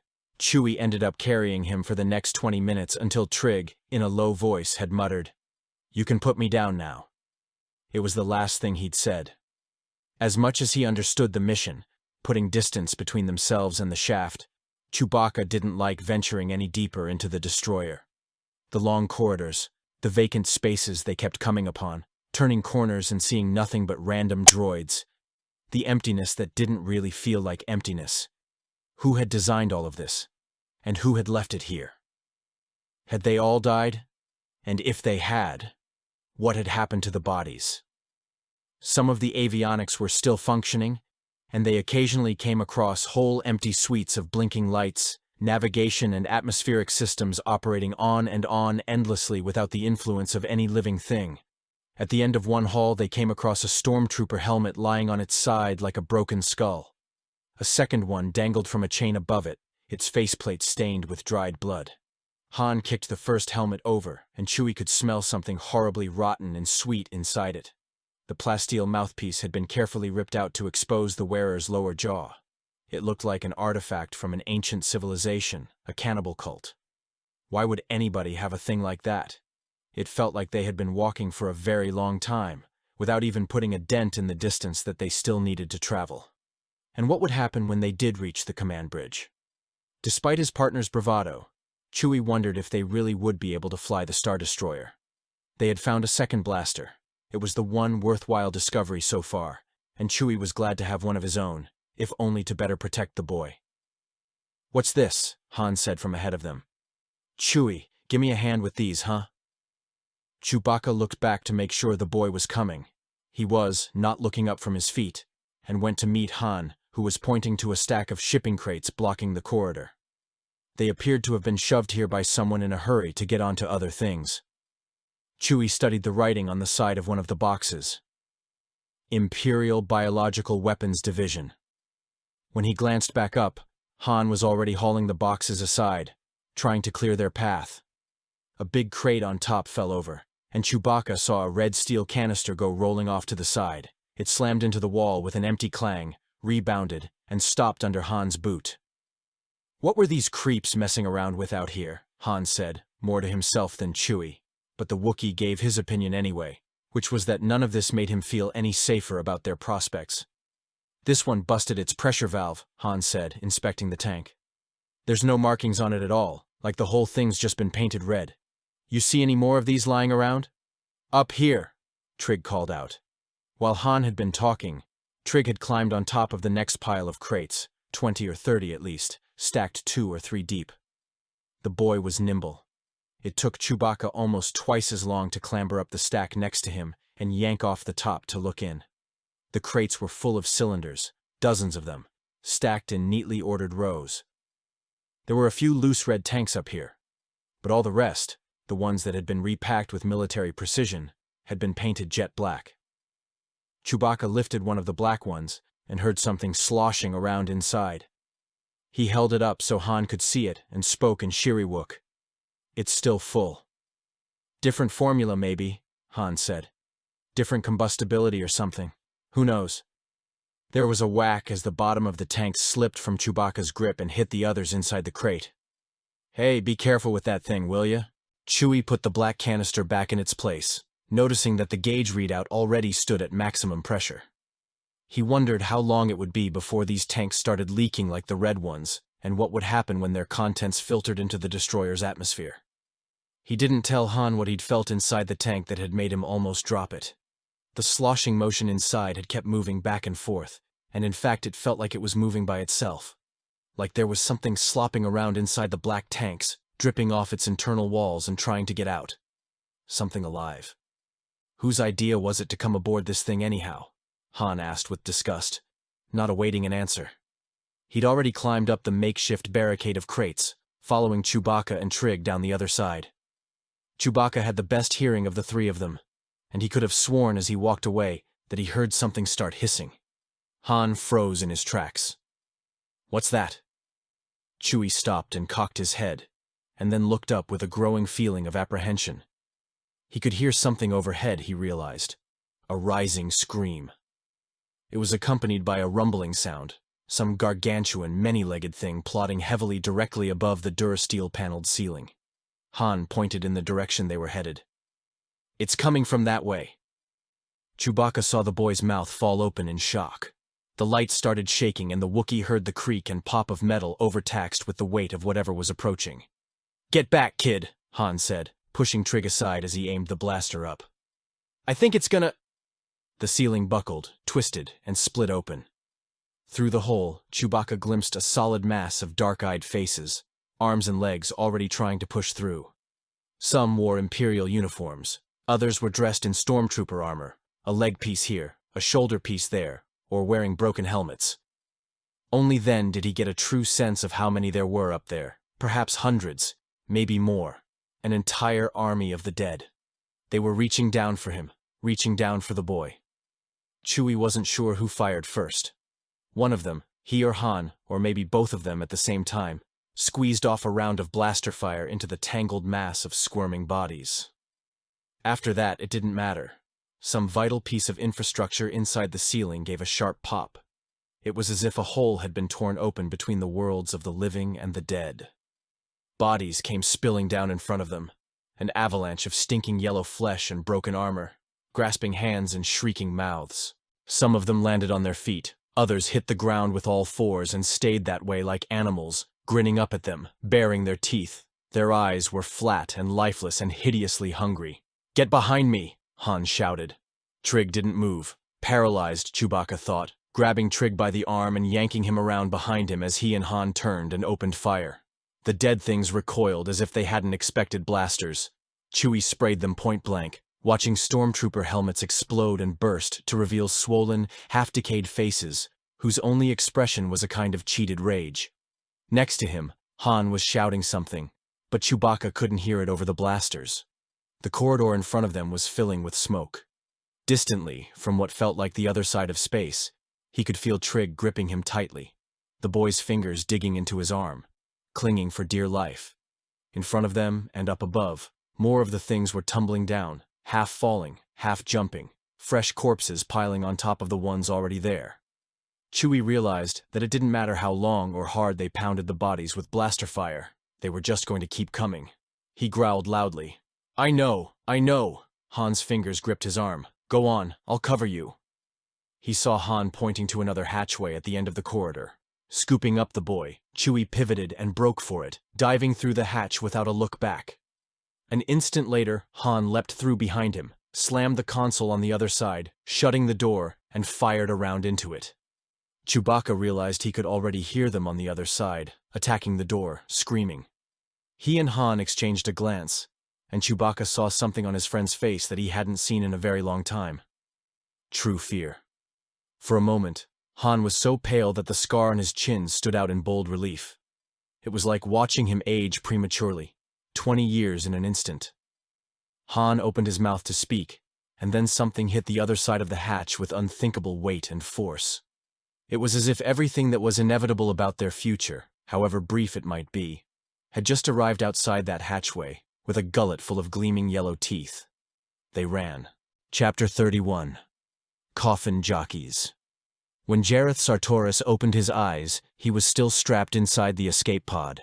His skull felt like it had been split down the middle with a gaffi stick, and his right leg was twisted around sideways, pinned down by the partially collapsed front panel. Cautiously, with great effort, he managed to extract it, sliding his knee up and rotating the ankle slowly, steeling himself for the sharp slash of pain and not feeling it. Nothing broken.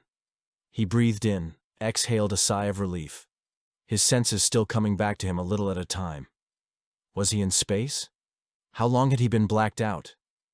He glanced down at the pod's navigational display and checked the counter, still ticking off minutes and seconds since his departure from the barge.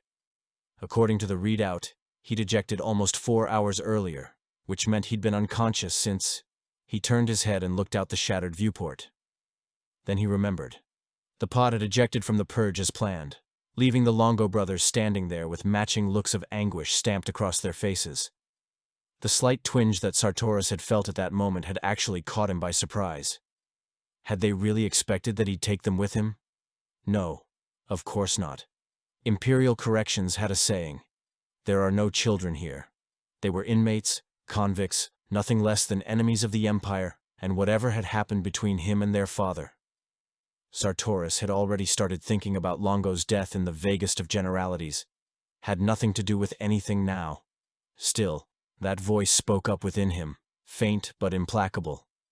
You killed their dad, and now you're leaving them to die. Okay, so what? The galaxy was a hard place to grow up. Sartoris' own father, a petty thief and deathstick addict, had beaten him savagely throughout his childhood, sometimes stopping only when he was afraid he'd killed the boy. One night when Jareth was 16, his dad had come after him with a rusty torque bludgeon. For the first time, the boy had stood his ground, ripped the weapon away from him, and bashed in his father's skull. He'd never forget the old man's face as he died, his expression of abject bewilderment, as if he couldn't understand why his son had turned on him. Afterward, Jareth dragged the body out of the hovel they shared and abandoned it in an alleyway.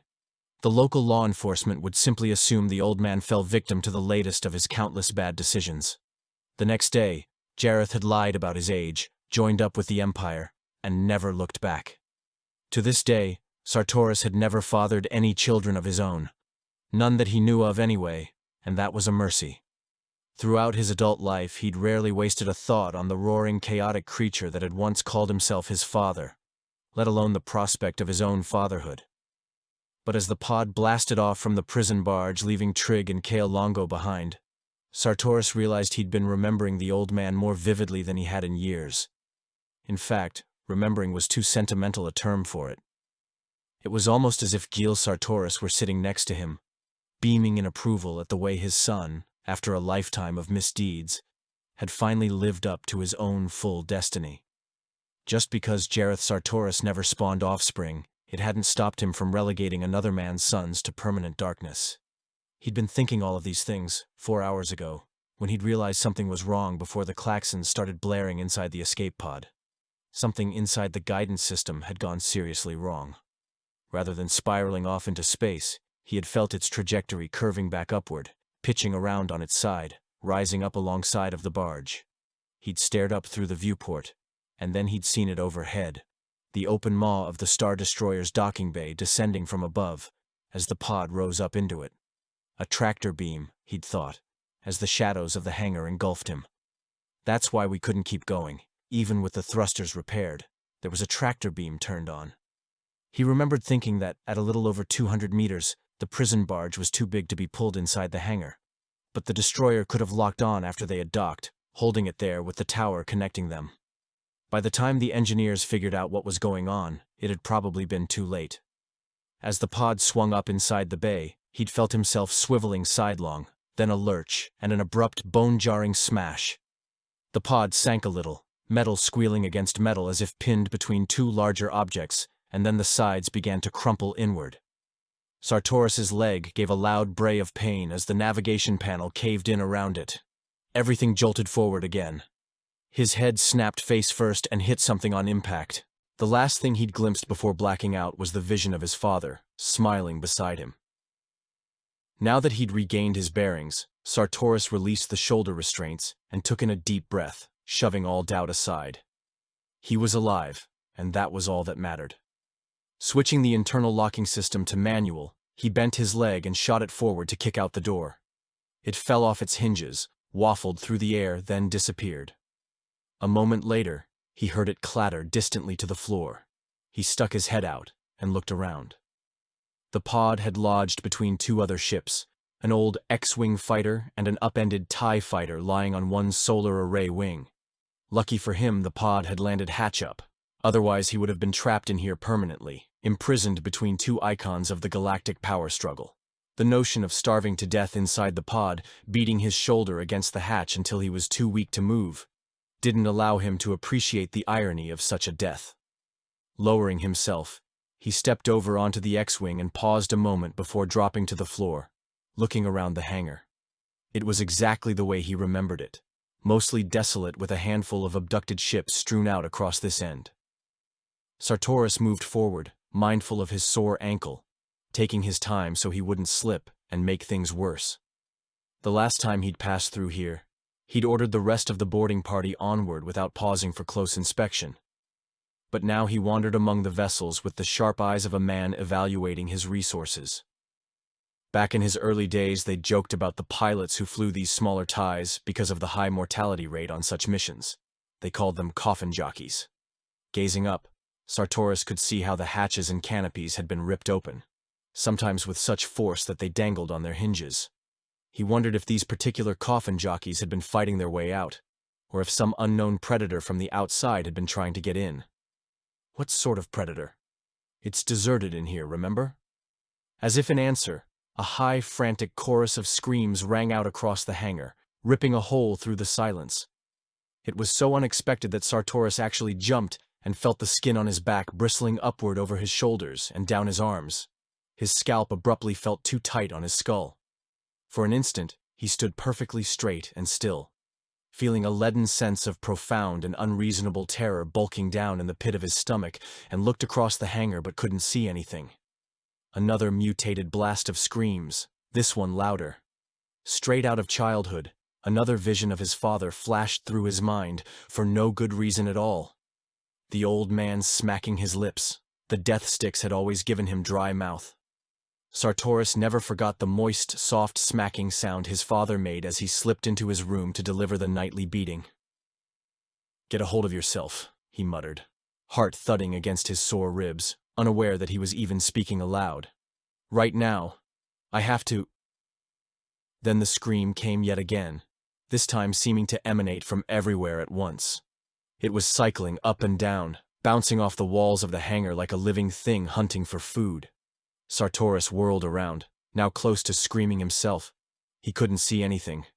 The screams, there were more of them now, a cyclonic outcry of rage, kept rising up, filling the hollow docking bay with ear-shattering din. He wished he could have convinced himself that it was some kind of alarm, a leaky airlock, anything but what it was, a cacophony of human voices. His eyes widened farther, starved for input and seeing nothing. The gray crepuscular reaches of the main hangar just went on, an equation for which there was no final quotient. It occurred to him that they'd never found out what happened to the other boarding party, the ones that had disappeared up here. The screams he heard now didn't sound like anything he'd ever heard, except perhaps in his worst childhood nightmares. They were the screams of the dead. His mind babbled. corpses who didn't want to stay buried. And they sounded hungry. Suddenly, he wanted to run. Where? That was when the shooting started. Chapter 32. Hate Trip. The first time she heard the blasters, Zahara jumped back away from the shaft on animal reflex. Then conscious thought took over, and she went back and grabbed Kale under the arms, dragging him away from the shaft. As she pulled him across the hangar floor, the weight of his damaged body sagged sideways in her hands, head lolling.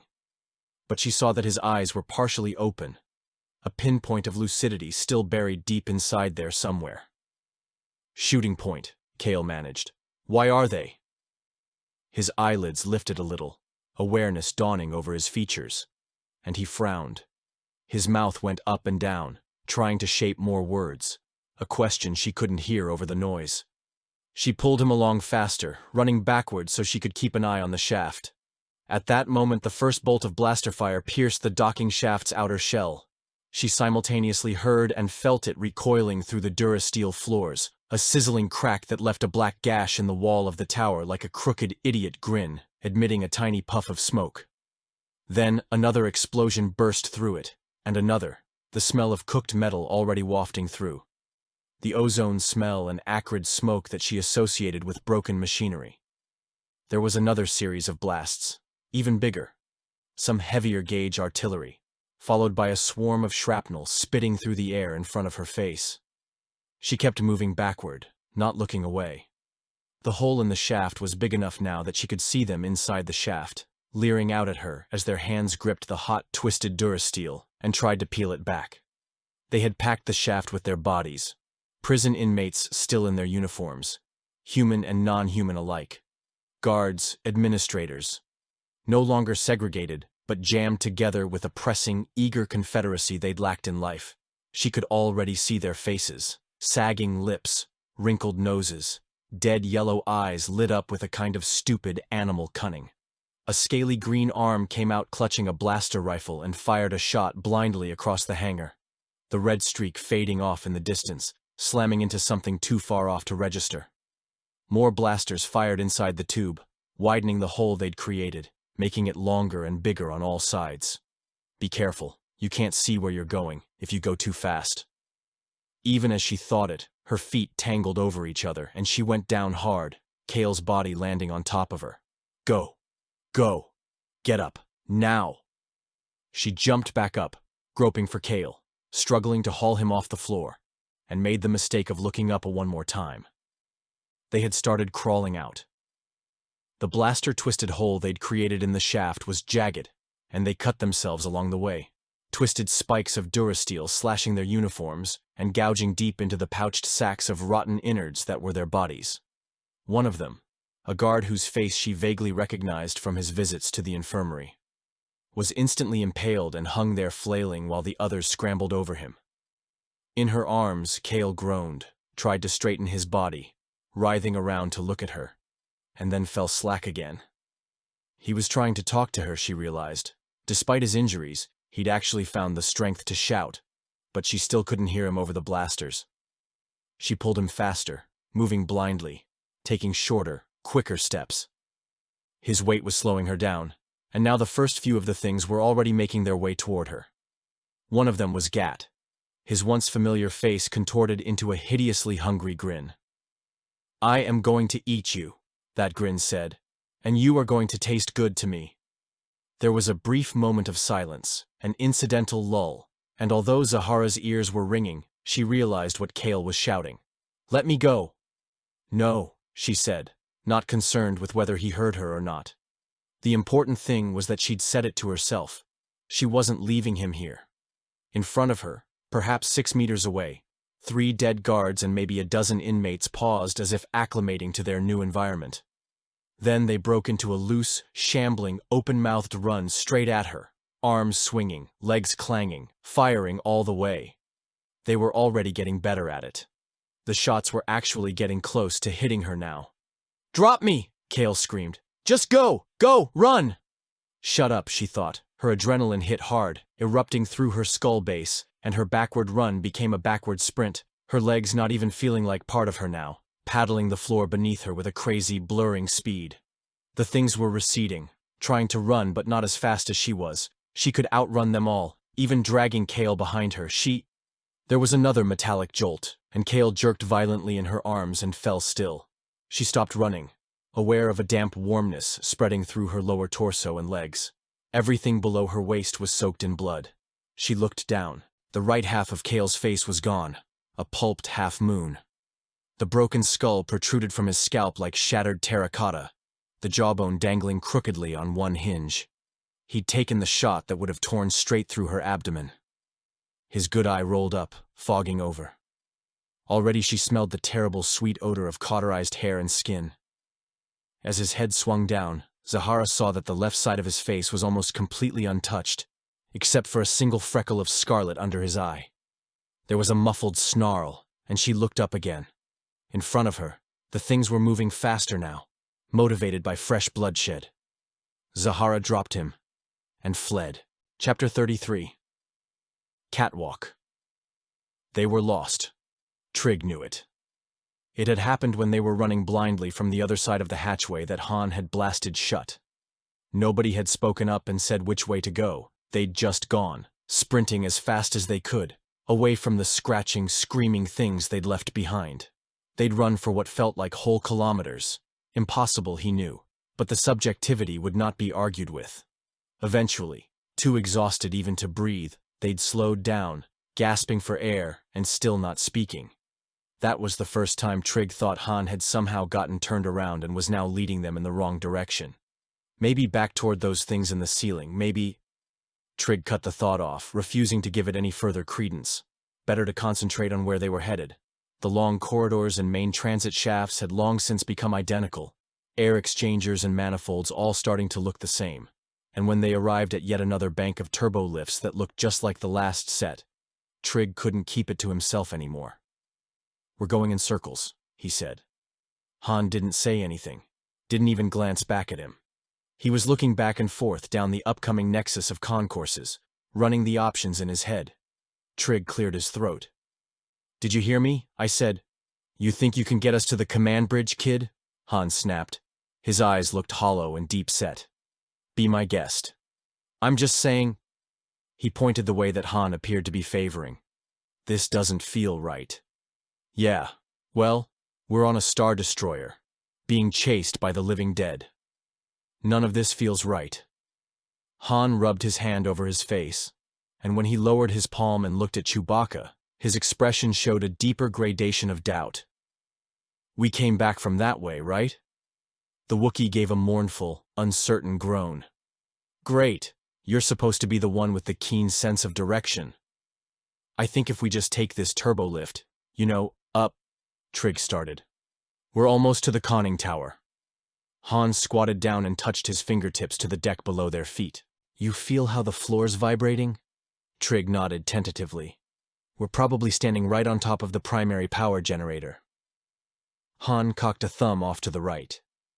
"It's this way and then straight back, I can feel it. We're almost there, right through this hatchway." He palmed the switch on the wall. It hummed, the entire platform reverberating even harder under their feet, and a huge space gaped in front of them. Almost simultaneously, they all took a step back, staring down into the void. Sickish green and yellow lights illuminated it from above, and Trig leaned slightly forward, craning his neck as far down as he dared, but he couldn't see the full dimensions of it. As his eyes began to adjust, he saw they were standing at a precipice overlooking a deep, cavernous chamber that for a moment appeared to be nothing less than the atmospheric null set of space itself. He realized that his lungs were aching for air and allowed himself to inhale a shaky breath. "See?" Han said, a little weakly. "Told you we were at the top." Trig stared down at the massive cylindrical shape, only half visible, so far down, their voices sounding very small against the opening. "What is that down there?" he asked. "Main engine turbine, probably. It's big. It's a big ship, kid. The Empire likes 'em that way." Han pointed to the other side, voice solidifying with all kinds of manufactured confidence. "See that square service shaft on the other side? That's probably the main lift platform up to the bridge." Trig squinted. He couldn't see across, and he doubted that Han could either. His attention kept getting sucked downward in the direction of the silent turbine. What would it be like to fall that far down? You would have a long time to scream, that was for sure. One endless, diminishing shriek as the darkness swallowed you up. He wondered what might happen if the lower part of the Star Destroyer was open and you fell through it.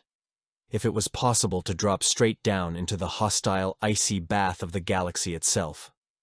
"How do we get across?" Han pointed. "You're looking at it." Trig frowned. The catwalk in front of them was so narrow that at first he thought it was just an extra contour of the wall. It ran along the edge, stretching out as far as he could see, presumably ending on the other side. "There's no guardrail." "Yeah, well, beggars can't be choosers. There's got to be a regular way of getting over there." "I'm sure there is," Han said. I don't plan on standing around out here any longer than I have to." Trig thought back to the turbo lift he'd suggested they take, a few turns back. No doubt that had been the usual means of getting to the bridge. But did he want to go back there alone? Could he even find it at this point? He glanced at Chewbacca, but the big Wookiee seemed unconcerned, and Han was already stepping out onto it.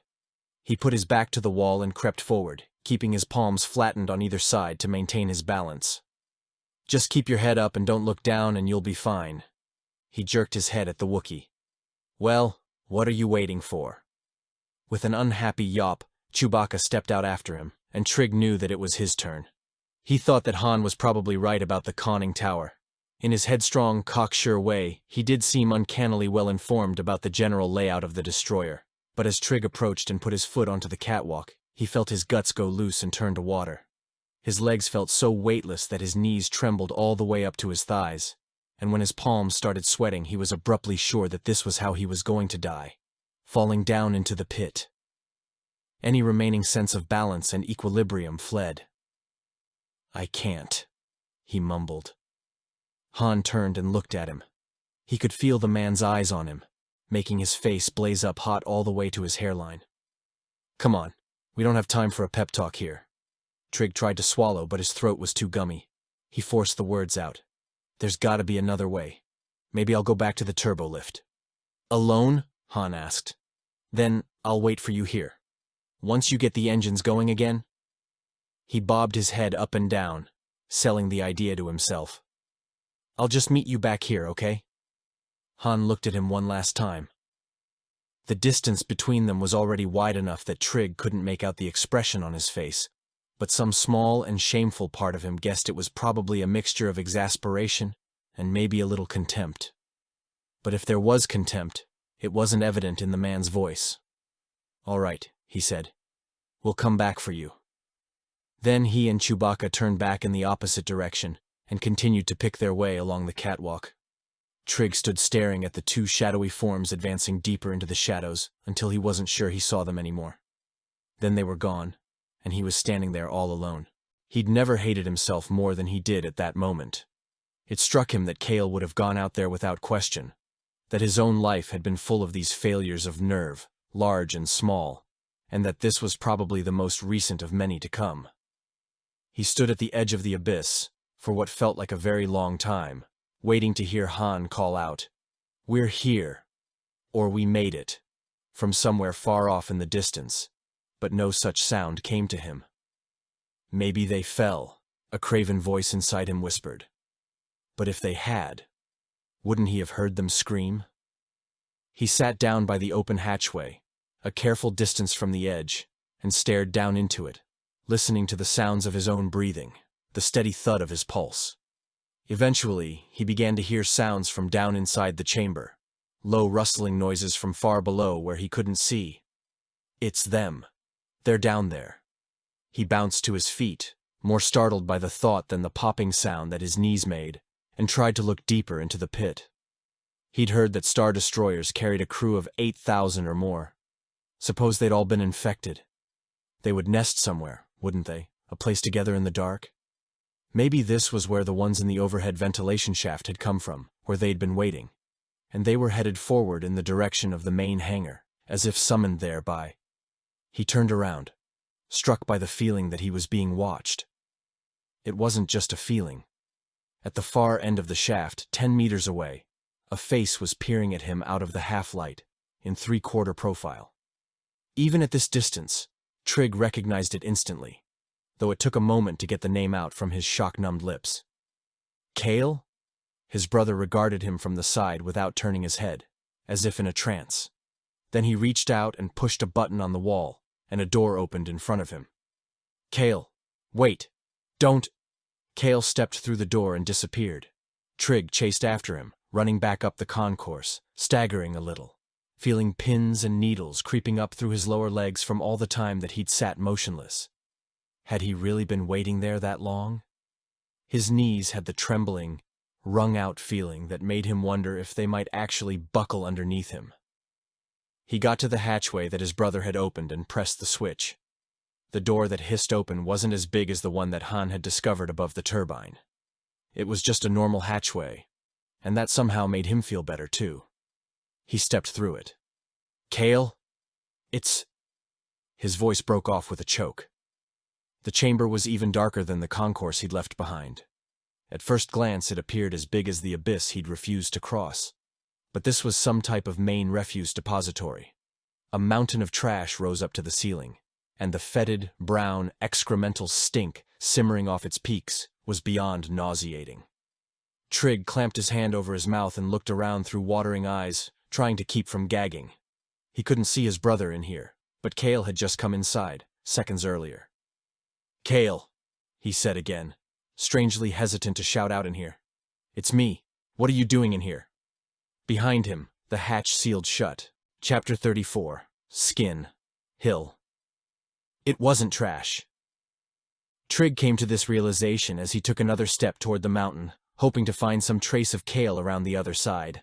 That was when his toe struck something soft and yielding, and when he glanced down, he saw it was a human leg.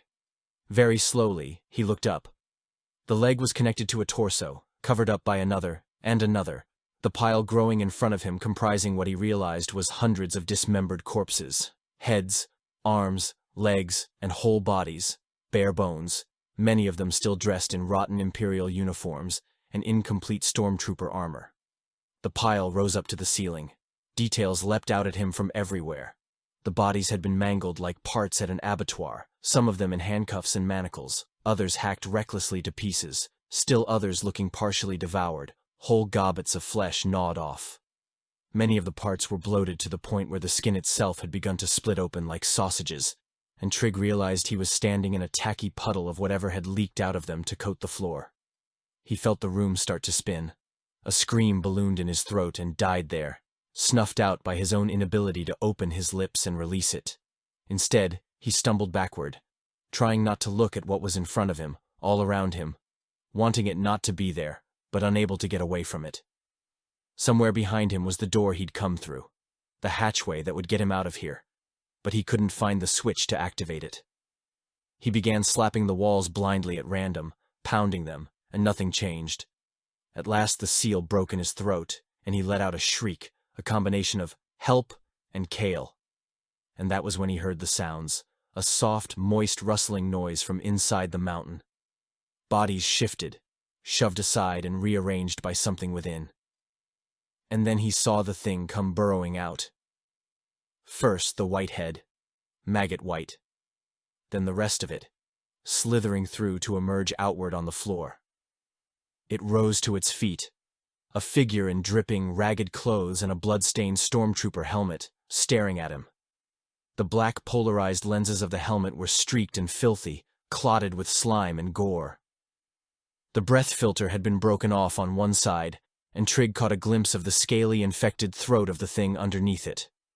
There was blood caked around the mouthpiece, and it occurred to him that the thing might possibly have eaten its way out. It staggered toward him. Trig backed away, immediately tripped, and fell.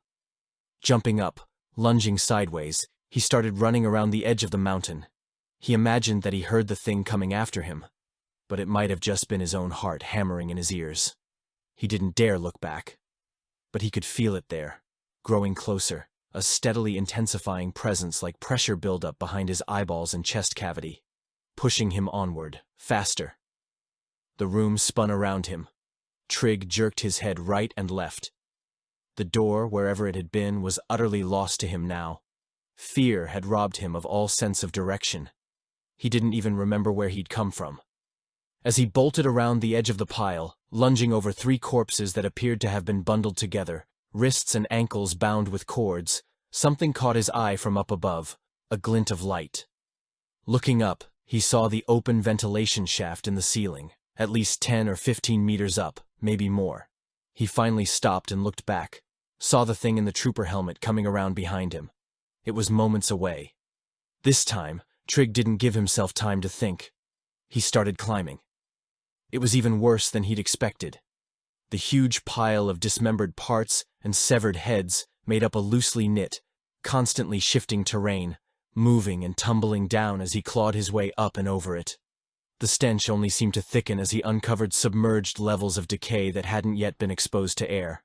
Struggling against his gag reflex was a non-stop battle, one he didn't always win, and the wobbling sensation of continuous near nausea only made climbing more difficult. He tried to focus on the vent shaft, forcing himself to think only of getting out. Every few seconds, though, he did look back. He couldn't help it. The thing in the helmet was climbing up after him. It crawled with the steady relentlessness of something out of his nightmares. And in fact, even in the depths of his own scrambling climb, Trig couldn't help but flash back to the voice of Miss from the cell next to theirs, how he had promised to come for him and his brother. Was that an undead version of Miss behind him now? How had it gotten here to this part of the destroyer before him? And what had it been doing inside this heap of human rubble? None of those questions even rose into his mind, only that it had followed him here to satisfy whatever undying urge drove it forward. Rage, murder, hunger. Something moved underneath him in the mountain. It's just another body part. Don't think about it. Don't let it. He felt a scabby, clay-cold hand reaching up out of the pile to seize his ankle. Trig let out a painful squeal of fright and wrenched his leg free, almost losing his balance and falling. He was struck by the vision of his small, helpless frame bouncing back down the slope of corpses, as hands and arms and mouths lunged out, ripping off pieces of his flesh, until they'd finally added his own bleeding carcass to the mountain. Instead, he climbed faster, forced himself to dig in, yanking himself upward, dumping down bodies as he went. He was close enough to the top now that he could actually see inside the vent, the oversized duct that had been exposed there. Go. Just go. With what felt like enormous effort, he thrust his entire body upward. His brain had shut down completely at this point. He no longer smelled the room or even truly felt its awful gelid presence sticking to him.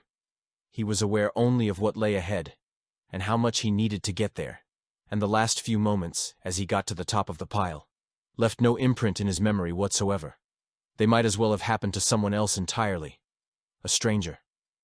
Consciousness snapped back through him as his fingers scraped cold metal, the blessed solidity of the ductwork's outer rim, and he levered his upper body through it with a gasp, jerked his legs up behind him, and only then allowed himself to breathe. The vent was not much bigger than his shoulders, but it was large enough. Trig looked around in a kind of mild hysteria. His heart was slamming, trying to smash a hole through his chest, the muscles in his throat working up and down wildly. I'm going to start bawling again. Well, go ahead and cry. I suppose you've earned it. But he realized his eyes were dry. At last, at the top of a pile of human bodies, he had arrived at a place beyond tears. There was a whistling, breathing noise below him, and when he looked down, he saw that the thing in the trooper's helmet was still climbing up the mountain of bodies.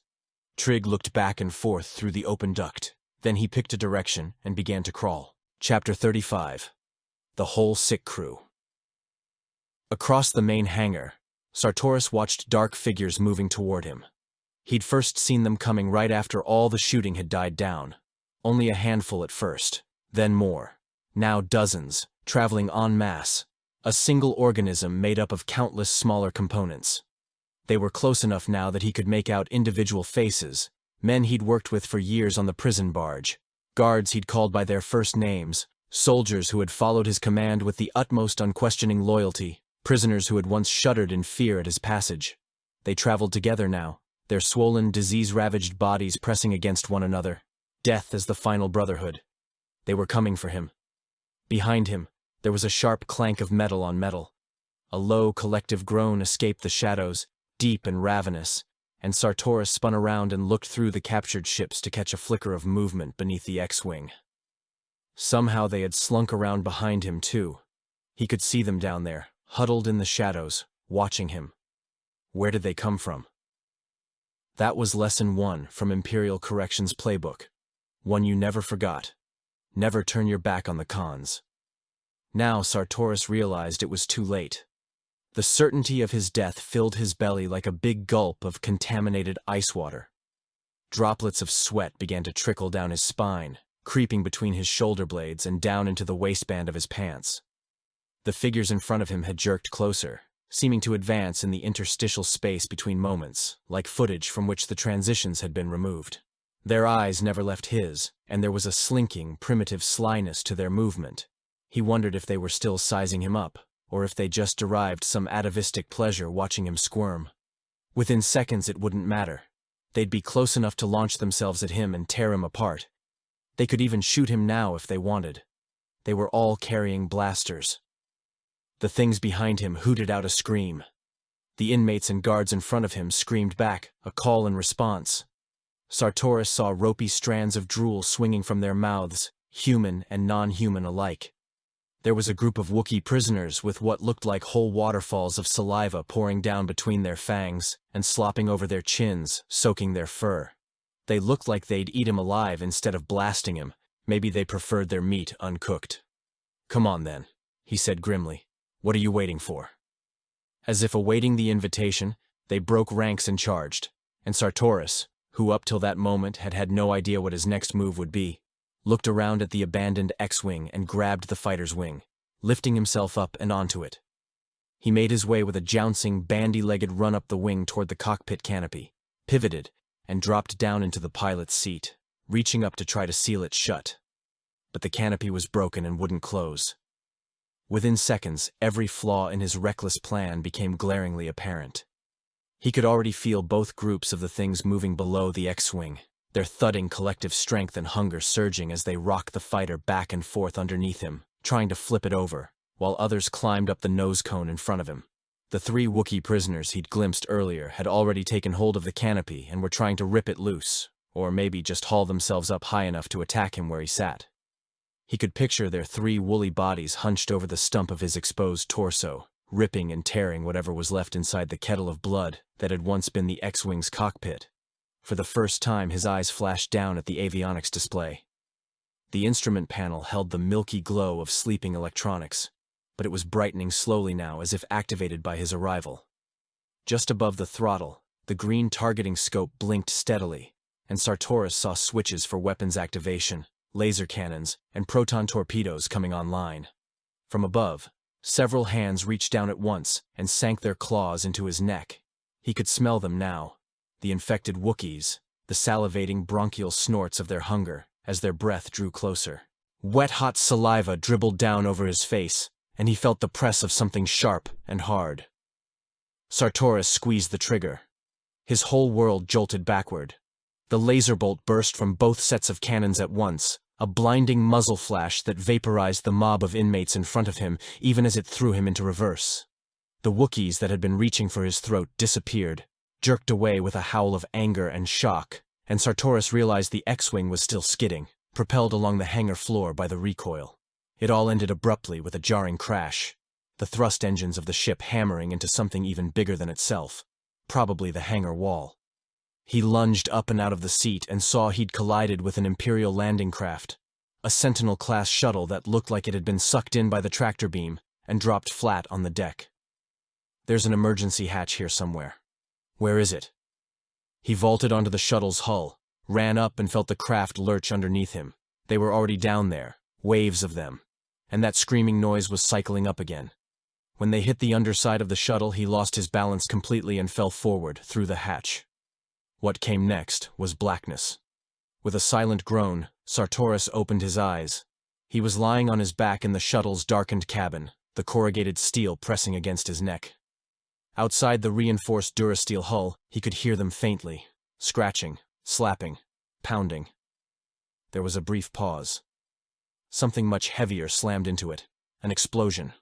Blasters again, he thought wearily, and wanted nothing more than to just black out. "Did you bring them with you?"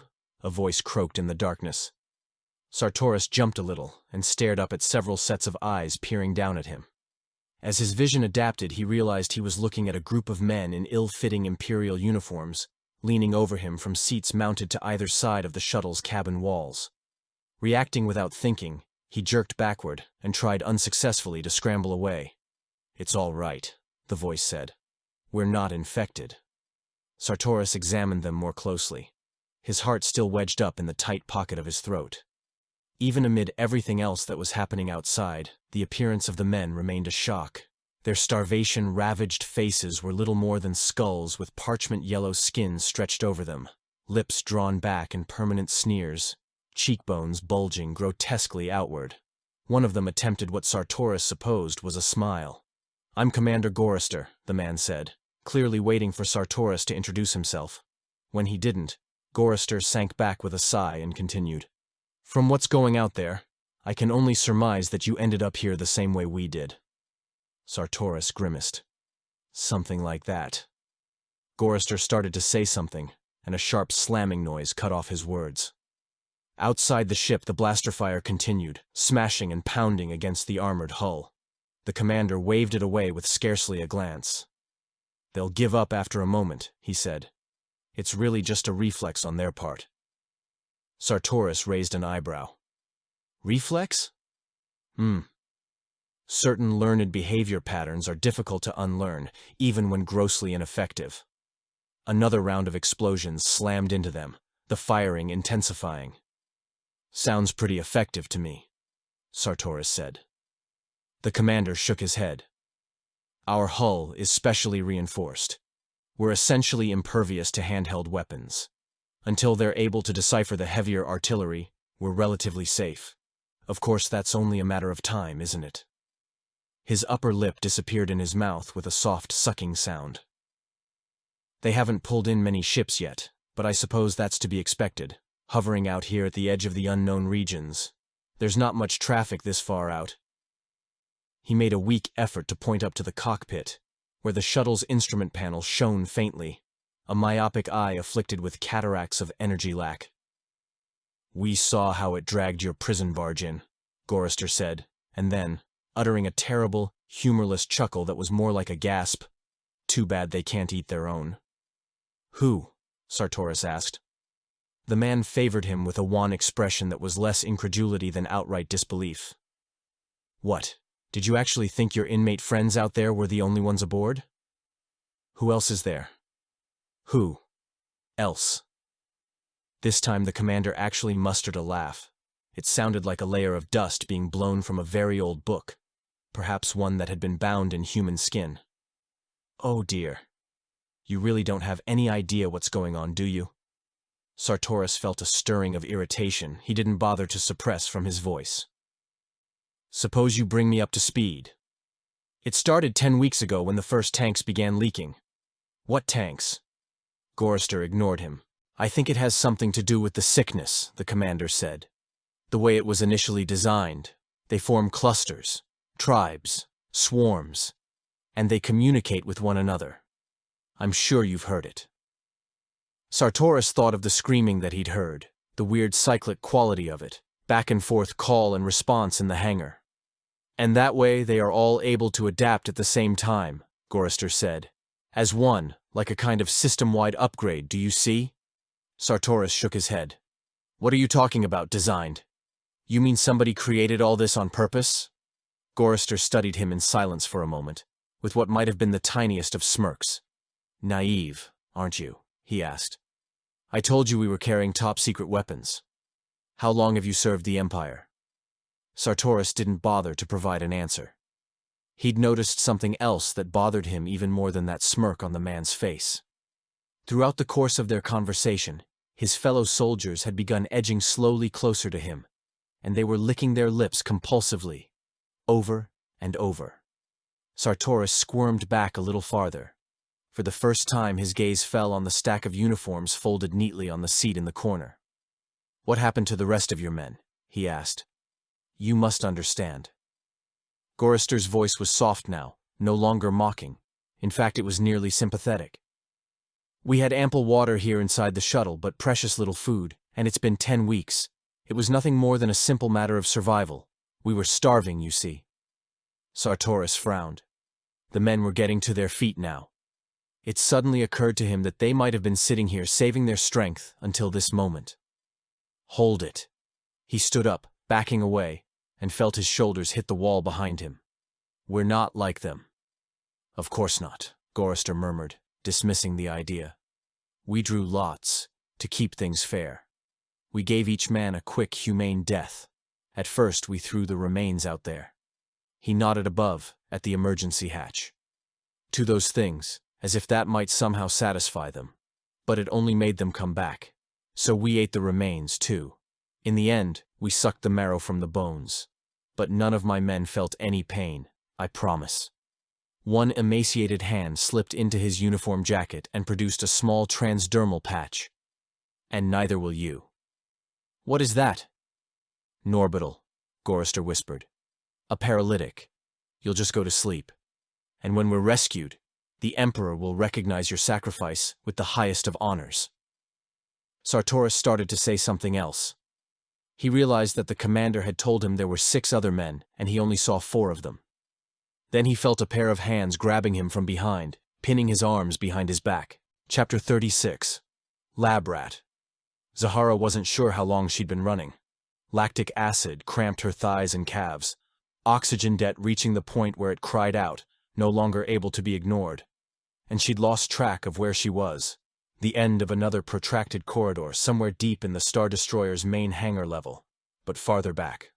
With no sense of direction and no destination, she guessed it was just a matter of time until something caught up with her. She stopped and leaned against the wall, temples throbbing, and whooped in a series of deep breaths. Her throat and lungs ached, and the root of her tongue had that sprained, dizzy feeling it got when she'd overtaxed herself. Counting her heartbeats, she made herself calm down. Calm down. Just calm down. She held her breath and listened for screams. Heard none. The corridor was absolutely silent. Up ahead, blocking the way, were what appeared to be stacks of crates. She started walking toward them, feeling marginally steadier now that she'd taken a rest, and stopped at the hatchway on her left, looking at the sign posted over it. Biolab 242. Authorized personnel only. Zahara glanced down at the security pad that someone had pried from the wall, dangling on stalks of variegated wires. With the strong sense that what she was about to do was not at all wise, she put her elbow to the hatch itself and forced it open. At first the lab was almost reassuringly familiar. A research area, a clinical space designed for the usual flights of emotionally detached observation and interpretation. It was a great gleaming dome, white-walled and blazing with overhead fluorescent lights, the walls honeycombed into dozens of empty, glass-enclosed cells. Each cell was equipped with its own research and observation workstation, not that any of them seemed to be actually working. The entire chamber smelled powerfully like antiseptic and chemicals, with an undertone of hot copper wiring. Giant ventilation fans stood in the walls, but they were all motionless, which probably explained the stillness of the stagnant air. Walking forward, Zahara noticed the dead computer terminals, broken doors, and abandoned keyboards, the individual keys scattered across the high-impact durasteel floor like loose teeth. She saw a protocol droid standing in the corner, a 3PO unit, apparently broken, one golden eye flickering spastically, fingers twitching. As she got closer, she heard a low, almost inaudible whine escaping from its vocabulator. Next to it, an overturned chair lay on top of a demolished rack of syringes and vials, and she noticed a human-sized blood stain on the wall, arms upraised, like a spirit painted in red. The workstation in front of it appeared to be operational, however, the screen half-filled with lines of text and a blinking cursor awaiting reply. It was the first functional indication she'd seen of possible communications. Tentatively, she bent forward and tapped a key. More data washed up instantly over the monitor, skimming past too fast for her to read. Then it stopped again, cursor ticking, and the wall in front of her clicked and peeled open to reveal a thick pane of glass beneath it. On the other side of the glass was another hive cell, but this one wasn't empty. Inside it, 2 yellow human corpses dangled in front of her at face level, webbed to the ceiling by thick networks of wires, feeding tubes, and monitoring equipment, a pair of hideous puppets. They were both badly decayed, facial features rotted beyond any recognition, eye sockets empty, and Zahara wondered if she was looking at volunteers who had been abandoned here after whatever happened aboard the destroyer. What would it have been like, she thought, being trapped in there while everyone on this side of the glass ran away? Something clicked in front of her and began to whir steadily. One of the big ventilation fans in the wall above the glass. Zahara braced herself for the blast of foul air from inside, then realized that she could feel her clothes and hair actually being sucked away from her skin. The fan was pumping air into the cell, and that made more sense. They'd have to deliver oxygen to the research subjects while they were still alive. Those chambers were probably airtight, and without the fans running, they'd suffocate in there. Which was probably exactly what happened, she guessed, once the research staff had decided to abandon the lab. One of the corpses lifted its head. Zahara felt the room stretching around her, all sense of perspective seeming to elongate on gluey strings. On the other side of the glass, the thing gaped up at her with its sagging, grinning face, moving the rotten stumps of its legs, swaying back and forth. The air that went in, she thought. It carried my smell into them, and woke them up. The other corpse had already awakened next to it. Its face twitched up and down as if sniffing her through whatever remained of its nose. Zahara started backing away as it lifted one tattered arm to grapple with the lines and wires that held it suspended from the ceiling. Sensing her standing there, both of the bodies started to do a jittering, swaying dance. One bumped into the other, and they both swung forward, arms outstretched. Back and forth, higher and higher. Some of the monitoring wires had already pulled off, but there was one particular tube leading straight from their chests that was still connected. The gray liquid oozing inside the tube reminded her of the substance that she'd tried to dig out of Kale Longo's abdomen.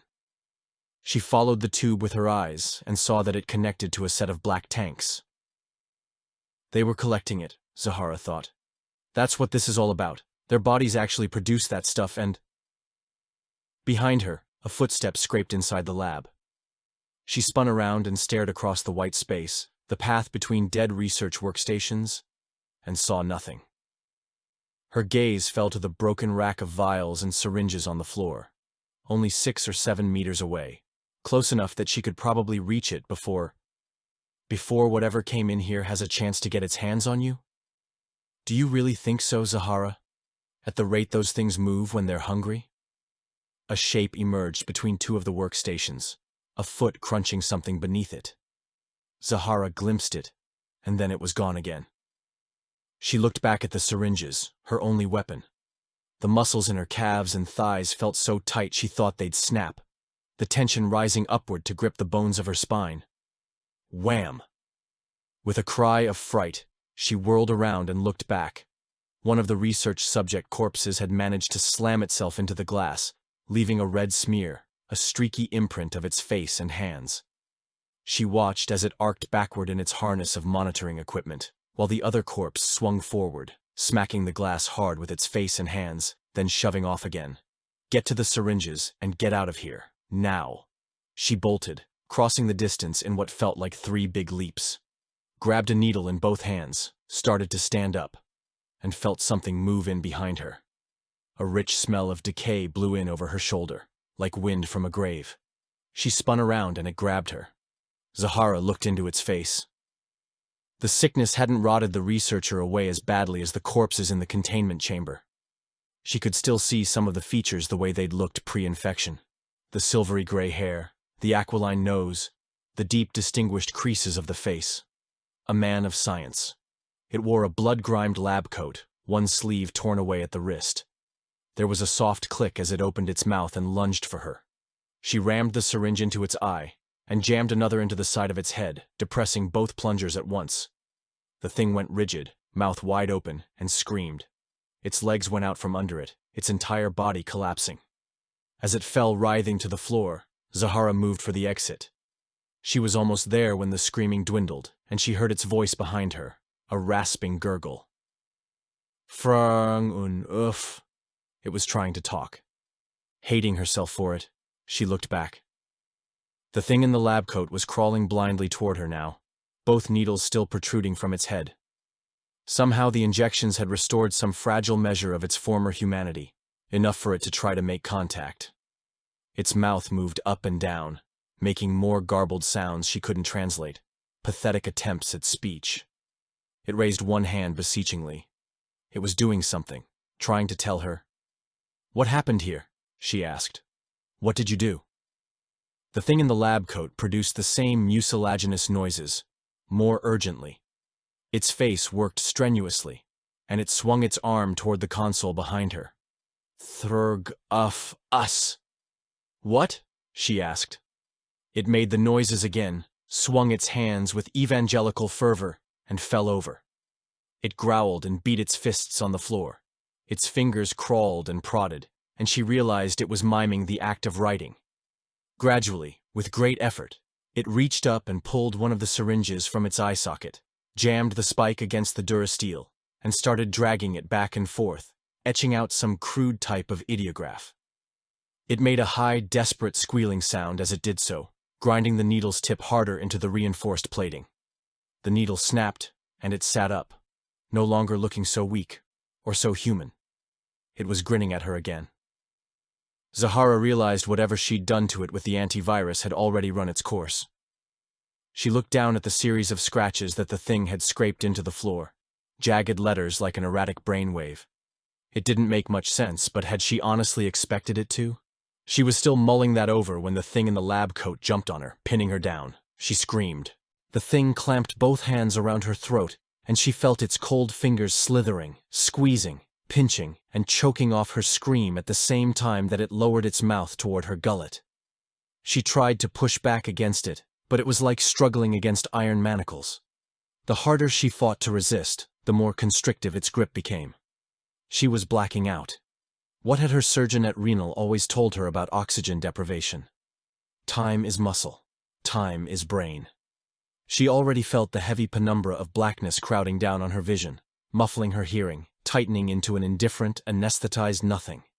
It ended with a metallic scraping crack, durasteel on bone, and cold, foul-smelling liquid splashed in her hair.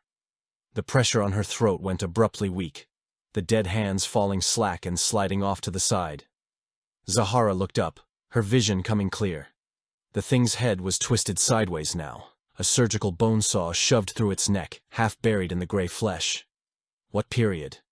Hovering behind him was a flat metallic face she couldn't believe she was seeing, even now.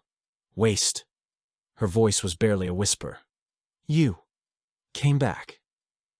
The 2-1B just looked at her. "I beg your pardon? You saved me." "Well, yes, of course," the surgical droid said, a bit puzzled, and seeming to remember that it was in the process of sawing the head off the thing in the lab coat. It thrust both the bone saw and the thing aside, dropping them to the floor. "That creature was attempting to injure you, and per my programming at the medical academy in Rinal, my prime directive is to protect life and promote wellness whenever possible," Zahara finished for him. "I know." The surgical droid continued to look at her expectantly, as if awaiting orders. Zahara could already see that it wasn't her 2-1B, her waste. But she nonetheless felt a throb of gratitude disproportionate to all reason. Of course, a vessel this size would employ such a unit, and this lab would be the perfect place for it. Yet the tears in her eyes were not only tears of gratitude and relief, but recognition of a friend she'd lost, but hadn't truly lost after all. "Is there anything else I can do for you?" the droid asked. "Can you?" She sat up, looking around the lab again with what felt like fresh eyes. "Can you tell me anything else about the research that was going on here?" "Very little, I'm afraid. In a strictly scientific sense, I do know that my programmers were working on an easily conveyed chemical, means of slowing the normal course of decay in living tissue. Ideally, the virus would be able to take over nerve receptors and make the muscles fire, even after clinical death has resulted. Zahara thought of the corpses screaming at one another, linking up to form organized armies. Were there military applications? Oh, I really couldn't say. It was highly classified, and I'm strictly a surgical and scientific unit, non-partisan in such matters, and certainly not very knowledgeable when it comes to such clandestine weapons operations. Then, do you know where I could find a workstation that might still be functional? Oh, most certainly. The droid paused, and she could hear its components clicking and whirring busily beneath its torso cowling, a familiar noise that brought back another painful memory of waste. My sensors indicate that there seem to be several non-disrupted consoles available in the hangar control center. However, I am obliged to inform you that given the hostile environment, such an exposed area could prove particularly hazardous to you. I'm used to it. Very well. Would you like me to diagram the most direct route? How about one that I can get to without going into the hangar itself? Right away. And waste? It eyed her again. I'm afraid I'm... Thank you, she said, and resisted the urge to take hold of its cool metal hand and kiss it. Chapter 37. Lifter. Crack. The next blast that slammed into the hull of the Imperial landing craft was no handheld weapon. Sartoris only realized this fact when the craft jolted suddenly upward and to the side, jerking him free from the two soldiers who'd come out of the cockpit, and launching him across the cabin head first into Gorister. The X-Wing laser cannon, he thought wildly. Those things out there? They saw me use it. And then, I guess Gorister was right after all. They can learn. The commander stared up at him with an expression of perfect disorientation, like a man shaken from a particularly vivid dream. What? What's happening? Gorister's full attention was still riveted on Sartoris. Then his eyes got even wider, and he looked around the cabin at his starved men and the empty folded uniforms of the ones he'd killed and eaten. For an instant, Sartoris thought he glimpsed total self-realization in the commander's expression, a revelation of the depthless depravity to which he'd sunk over the last 10 weeks. Sartoris reached up and punched the button over his head, deactivating the locking mechanism on the emergency hatch. Then, seizing Gorister by the collar, he swung him straight upward, using his skull as a battering ram. It would never have worked with the lock still armed. There was a reason the transport had been able to keep out the undead for 10 weeks. But now that the mechanism was disarmed, both the hatch and Gorister's skull gave way on impact, the steel flaps swinging open. Sartoris hoisted him outward, flung his limp body to the side and reached down to grab another man at random, plucking him up under his arms. Starvation had made their bodies considerably lighter, and Sartoris managed to wrench him through the hatchway single-handedly. Outside, the mob of the undead had surrounded the landing craft on all sides, a sea of hungering faces, inmates, guards, and the original crew of the shuttle.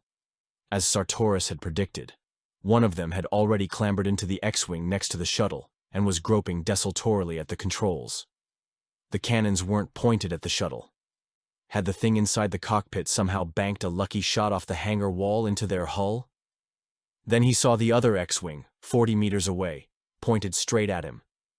One of them was inside there too. Are they all climbing into ships? Sartoris reached down, plucked another soldier from the transport, and heaved him out into the mob. The things fell on him instantly, grabbing his arms, legs, and head, ripping him to pieces while he was still alive. Despite his attempts to look away, Sartoris caught a glimpse of the man's face stretched wide in a silent scream as one of the undead popped his shoulder cleanly from the socket. The thing next to him took an enormous bite that removed one of the soldier's arms, waving it at the others, wielding it like a club. Sartoris swung back down through the emergency hatch into the shuttle and grabbed the next man, who had been coming at him with some kind of primitive melee weapon in his fist, some truncheon or knife. Sartoris yanked him through in one thoughtless, adrenaline-fueled gesture. There was a third man behind him, and Sartoris grabbed him as well, under the arm and beneath his scrawny shanks, and hauled him up onto the shuttle's hull, the starved soldier gaping up at him from a place beyond all helplessness. "Please," he said. "Please don't."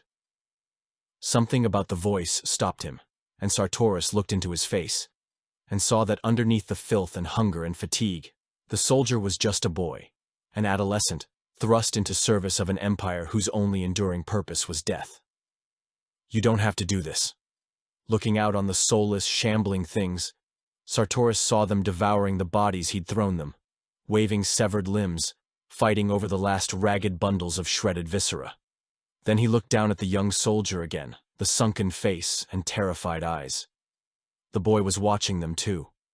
He looked like he was about to pass out from sheer horror. Sartoris could hear the air scraping in and out through his throat, the hollows of his lungs. For a moment, Sartoris was completely transported back to the last seconds of Van Longo's life. The upturned face, the beseeching eyes peering into him for some trace of mercy. "What's your name?" Sartoris asked. Sir? Your name. Your parents gave you one, didn't they?" For an instant, the kid seemed to have forgotten it. Then, tentatively, "White. Does this ship still fly, White? The shuttle?" The soldier's head went up and down. "Well, yeah. But that tractor beam, let me worry about that. I might be back, and if I am, you and your buddies—" Sartoris flicked his eyes off in the direction where he'd thrown Gorister. "We understand each other, White?" "Yes, sir. I'm gonna make a break for it, and I recommend you use that opportunity to get this vessel locked down the best you can." Without waiting to see if the kid got the message, Sartoris released his collar, allowing him to slide back down inside the shuttle, and gazed back across the hangar, his mind instinctively calculating a trajectory between the diversions he'd created when he'd thrown the other bodies out.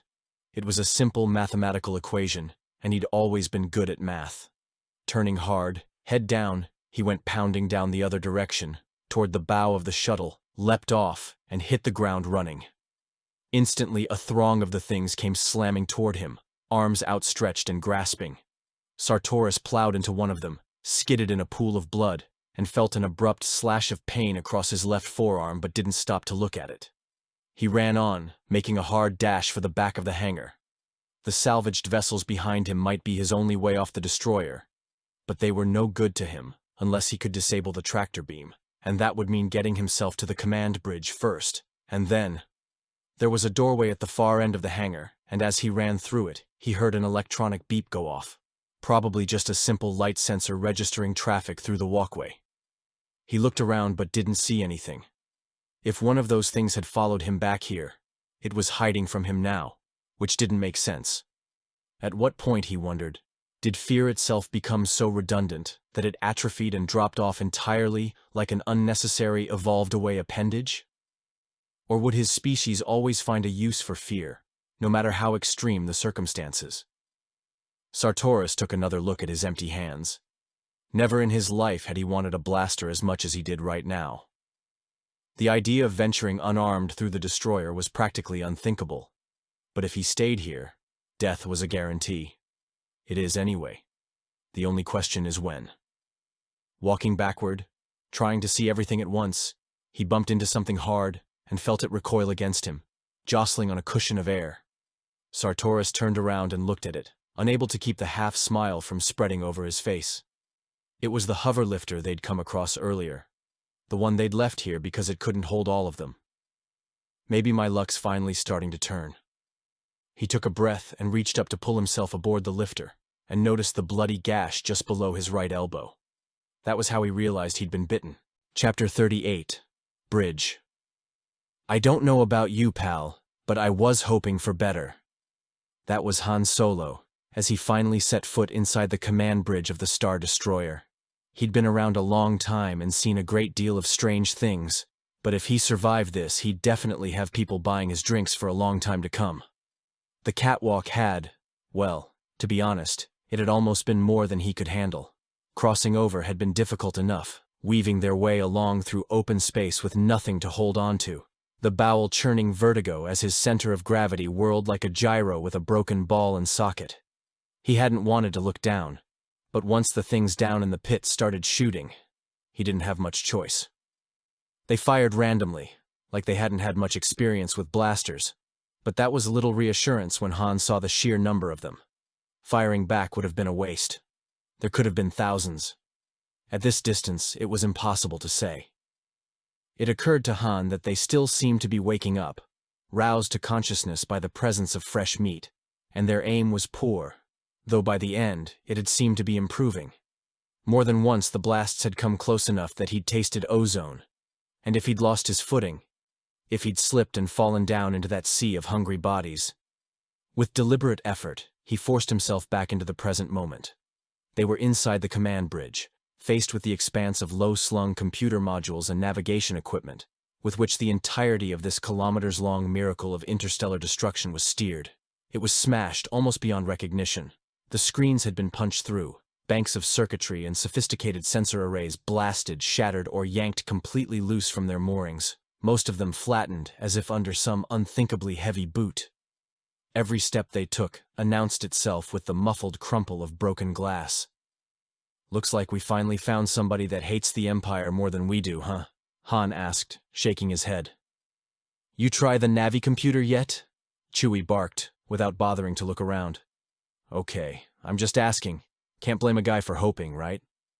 He sighed and brushed debris from a seat facing one of the less thoroughly demolished consoles, plopping down. "Only thing still running is the tractor beam, huh? What kind of encryption we looking at?" He reached for a working keyboard and punched in a series of keystrokes. "Guys who designed this stuff weren't all that bright. How hard can it be?" Something in the console chirruped, and crystalline patterns began to coalesce on the cracked screen, clarifying and sharpening into lines of navigational code. "Hey, Chewie, I think I got something here." Beneath him, in response to his directive, the entire destroyer tilted slightly on its axis. Han, who'd never flown anything remotely this big in his life, felt a kind of fatalistic good humor taking root in the floorboards of his psyche. What would the Imperial High Command have to say about this, he thought, seeing a lowly smuggler with a price on his head sitting behind the controls of a star destroyer? "See? What did I tell you?" He tapped in another set of instructions, not looking up. "Hey, did you get a chance to look inside those hyperdrive systems?" Everything jolted hard and Han sat up fast, trying to figure out what he'd done and how to undo it. It felt like the destroyer was listing slightly, and one of the consoles had begun to emit a low, steady whine. Lines of text were crawling across the broken monitor. "Chewie?" The Wookiee was gone. Han stood up, looking across the empty bridge. He listened, holding the blaster he'd found at waist level.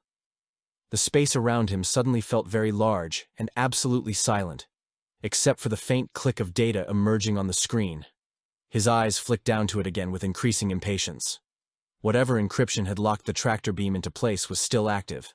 It was awaiting a password. Then, from one of the adjoining spaces, he heard it. A faint growl. "Chewbacca?" Finger on the trigger, he crept across the bridge, following the sound, and found himself looking into a subchamber he hadn't noticed until now. It was lined floor to ceiling with backup systems, whole panels of pulsating lights. The destroyer tilted again, not dramatically, but enough that Han could definitely feel the shift in equilibrium, and he wondered if he'd done something to destabilize its processing systems. The last thing they needed was for this entire vessel to go belly up on them in the middle of nowhere. He looked inside the subchamber. "Chewie, what's going on in there?" Chewbacca was crouched in the semi-darkness, looking at something. When he rose up, Han saw he was holding a small, hairy body. Another Wookiee, Han realized, very young. It was wearing a tattered prison uniform. "How'd he get in here?" The young Wookiee gave a weak, bleeding cry. Chewbacca gazed at him and then back up at Han. "Great." Han sighed. "Anybody else we're supposed to rescue while we're here?" Chewie uttered a warning grunt. Okay, bring him out," Han muttered. "You put yourself on the line once and all of a sudden everybody's got their hand out." Chewbacca carried the small Wookiee out, and Han got a better look at the youngster's face. His eyes were reddish and cloudy. His throat was swollen so badly that he seemed to be having trouble breathing. The tongue protruded thickly from his throat. "Where's the rest of your family?" The Wookiee bleated again, and Han saw where he was pointing, to another hatchway on the opposite side of the command bridge. "They're in there? What are they doing? Hiding?" Chewbacca carried him over, shifted his weight to one arm, and reached out to open the hatchway. As he did so, the destroyer yawed slightly again. Han saw a trickle of blood come oozing out from underneath the door and across the tilting durasteel floor toward them. "Whoa!" Han said, and nodded down, where the trickle had become a steady stream. "What is that?" Chewbacca made a quizzical grunt and looked back at the young Wookiee. who sat up with a sudden burst of energy and pushed the button himself to open the hatch. There were 3 full-grown Wookiees in prison uniforms hunched together in the corner, squatting together, sloshing around in what looked like an entire ocean of blood. Han could see that the fur of their faces was slathered in gobbets of meat, and they were snorting and smacking and breathing heavily as they tore into a pile of human remains sprawled around them. The corpses they were devouring appeared to be wearing Imperial Guard uniforms. Han breathed, "What the?" All at once they looked up. It happened instantaneously. A blur of bloody hair and hot, shaggy musculature jolting toward him faster than his eyes could process. Han's reflexes took over, and he opened fire on the closest one, the point-blank assault tearing the Wookiee's chest apart, laying it out flat on the floor where the thing flopped and coughed and tried to right itself. The one behind it went pinioning sideways and landed on its side, scrambling to get up while the third trampled over it. Han shot it in the face, snapping it backward. Then he opened on the one that had been trampled, blasting it until he'd reduced it to a mangled heap of trembling fur. Next to him, Chewbacca appeared to have frozen, as if utterly detached from the situation. As Han took a step backward, he felt small, sharp hands hooking into the hollow of his neck and looked around to see the young one's mouth snapping at him. He tried to shove it off, but the thing had attached itself to him with its arms and legs, its frantic, overheated body squirming against him like a giant rat. A deafening explosion went off next to him, and the young Wookiee's head burst apart. As it slumped off him and hit the floor, Han saw Chewbacca lowering his blaster. "Thanks," Han said. "Nice of you to join in." Chewie didn't say anything. He was still looking at the body on the floor. "Let's get out of here, huh? Check the hyperdrive." Eventually, with what seemed like great difficulty, Chewie turned away. Chapter 39. Stop.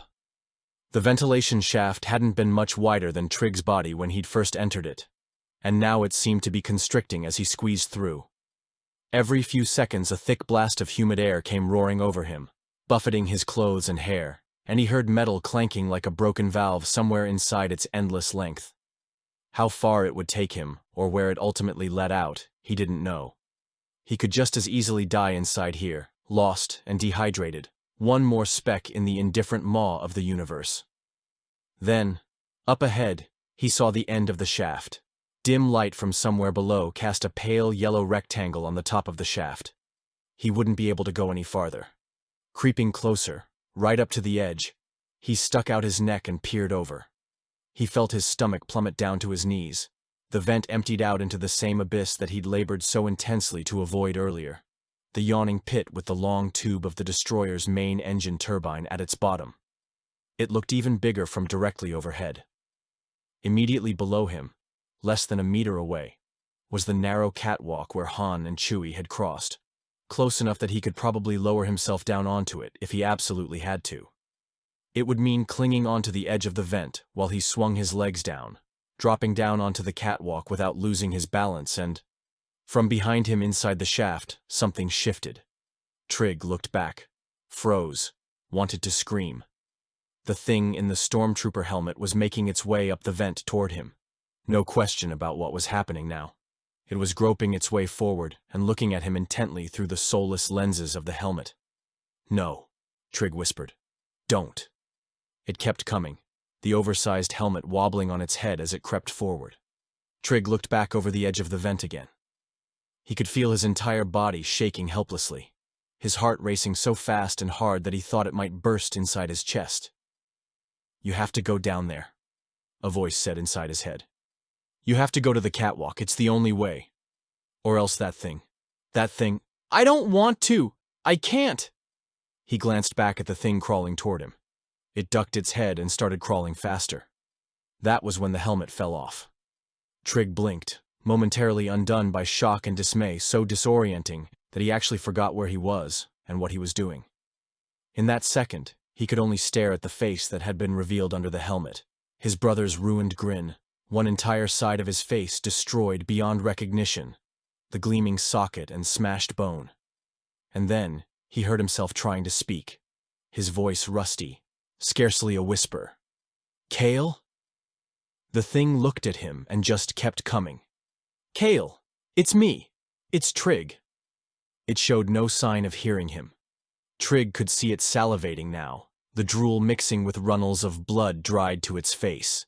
He could hear it breathing, and the noise reminded him of the sound the air made as it whooshed through the vent.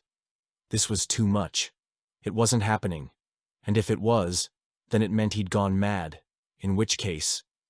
It pounced forward, smashing him down against the vent at the very edge of the outflow lip. Trig opened his mouth to say something and burst into tears. This time he let them come out all they wanted, tears and snot and sobs and bawling. And why not? What possible difference could any of it make now?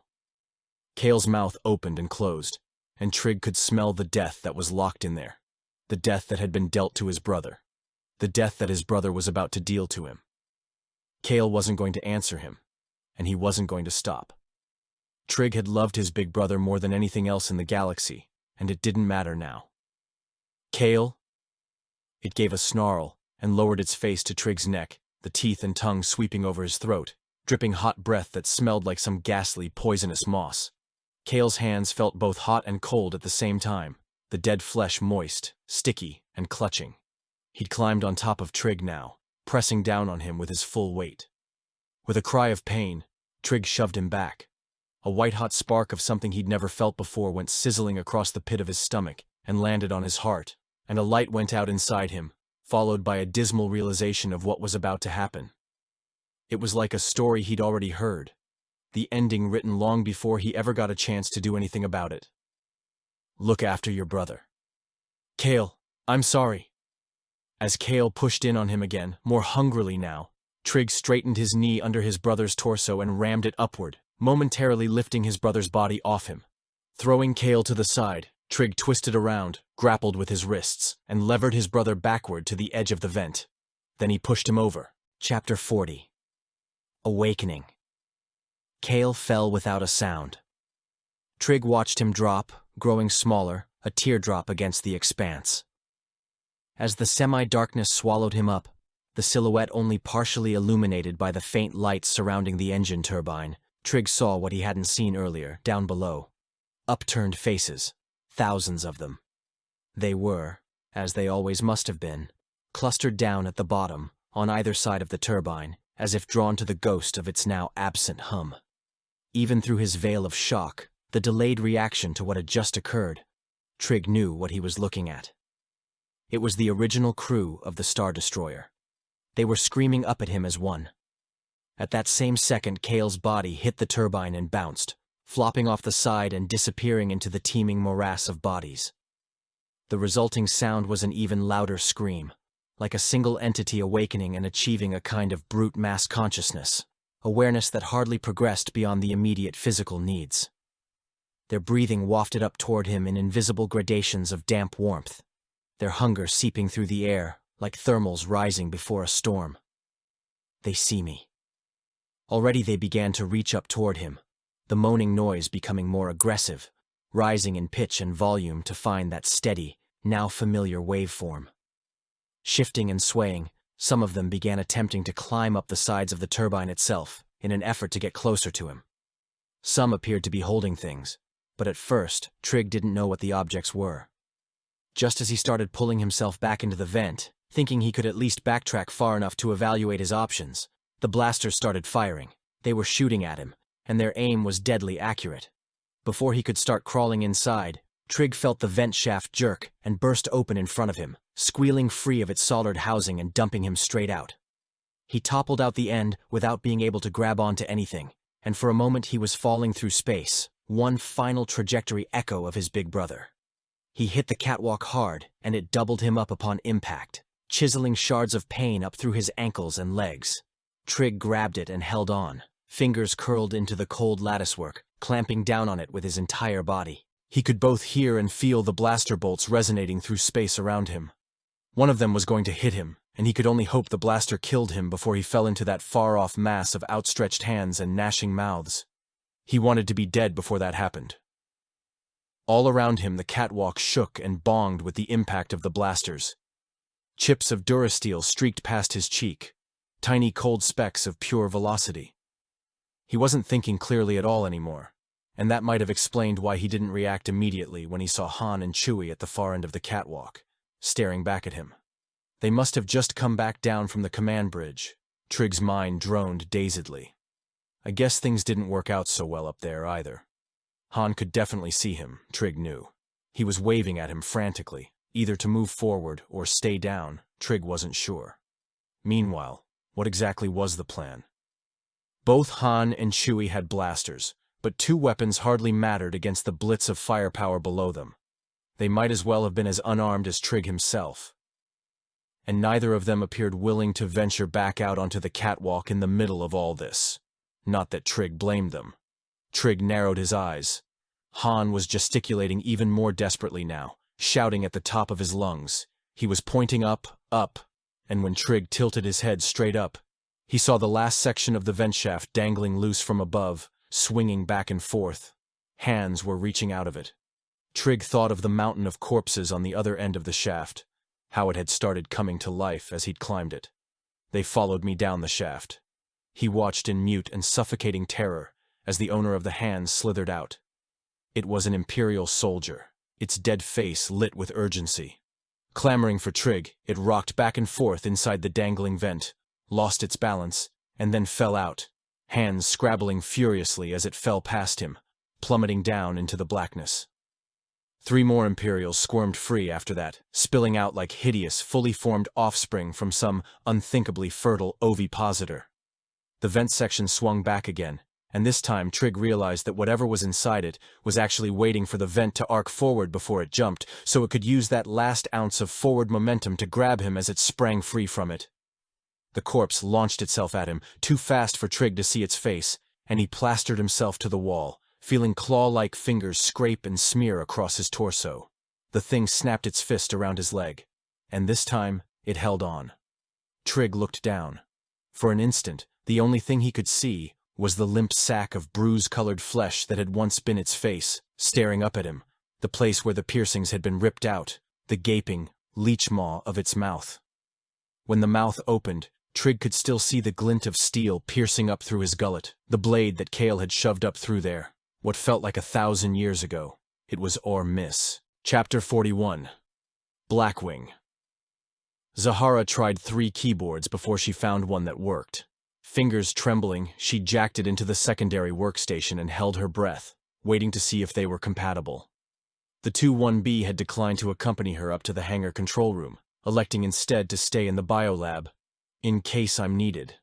But the droid's directions had been flawless. He had sent her through a Byzantine maze of walkways that delivered her to a service lift, and she'd taken it straight up to the pilot's ready room, through another set of doors that opened on hangar control itself. The large enclosed booth stood at least 30 meters off the docking floor. From her current vantage point, she could see everything. The 6 or so random ships that the destroyer's tractor beam had sucked in on one end, and on the other, the half-destroyed docking shaft that had brought them up here from the barge. The things were down there too. Hundreds of them, or perhaps thousands, swarmed the different damaged ships, teeming so thickly that Zahara couldn't begin to estimate their numbers. More were pouring in constantly through various hatchways and doors, a non-stop flood of bodies crawling over one another toward the different vessels. Every few seconds they screamed together, that same sonic waveform, and that only seemed to accelerate the arrival of others. How was she going to get down there? And if she did, how could she possibly hope to get inside one of those captured spacecraft without— First things first. The screen in front of her blinked obediently on, awaiting the password. Her fingers hovered over the keyboard for a moment, and then she typed in the word she'd read scrawled across the floor of the biolab. Blackwing. There was a long pause, and the screen went completely blank. Then, abruptly, across the top, password accepted. Enter command. Zahara let herself exhale a sigh that seemed to loosen every muscle in her chest, shoulders, and back. She typed in, Access Master Control to Star Destroyer Tractor Beam. After a split second, the response came back. Master Control to Tractor Beam is accessed. She typed, Disable Tractor Beam. For a moment, nothing happened. Then the computer responded, Unable to complete command. Zahara scowled. Explain inability to complete command. Immediately. Tractor beam has already been disabled. She sat back and looked at the screen with a slight frown remaining on her forehead. Had Han and Chewie actually managed to switch the thing off from the command deck?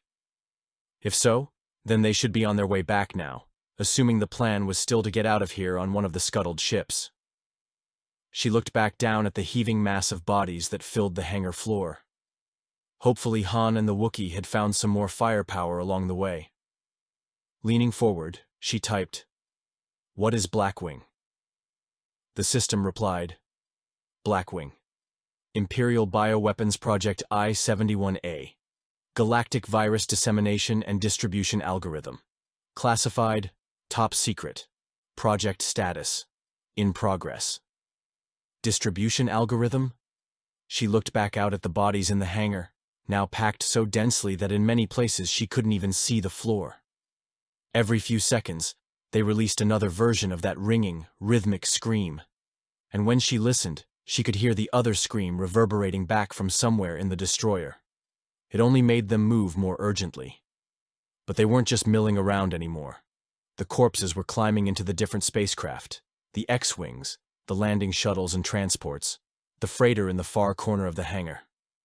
Still others were streaming back into the half-blasted docking shaft leading back down to the prison barge. Zahara saw that they were lugging something on their backs. She looked more closely. Black metal tanks. She glanced back at all the different vessels in the hangar, thinking again about the distribution algorithm, a coordinated means by which the Empire could spread the virus everywhere it wanted across the entire galaxy. Distractedly, she watched a group of the things lined up alongside an X-Wing, working together to turn it around, pointing it up toward where she was standing. Her mind went back to what Waste had told her about quorum sensing, the way the disease worked. They don't do anything until they can all do it together, when it's too late for the host organism to fight it. But why? Then it hit her, and she spoke aloud without realizing it. They're leaving. Down below, the X-Wing was aimed straight up at her. What had that other 2-1B said about being exposed up here? A blinding column of flame tore across the hangar, hurtling straight for her. Chapter 42. River. The kids stood no chance. Even from here, Han could see how it was going to play out, and if he and Chewie went out on the catwalk to try to help him, it would just mean all three of them would die together. It was a miserable thing to realize, yet there it was. A rock-solid certainty. Chewie gave a long, mournful howl. "Yeah, I know," Han shot back, hating himself all the more for having to say it out loud. "You got any better suggestions?" Out on the catwalk, the kid was slipping off, the thing dangling stubbornly from his ankle, dragging him down. He might be able to hang on for another 5 seconds, certainly no more. In an act of pure desperation, Han leveled his blaster, knowing he had no shot. He could just as easily hit Trig from this distance, or miss altogether. But what else was he supposed to do? Are you really going to sit this one out? Cash it in? Go down without a fight? Chewbacca was looking at him, awaiting the decision. At last, Han nodded and lowered the blaster. "Okay," he muttered. "On my signal, we go out. Just try to grab him." Chewie gave another howl, this one more startled, and Han saw what he was looking at. It was too late. The kid had let go. The kid was falling. From the moment his fingers finally slipped off, some part of Trig felt nothing but pure, weightless relief. After everything that had happened, just to give up and surrender himself to gravity and the void. As he fell, mist still clinging to his legs, he looked down into the screaming faces coming closer and felt the full intensity of their wrath swallowing him up. He remembered hoping that he'd be dead by the time he hit, and guessed that probably wouldn't happen either, unless... Something swooped underneath him, and he smashed into it, connecting with his right hip and shoulder, and rolling backward, arms and legs flopping with the leftover momentum. A heartbeat later, and his forehead ricocheted off the smoothness of cold, prefabricated resin. He propped himself up, felt the speed accumulating around his face, pushing forward. He wasn't falling anymore, but he was moving.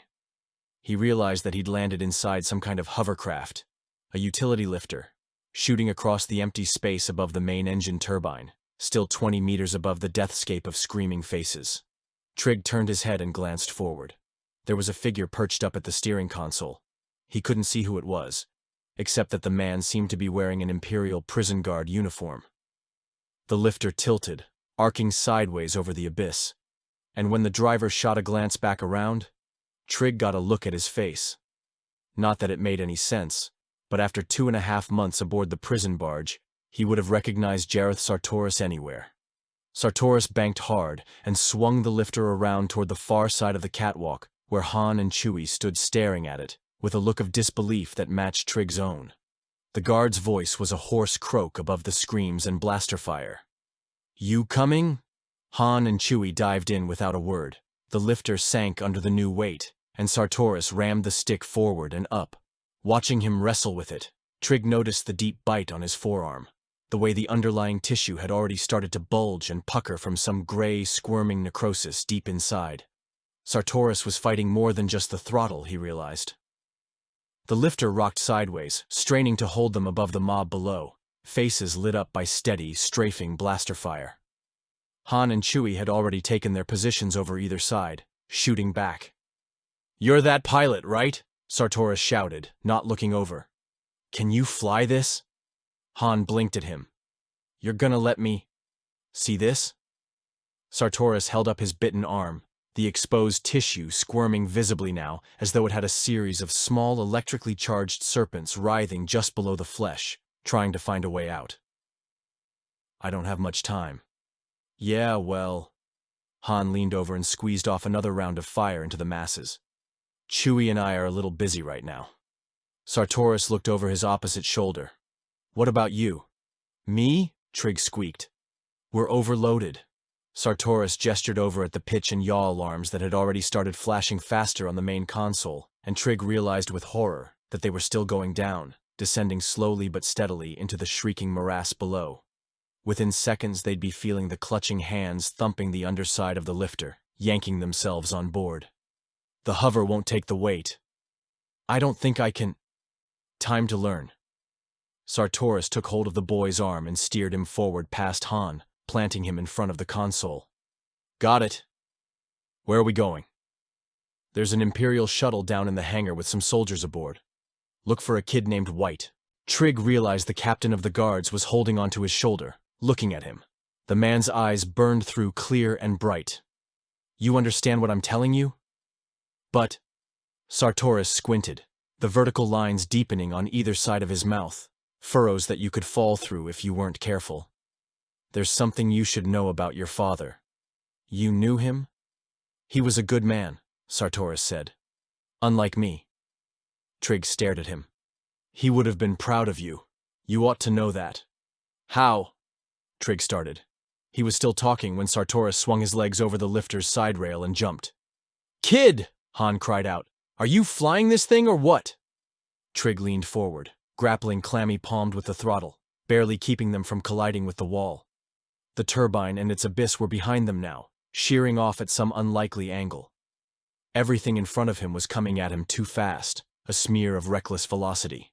20 meters below, in the concourse leading forward, the original inhabitants of the destroyer were still shooting and climbing the walls trying to get them. They were packed together, thousands of them, a solid river of reeking and deteriorated flesh. As one, they threw back their heads and let out another group scream. It was answered by another scream from far away. "You know where you're going?" Han shouted. Trig glanced down at the layout on the lifter's navigational screen, the blip showing where they were among the labyrinth of mid-level passageways. He felt sweat dripping under his armpits and over his ribs. "You can do this." The lifter jerked. Something was climbing up from the underside. He could feel the lifter tipping. Han leaned over, trying to see what it was, and shook his head. "I can't get a shot." Trig looked forward again. He brought the throttle down as low as he dared, until he saw the exhaust manifold rising up from the corrugated floor. Holding his breath, he nudged the stick forward, dropping them another fraction of a millimeter. It was pure seat-of-your-pants speculation, the sort of thing his father and his brother would have excelled at. But he was the only one left to do it. "Trig! What?" Wham! The corpse underneath the lifter slammed into the manifold, scraped off, and went pinwheeling sideways, headless now, down into the masses that had spawned it. Han threw him an appreciative glance. "That's more like it." Careering around a corner, Trig steered them down the slightly wider throughway, dull yellow lights whickering past like his own wildly careering thoughts. He kept going back to what Sartoris had said just before jumping off the lifter. He was a good man. I'm not. It had been a generality, spoken by a man who knew he was going to his death. Why had it sounded like he'd been confessing to killing Von Longo? A burst of static broke from the lifter's comlink, a voice rising from its speaker. "Hello, is anyone there?" Han's arm shot past his face to grab the link, flicking it on. "Who's this?" "Cody," the voice cut in. "Hangar control." "We're on our way now," Han said. "No, stay away." "Say again." "Under attack." The comlink sputtered, Zahara's voice reduced to a warble. Trig thought he heard blasters in the background, the twang and crash of catastrophic wreckage. He watched as Han changed frequencies, trying to home in on the signal. "I'm losing you, Doc," Han said. "Just hang on, okay? Too many of them." Zahara's voice was drifting, lost between clouds of heavier static. Trig thought he heard the words, "laser cannon," and then the link broke off entirely. Han dropped the comlink and checked the lifter's digitized schematic. "It's okay, we're almost there, right?" he said. "That's the entryway straight ahead." Trig eased the stick back and then let it go forward, getting a feel for it at last, now that the trip was all but over. The lifter blurred through the end of the corridor, toward the hatchway where Han was pointing. Despite the fact that they were almost there, Trig felt an odd tug of apprehension. A sense of having made the wrong decision about something so long ago that there was no way to correct it now. Chewie growled, and Han's nostrils flared. He looked worried. "Yeah," he said. "I smell it too." Trig glanced over. "What?" "Smoke." The hangar wall was on fire. Through the smoke, Trig could see the army of the dead pouring through, headed to the far end of the hangar. The X-wing that had evidently attacked the wall was still pointed at it, its laser cannons tilted upward with random blocks of salvaged equipment. Trig glanced back up where flames had overtaken the west end of the hangar, obscuring everything in a wall of thick, oily smoke that smelled like burning copper wires and charred durasteel. "Where did Dr. Cody say she was?" he shouted. "Main hangar control," Han said. "Which is?" Han pointed directly into the flames. Trig pulled back on the stick, angling the lifter up into the choking black wall. Instantly, his eyes, nose, and throat started stinging, tears streaming down his face. He could hear Han shouting at him, and Chewbacca let out a loud, angry roar that broke off in a burst of deep coughs. "What are you doing?" Han said. "You want to get us killed? I'm not leaving her. If she's up here, she's already dead." Trig brought the lifter upward until he was staring through the flames into what was left of the main hangar command. Melted computers and consoles lay bubbling across the warped durasteel floorboards like a surrealist nightmare of Imperial technology. "She's not in there," he thought. "She made it out. Maybe." The thought snapped off cleanly in his mind. It was a small shape, dwarfed by the oblong slab of charred components that had toppled over to crush it. Trig looked at the slender hand protruding outward from underneath the pile, remembered how it had looked resting on his father's shoulder in the infirmary. He felt the last of his breath evaporate from his lungs, leaving him absolutely still. "Kid." Han's voice was far off, and from the sound of it, Trig knew he'd seen her too. "We have to go." Trig opened his mouth to speak, but nothing came out. He turned the lifter away, and down. Chapter 43. Death and All His Friends. In the final moments before leaving the Star Destroyer, Trig Longo saw things he knew he'd never forget, no matter how much he wanted to. Later, when he tried to put the pieces together and make sense of it, the words weren't there. And he found himself sifting through jumbled images, raw memories and feelings that still frightened him, as badly as they had when he'd first experienced them. He was still reeling with shock over what he'd seen up above. After losing Kale, he'd figured his capacity for grief and pain had been exceeded. But the knowledge that Dr. Cody was gone too was almost more than he could stand. It left him grief-stricken and miserably nauseated, as though he might vomit up some small bitter piece of his own heart. Down below on the hangar floor, the things inside the hangar had stopped screaming and were focused only on packing every remaining spacecraft. Watching them, Trig saw that there was no longer any question of priorities. They wanted off the destroyer as badly as Trig, Han, and Chewie did. He hated them. Hated them worse than he'd ever hated Sartoris or Armis or anything in his life. Hated them with an intensity he'd never imagined himself capable of. It was as if all the molten fear he'd suffered up till now had hardened into glassy black peaks of pure rage. His eyes flicked forward. The landing shuttle that Sartoris told him about was already airborne. Hardly thinking, Trig swung the lifter alongside it. He saw the emergency hatch pop open, and Han looked around at him hesitantly. "You sure about this? That's an Imperial shuttle," Trig pointed. "Look." A skeletal arm waved from the hatch, gesturing them inside, and Trig didn't wait around to argue. He brought the lifter up, flipped it into auto-hover, and climbed over the transom. It was darker inside the shuttle's cabin, but easier to breathe without the smoke. The Imperial soldier standing in front of them had a pale, starved expression that immediately made Trig ill at ease. When the soldier smiled, it was like watching a skull stretching through a thinly knit web of yellow flesh. "You're white?" Trig asked. "Tanner." The skeleton shook its head. "White didn't make it. It's just me and Pauling, up in the cockpit." "Yeah, well," Han said, and cleared his throat. "We planning on leaving now, or are we taking up permanent residence?" "As soon as—" The whole world started shaking. "What's going on?" Trig asked. Han shot a glance up to the shuttle's cockpit, where another cadaverous Imperial soldier, Pauling, he assumed, was fumbling with the controls, hands dangling from his emaciated stick-like wrists, all of which seemed to be under the control of some ridiculously inept puppeteer. "What is that?" Pauling croaked, head jerking from side to side. "What's happening down there?" "Hangar bay's opening," Han said. "I figured you boys were doing it." "Negative."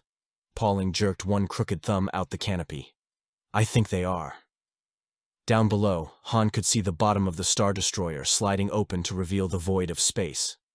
Off to the right, he thought he glimpsed the bow of the prison barge Purge, appearing very small at the end of its docking shaft, a tiny footnote dangling from the bulk of the saga of Imperial dominance. As the bay came wide open, the captured ships began flying out. A pair of TIE fighters, the freighter, an Imperial shuttle, and the X-Wings, spewing outward in all directions, scattering into space like flies off a corpse. As one of the smaller craft flew past them on its way out, Han glimpsed the sallow faces of the dead peering out at him from the cockpits, crammed in so tightly that their rotted flesh was pressed against the glass. Were some of them actually licking it? "Let's go," Han said. "What are we waiting for?" Pauling punched in a series of commands, and the shuttle started vibrating, then jolted hard to port and stopped moving. "What's wrong?" "I don't know," Pauling stammered. "The thrusters." "Get up," Han said, practically jerking the Imperial soldier from his seat and shoving him back toward the cabin. "Chewie, we're gonna have to do this ourselves." He looked around. "Chewie?" No answer came back, and Han didn't have time to go looking for him. He reset the navigational systems to manual and brought the throttle straight up, nosing the shuttle around and angling down until he saw the open bay below him. The galaxy was out there, wide open, just where he'd left it. He punched it. The shuttle shot downward from the Star Destroyer's hangar, rocketing past the prison barge and into space. And for that moment, Han Solo felt the surge of adrenaline he always got when whatever ship he was piloting began living up to her potential. He didn't want to think about the Lady Doctor, what it must have been like for her in the end when those things had opened up on her with the X-Wing's laser cannon. But he knew he would eventually. Couldn't be helped. Concentrate on what you're doing. Don't get stupid now. We're not out of this yet. He was starting to recalibrate the hyperspace navigation system when he first heard the screams. "What's happening back there?" There was a thump, and Pauling came staggering back into the cockpit. Deep red arterial spray was jetting from the stump where his arm had once been.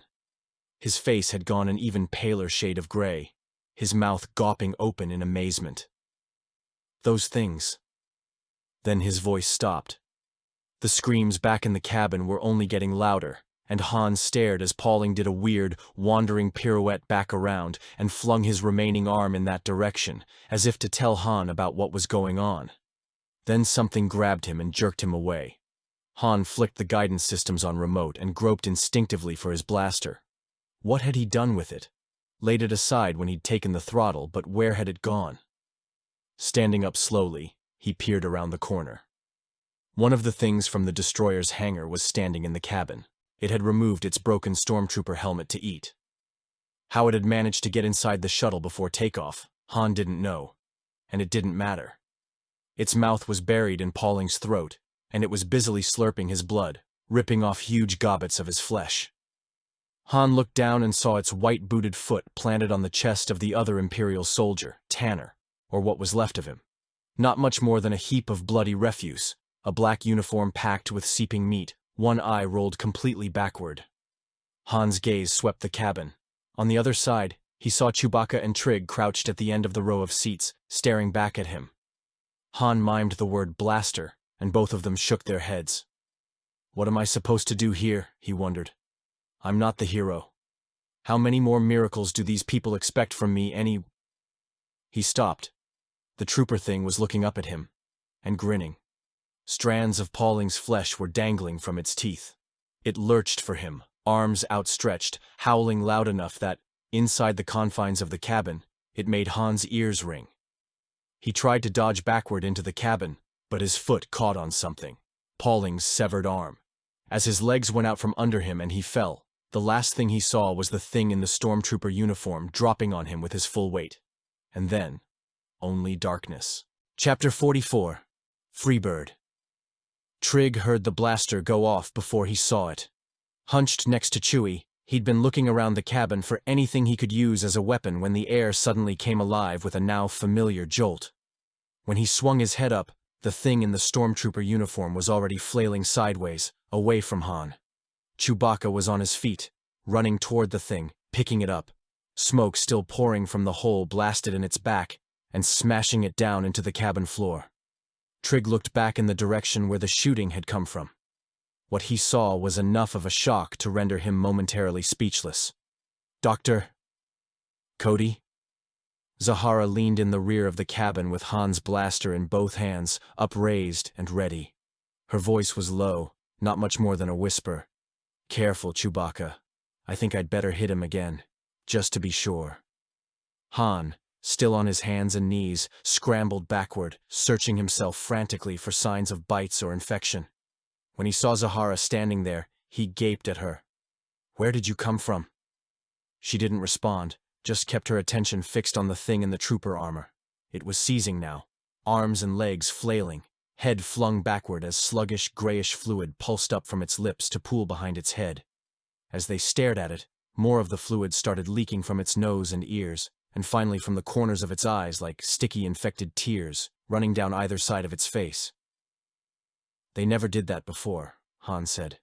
They've never been this far from the source before. Han looked at her, bewildered. There's probably a heavy contamination residual spread throughout the destroyer from all those tanks. Maybe it's what helped sustain them. Slows down the decay process and keeps the muscle receptors firing. How do you know all this? Zahara gave him a sidelong glance. I get my information from a droid, remember? Hey, I didn't mean... It's all right, she said. Look. She pointed out the glass at the other ships that had left the destroyer ahead of them. At first, Han couldn't see what she was trying to show him. But after a moment, he realized what was happening. The escaped ships had stopped moving. They were drifting aimlessly into the depths of space. As he watched, one of the TIE fighters listed drunkenly sideways, swiveling directly into the path of another TIE, and they slammed into each other, exploding on impact. That was Blackwing's flaw, Zahara said. It's going to keep them from spreading it any farther than this. Blackwing?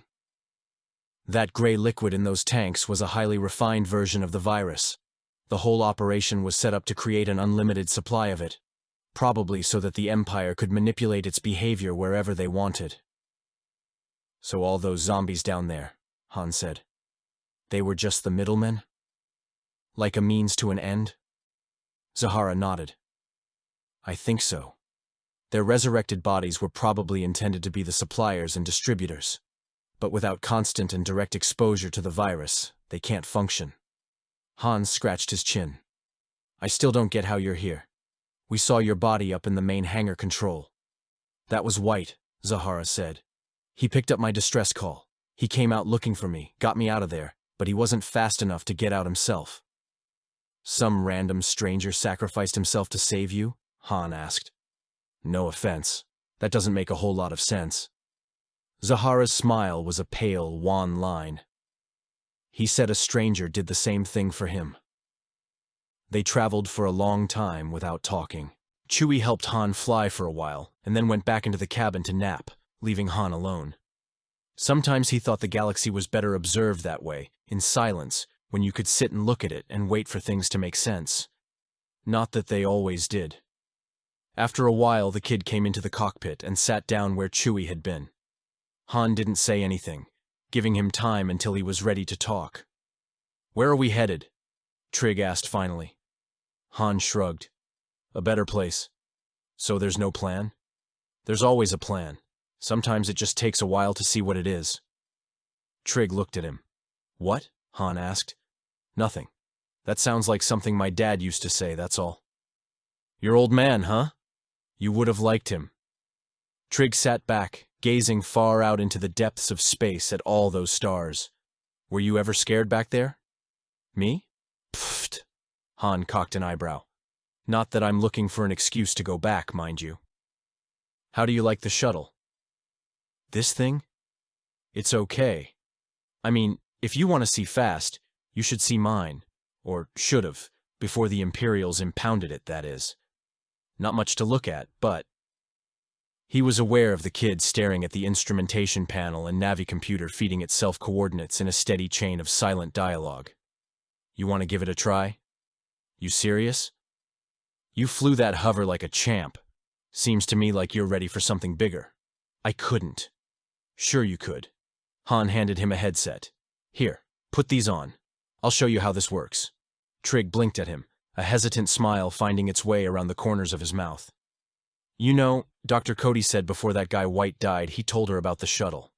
Han nodded. Right. White said his guys had a name for it. Oh yeah? Yeah, Trig said. Freebird. He glanced at Han tentatively. I like that. Freebird, huh? Han considered. I guess that sounds about right. Han pushed back from the controls so Trig could get a closer look. Come on over, I'll show you how it's done.